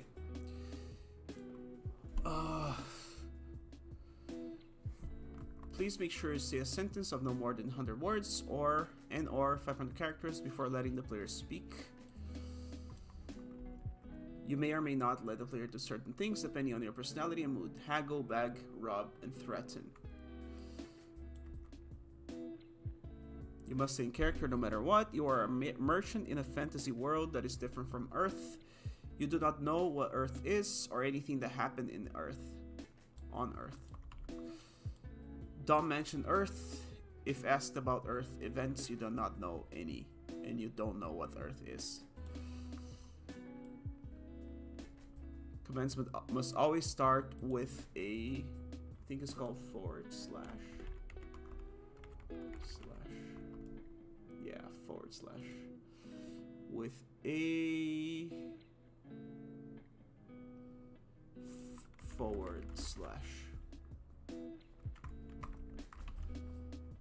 Let me add as well that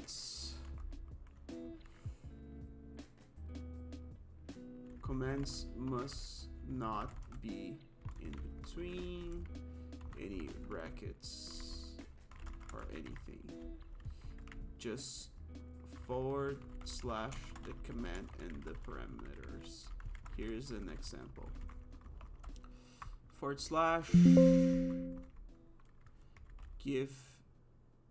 give gold to player 100.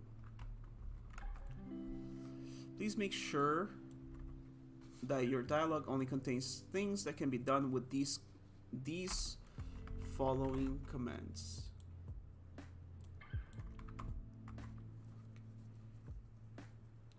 Let me also add something here. You cannot give the player any quests or play any games with players. The only interaction with the player is interactions related to the exchange of goods and gold that you and the player have. Plus, you may only sell items that you have and can only buy items that the player has.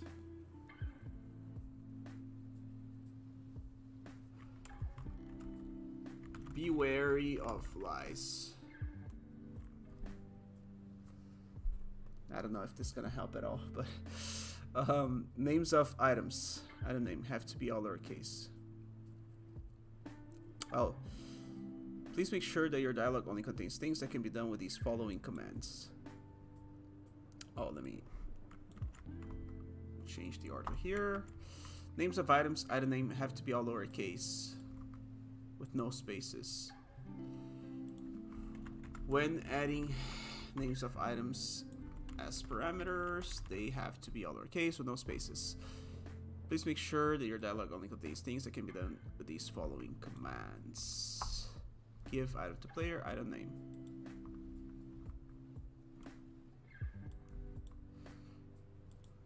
Gives an item to a player used when the player buys something you have. Example. Give give item to player, short sword. Take item from player. Takes an item from a player, use when the player sells something to you, or when you forcefully take an item from them. Take item from player. Let me just do like example. Yeah, example. Take item from player, space, dagger.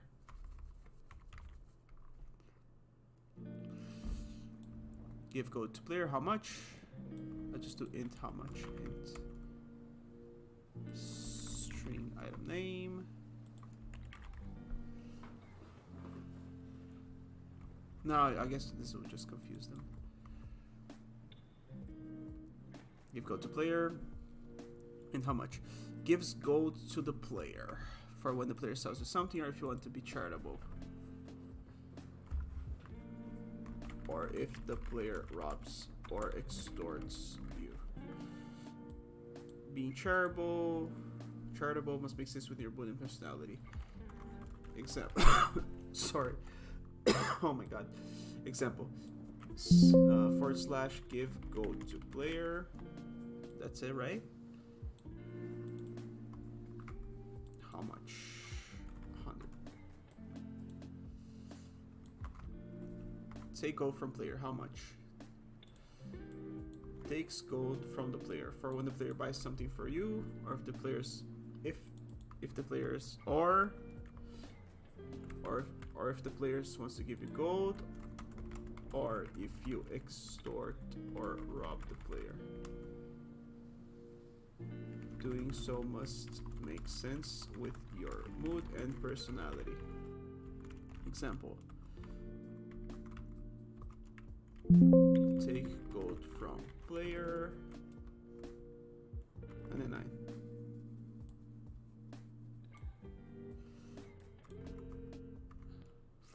/ kick. Kicks the player out of the store.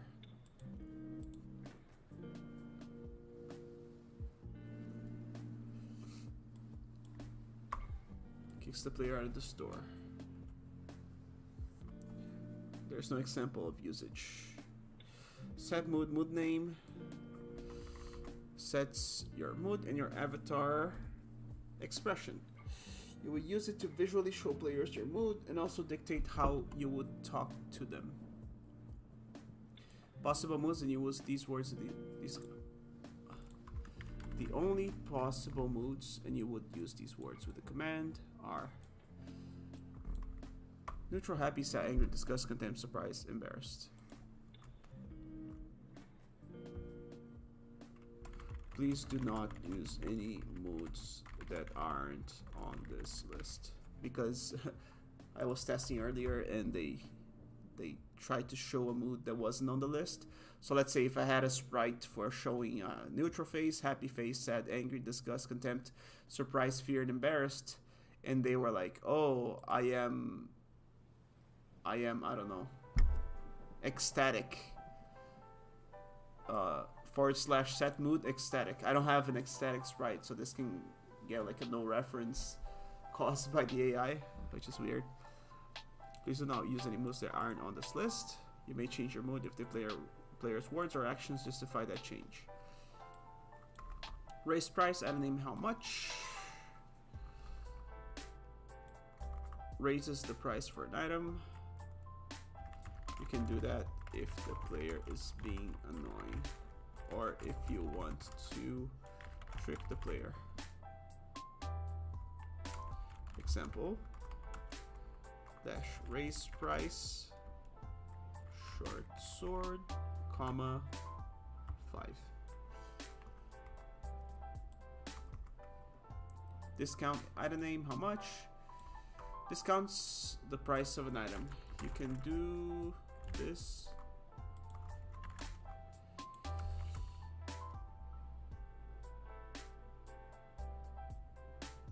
If you offer a discount, or if the player successfully haggles with you. Example. Discount. Short sword. 10. Or dagger. 10. Okay.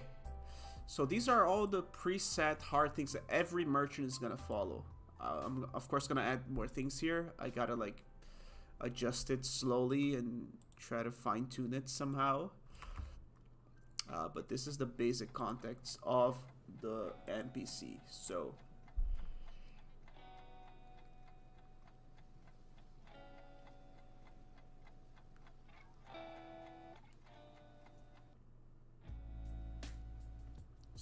starting from here, that's the things that we don't know exactly, like before the game starts, what they're gonna be, because it's gonna be set by the system.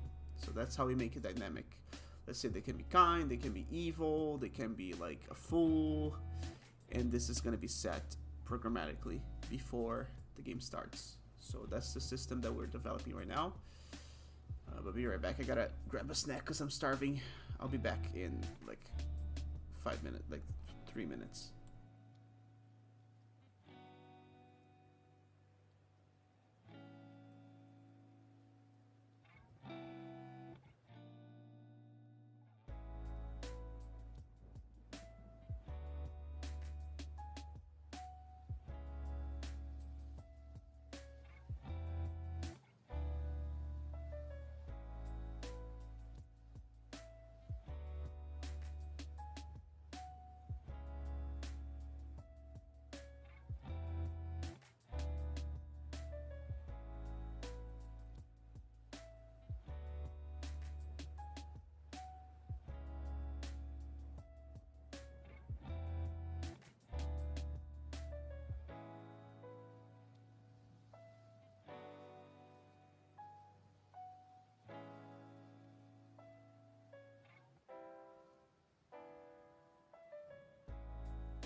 Hello, I'm back.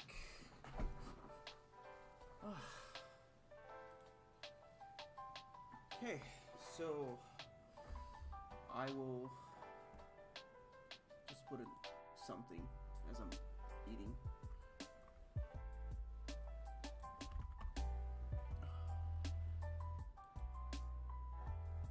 You know what? I'll just put a short hike GDC just for 5 minutes while I eat because I'm starving so bad. I'll try to make some commentary so it's transformative and I'm not just ripping off the GDC channel.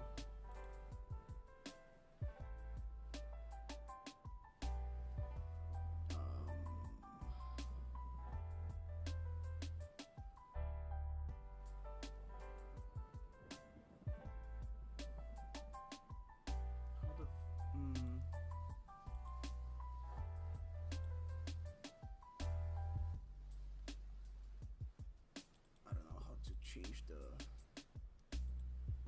It's not the one. That's the one. I guess for a bit of context, I want to talk a little bit where I was leading up to the development of the game. So when I think back on things, I feel like one of the hardest decisions I had to make on the game was whether or not I was going to make it at all. So this is me in 2017. The shadows would look on every single object. This guy's such a good technique by using a plugin called GB Camera for Unity, and you can look it up if you're interested in playing around with this too. So early on, I was having trouble trying to pick colors that I wanted to use for the game and convey the atmosphere that I wanted. I ended up searching for fall nature photos of the Canadian Shield and sampling colors directly from them. These references really helped me establish the palette for the game and kind of pick that mood and color palette.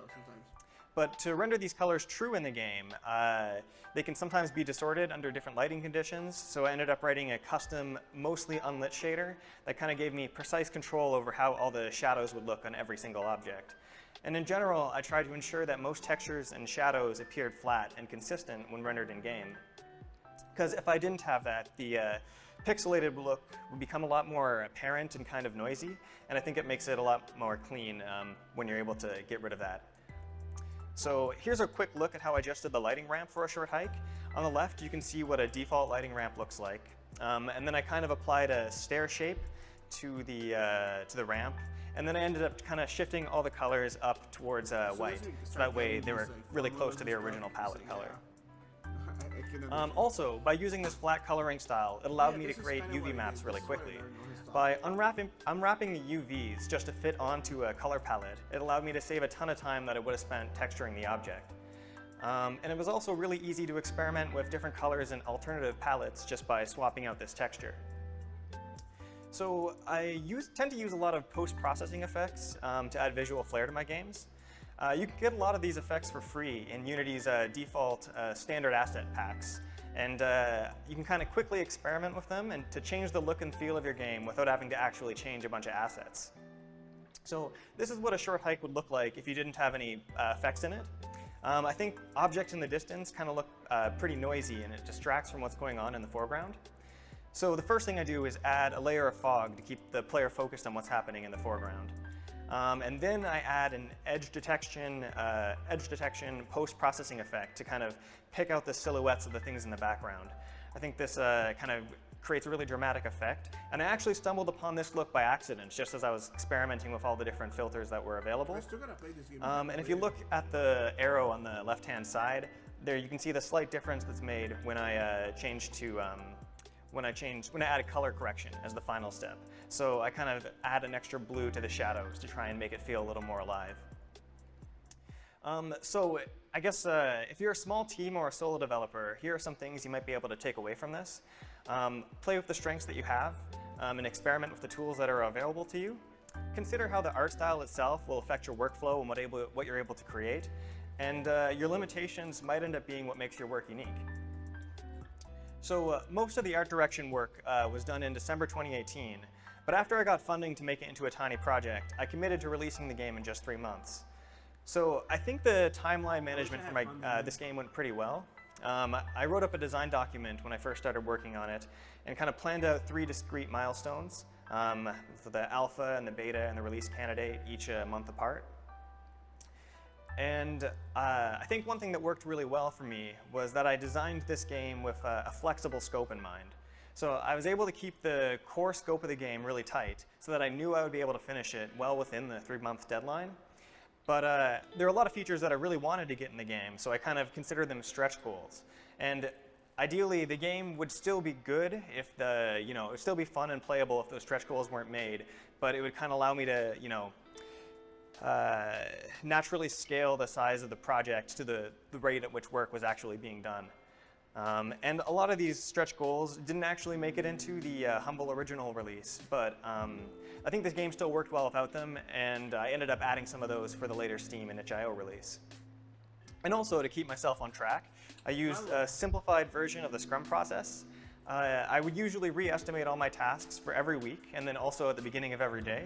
This helped me get a good sense of what features I would have time for, and help me plan ahead.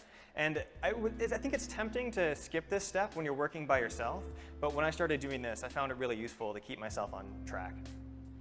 So I also had an external deadline to hold me accountable on this project. And for me personally, I think that helped keep me really focused on finishing something rather than trying to make it something perfect. But I did really want to get as much as I could into this game. So I had to take a few shortcuts. As I mentioned earlier, the art style was something that allowed me to make a lot of assets faster. But I was also able to carry over many tools and techniques that I'd used on previous projects. For example, I used a yarn spinner to handle the dialogue system for my game, which I previously used on the RPG. I'd already established... Yarn spinner, what's that? Unity.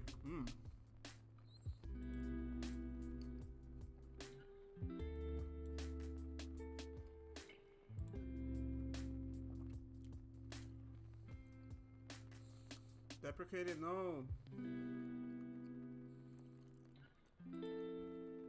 What is it? Like a dialogue system? If that's not there, it's just going to do all.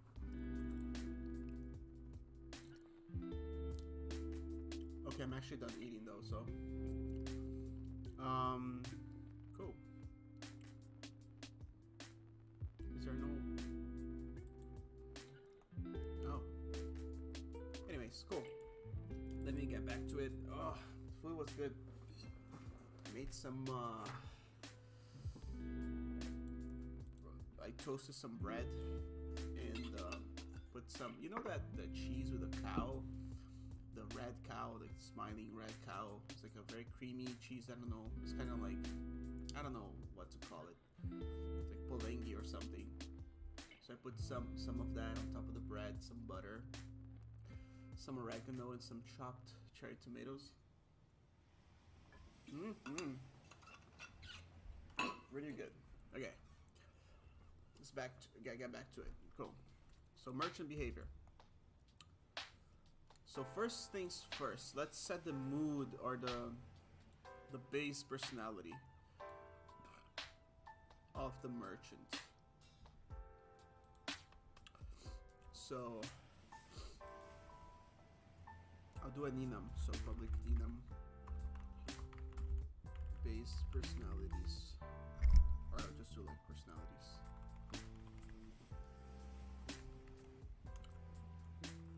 Kind and evil. If anyone has suggestions, please type in the chat because I'm not feeling very creative. But like kind, evil. Let's do like neutral. Kind, evil.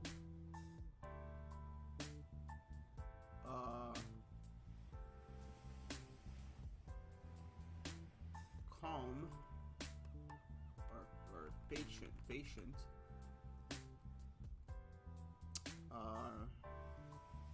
Trying to think of things that can affect the trading. Neutral, kind, evil, patience. Greedy.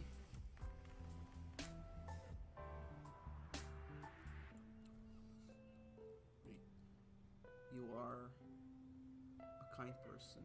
Okay, you are an evil person, a patient person, a greedy person.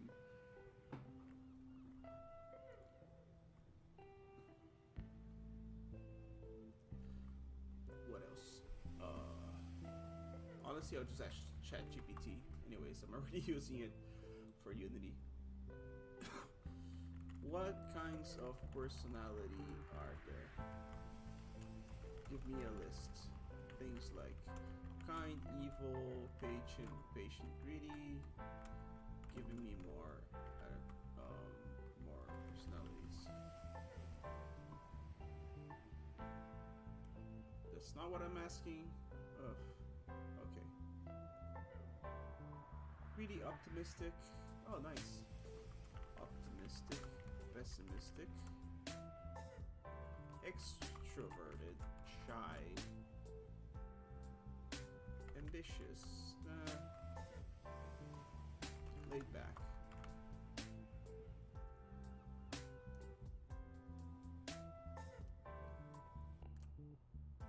That's it. Laid back. Okay.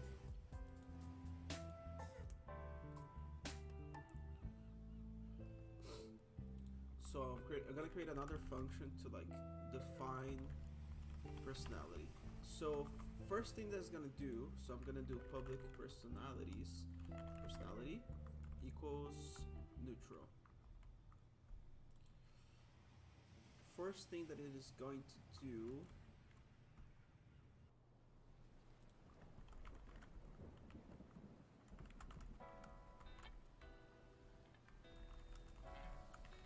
let me just think.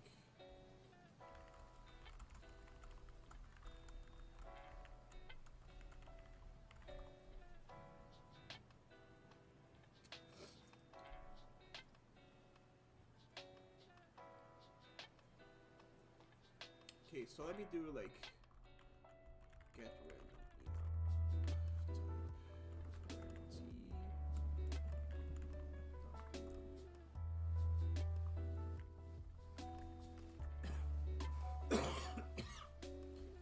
random values equals oh, let me just check my phone real quick.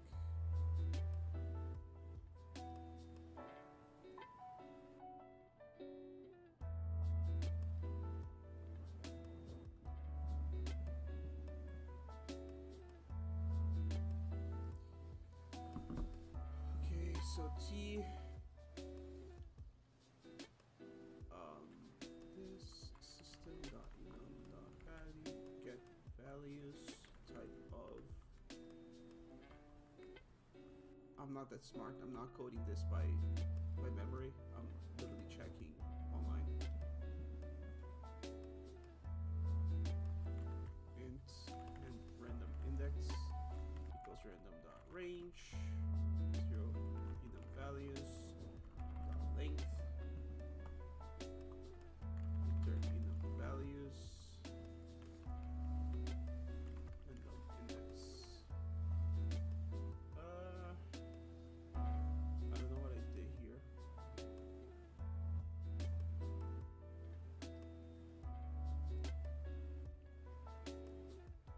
Oh.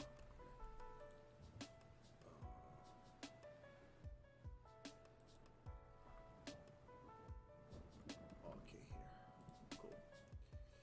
And then, so first thing we're gonna do is gonna set the personality as a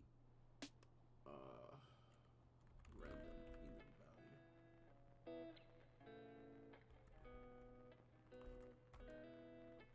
The personalities enum.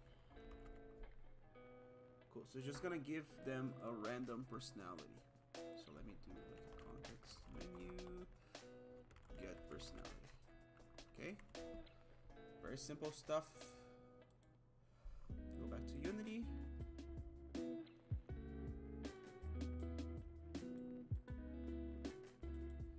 guess this is kind of boring right now, but it might become more fun as I make it work. So we got our merchant A here. So if I do get personality, so it's greedy, get personality is pessimistic, and so on and so forth. that's the first step done. I'm gonna do a little more before I finish the stream because I've been streaming for almost 5 hours. But I can do it for a little longer. So, your current mood is neutral. Okay, so I guess certain. Let me think.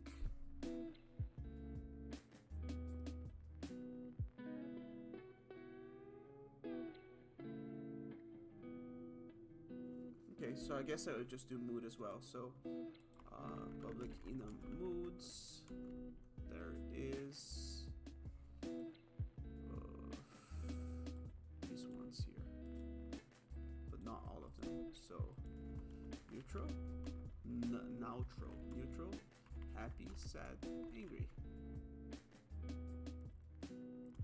content, but not these ones.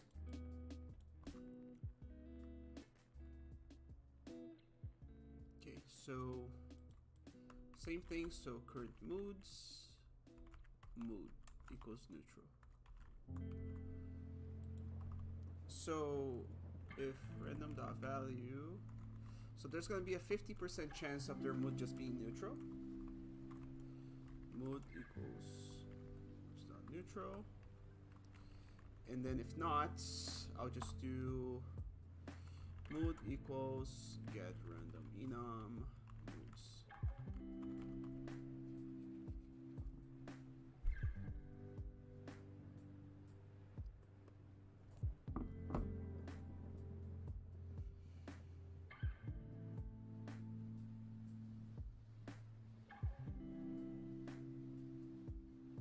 Okay, so I'll just do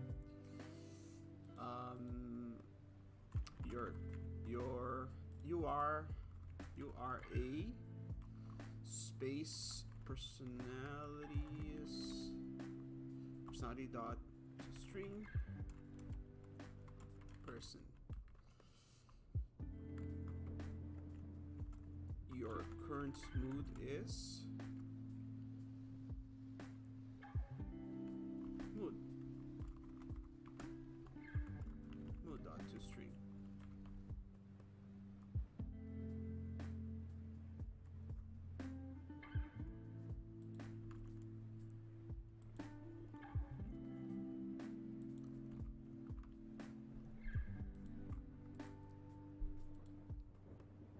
So we set the mood, we set the personality.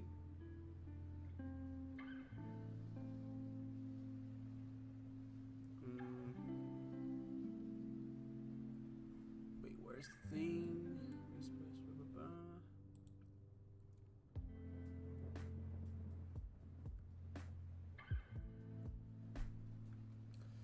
Player has to undergo. Where's the mood? Kind person. Oh, here. Weather is rainy. Okay.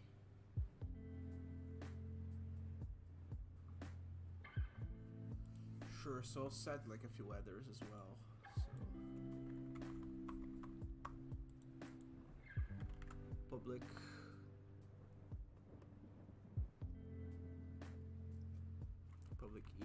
enum weather.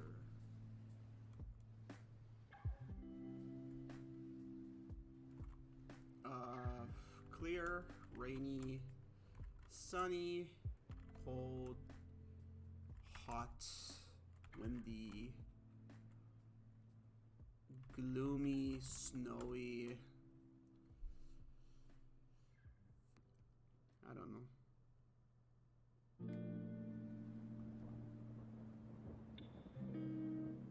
Just like stormy. And then, of course, this wouldn't be on the merchant behavior, it would be somewhere else, and the merchant would just access it, but I'll just keep it centralized for now. So weather.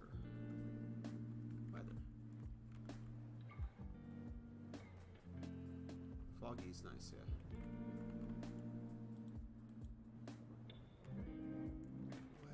Weather dot clear. What's up? I'm back. What's poppin'?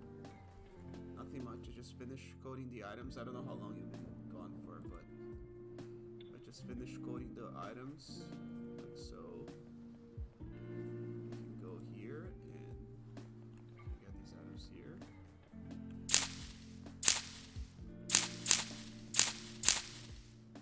And I can drop them.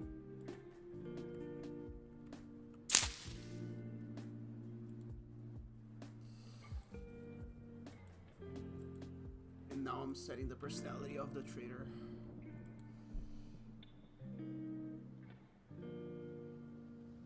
The weather is rainy, so I'll just set the weather equals get random enum weather. I'm seeing VS. Oh yeah, I keep forgetting to fucking change it, man. I gotta find a way to do it automatically when I change the window, because I don't know how to do Streamlabs. But yeah, the items are there.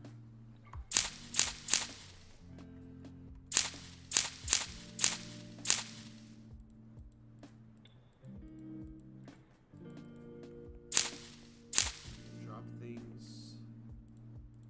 I can get them again.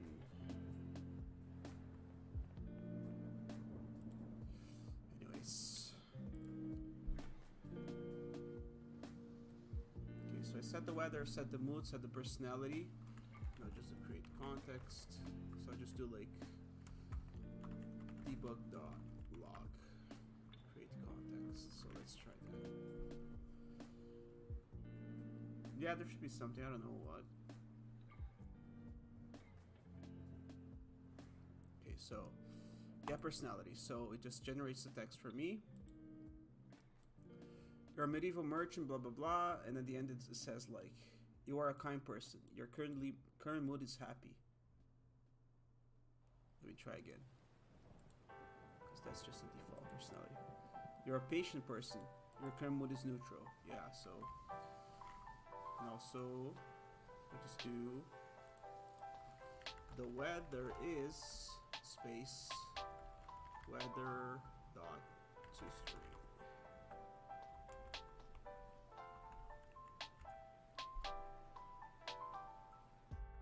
Unity is very loud compared to my Oh, good to know.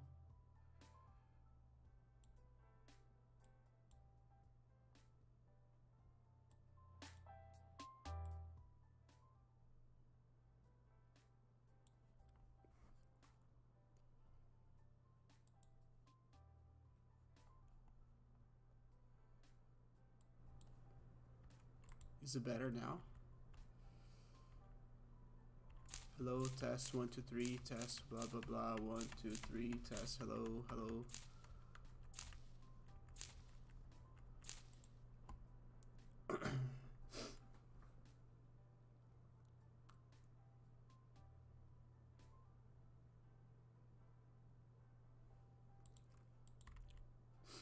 All right, coolio. So now I need to get the items somehow. Let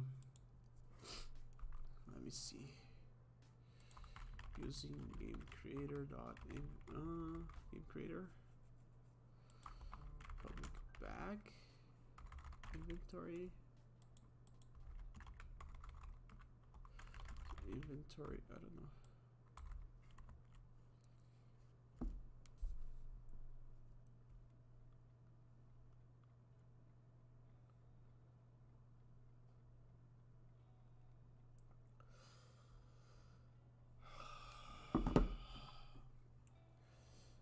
I don't know how I can access a player's bag. Let me open Discord and ask.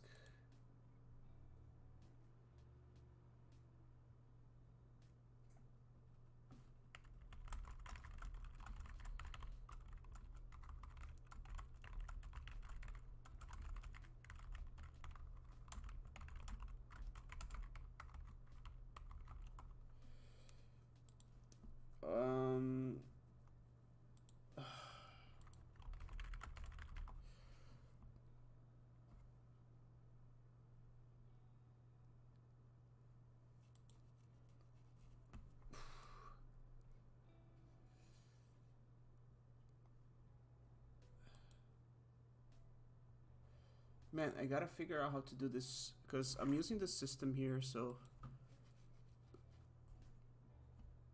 public. Oh.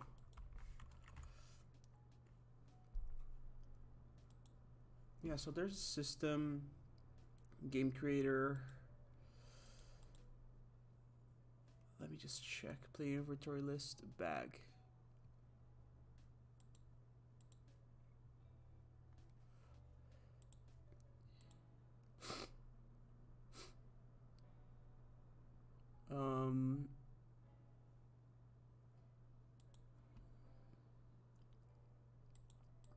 This is so difficult.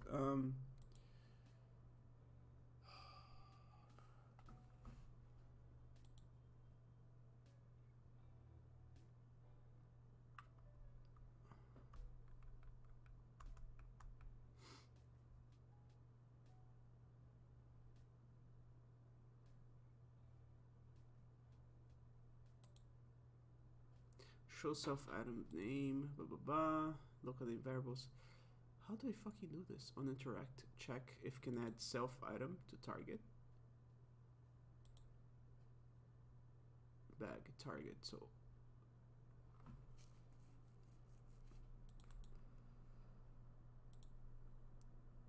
player inventory.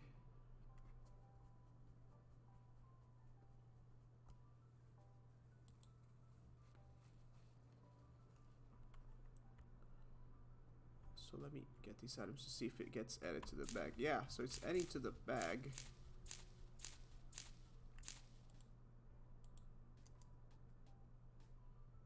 Edit scripts. Game creator runtime.inventory. Aha. Runtime.inventory. And then I can maybe get like public bag. Yes. Bag. Because I need to access the player's inventory to see what items they have. Okay, so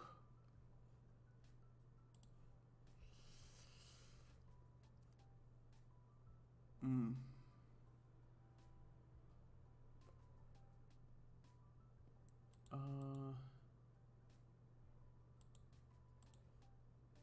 I add a bag?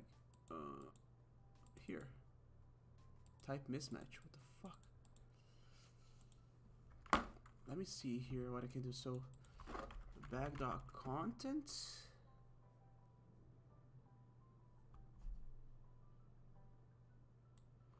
Let me try debug.log.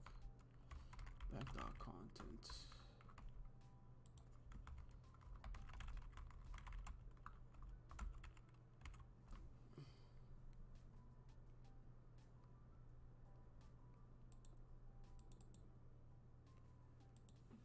Maybe it's public bag.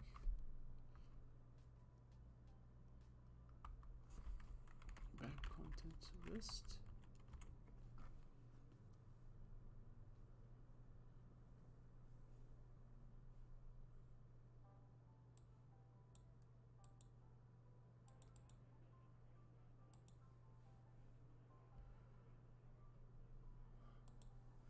Man, how do I... the problem with these systems that are visual scripting is that some of them are really hard to integrate when you actually want to do proper scripting. Bag contents script. I'm checking the Discord.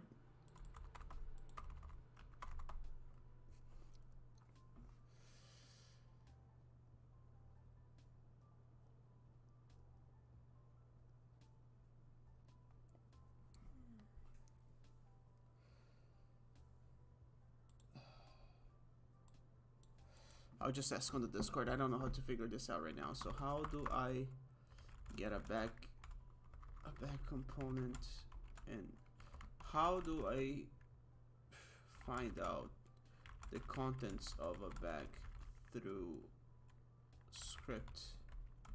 Is there an example anywhere else? Anywhere? The visual scripting's really good, but it seems hard to integrate it with custom scripts of mine. Yeah, I guess this might be too difficult to do now, but also the stream has been running for exactly 5 hours now and 36 seconds, so I might just call it. It's been too long, but I actually progressed quite a lot. I made all the items, cute little items, modeled and retopologized some of them, and UV mapped. I like this gradient, looks kind of cool.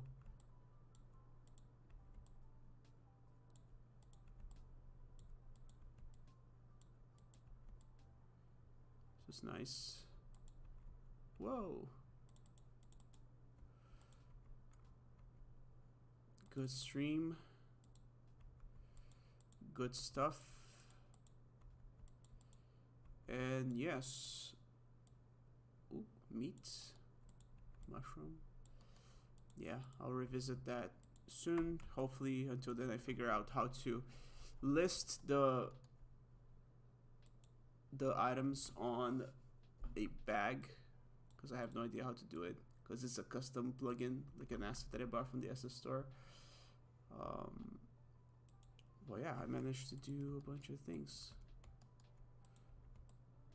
Man, this texture is looking kind of cool. I think it's because it's compressed or something.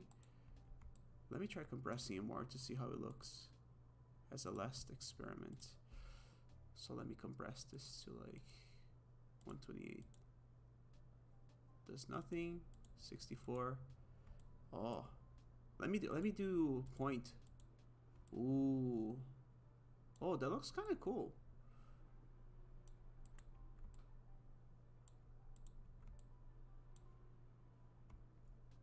What about the cheese? How's the cheese looks? Yeah, models are nice. Oh, this looks trash. 128. Okay, now it's better. Models are okay, you know. Game ready. NVIDIA, game ready.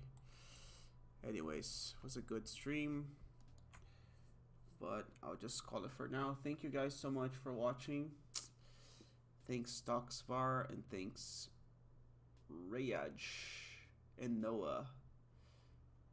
And I'll see you guys next time. Bye bye.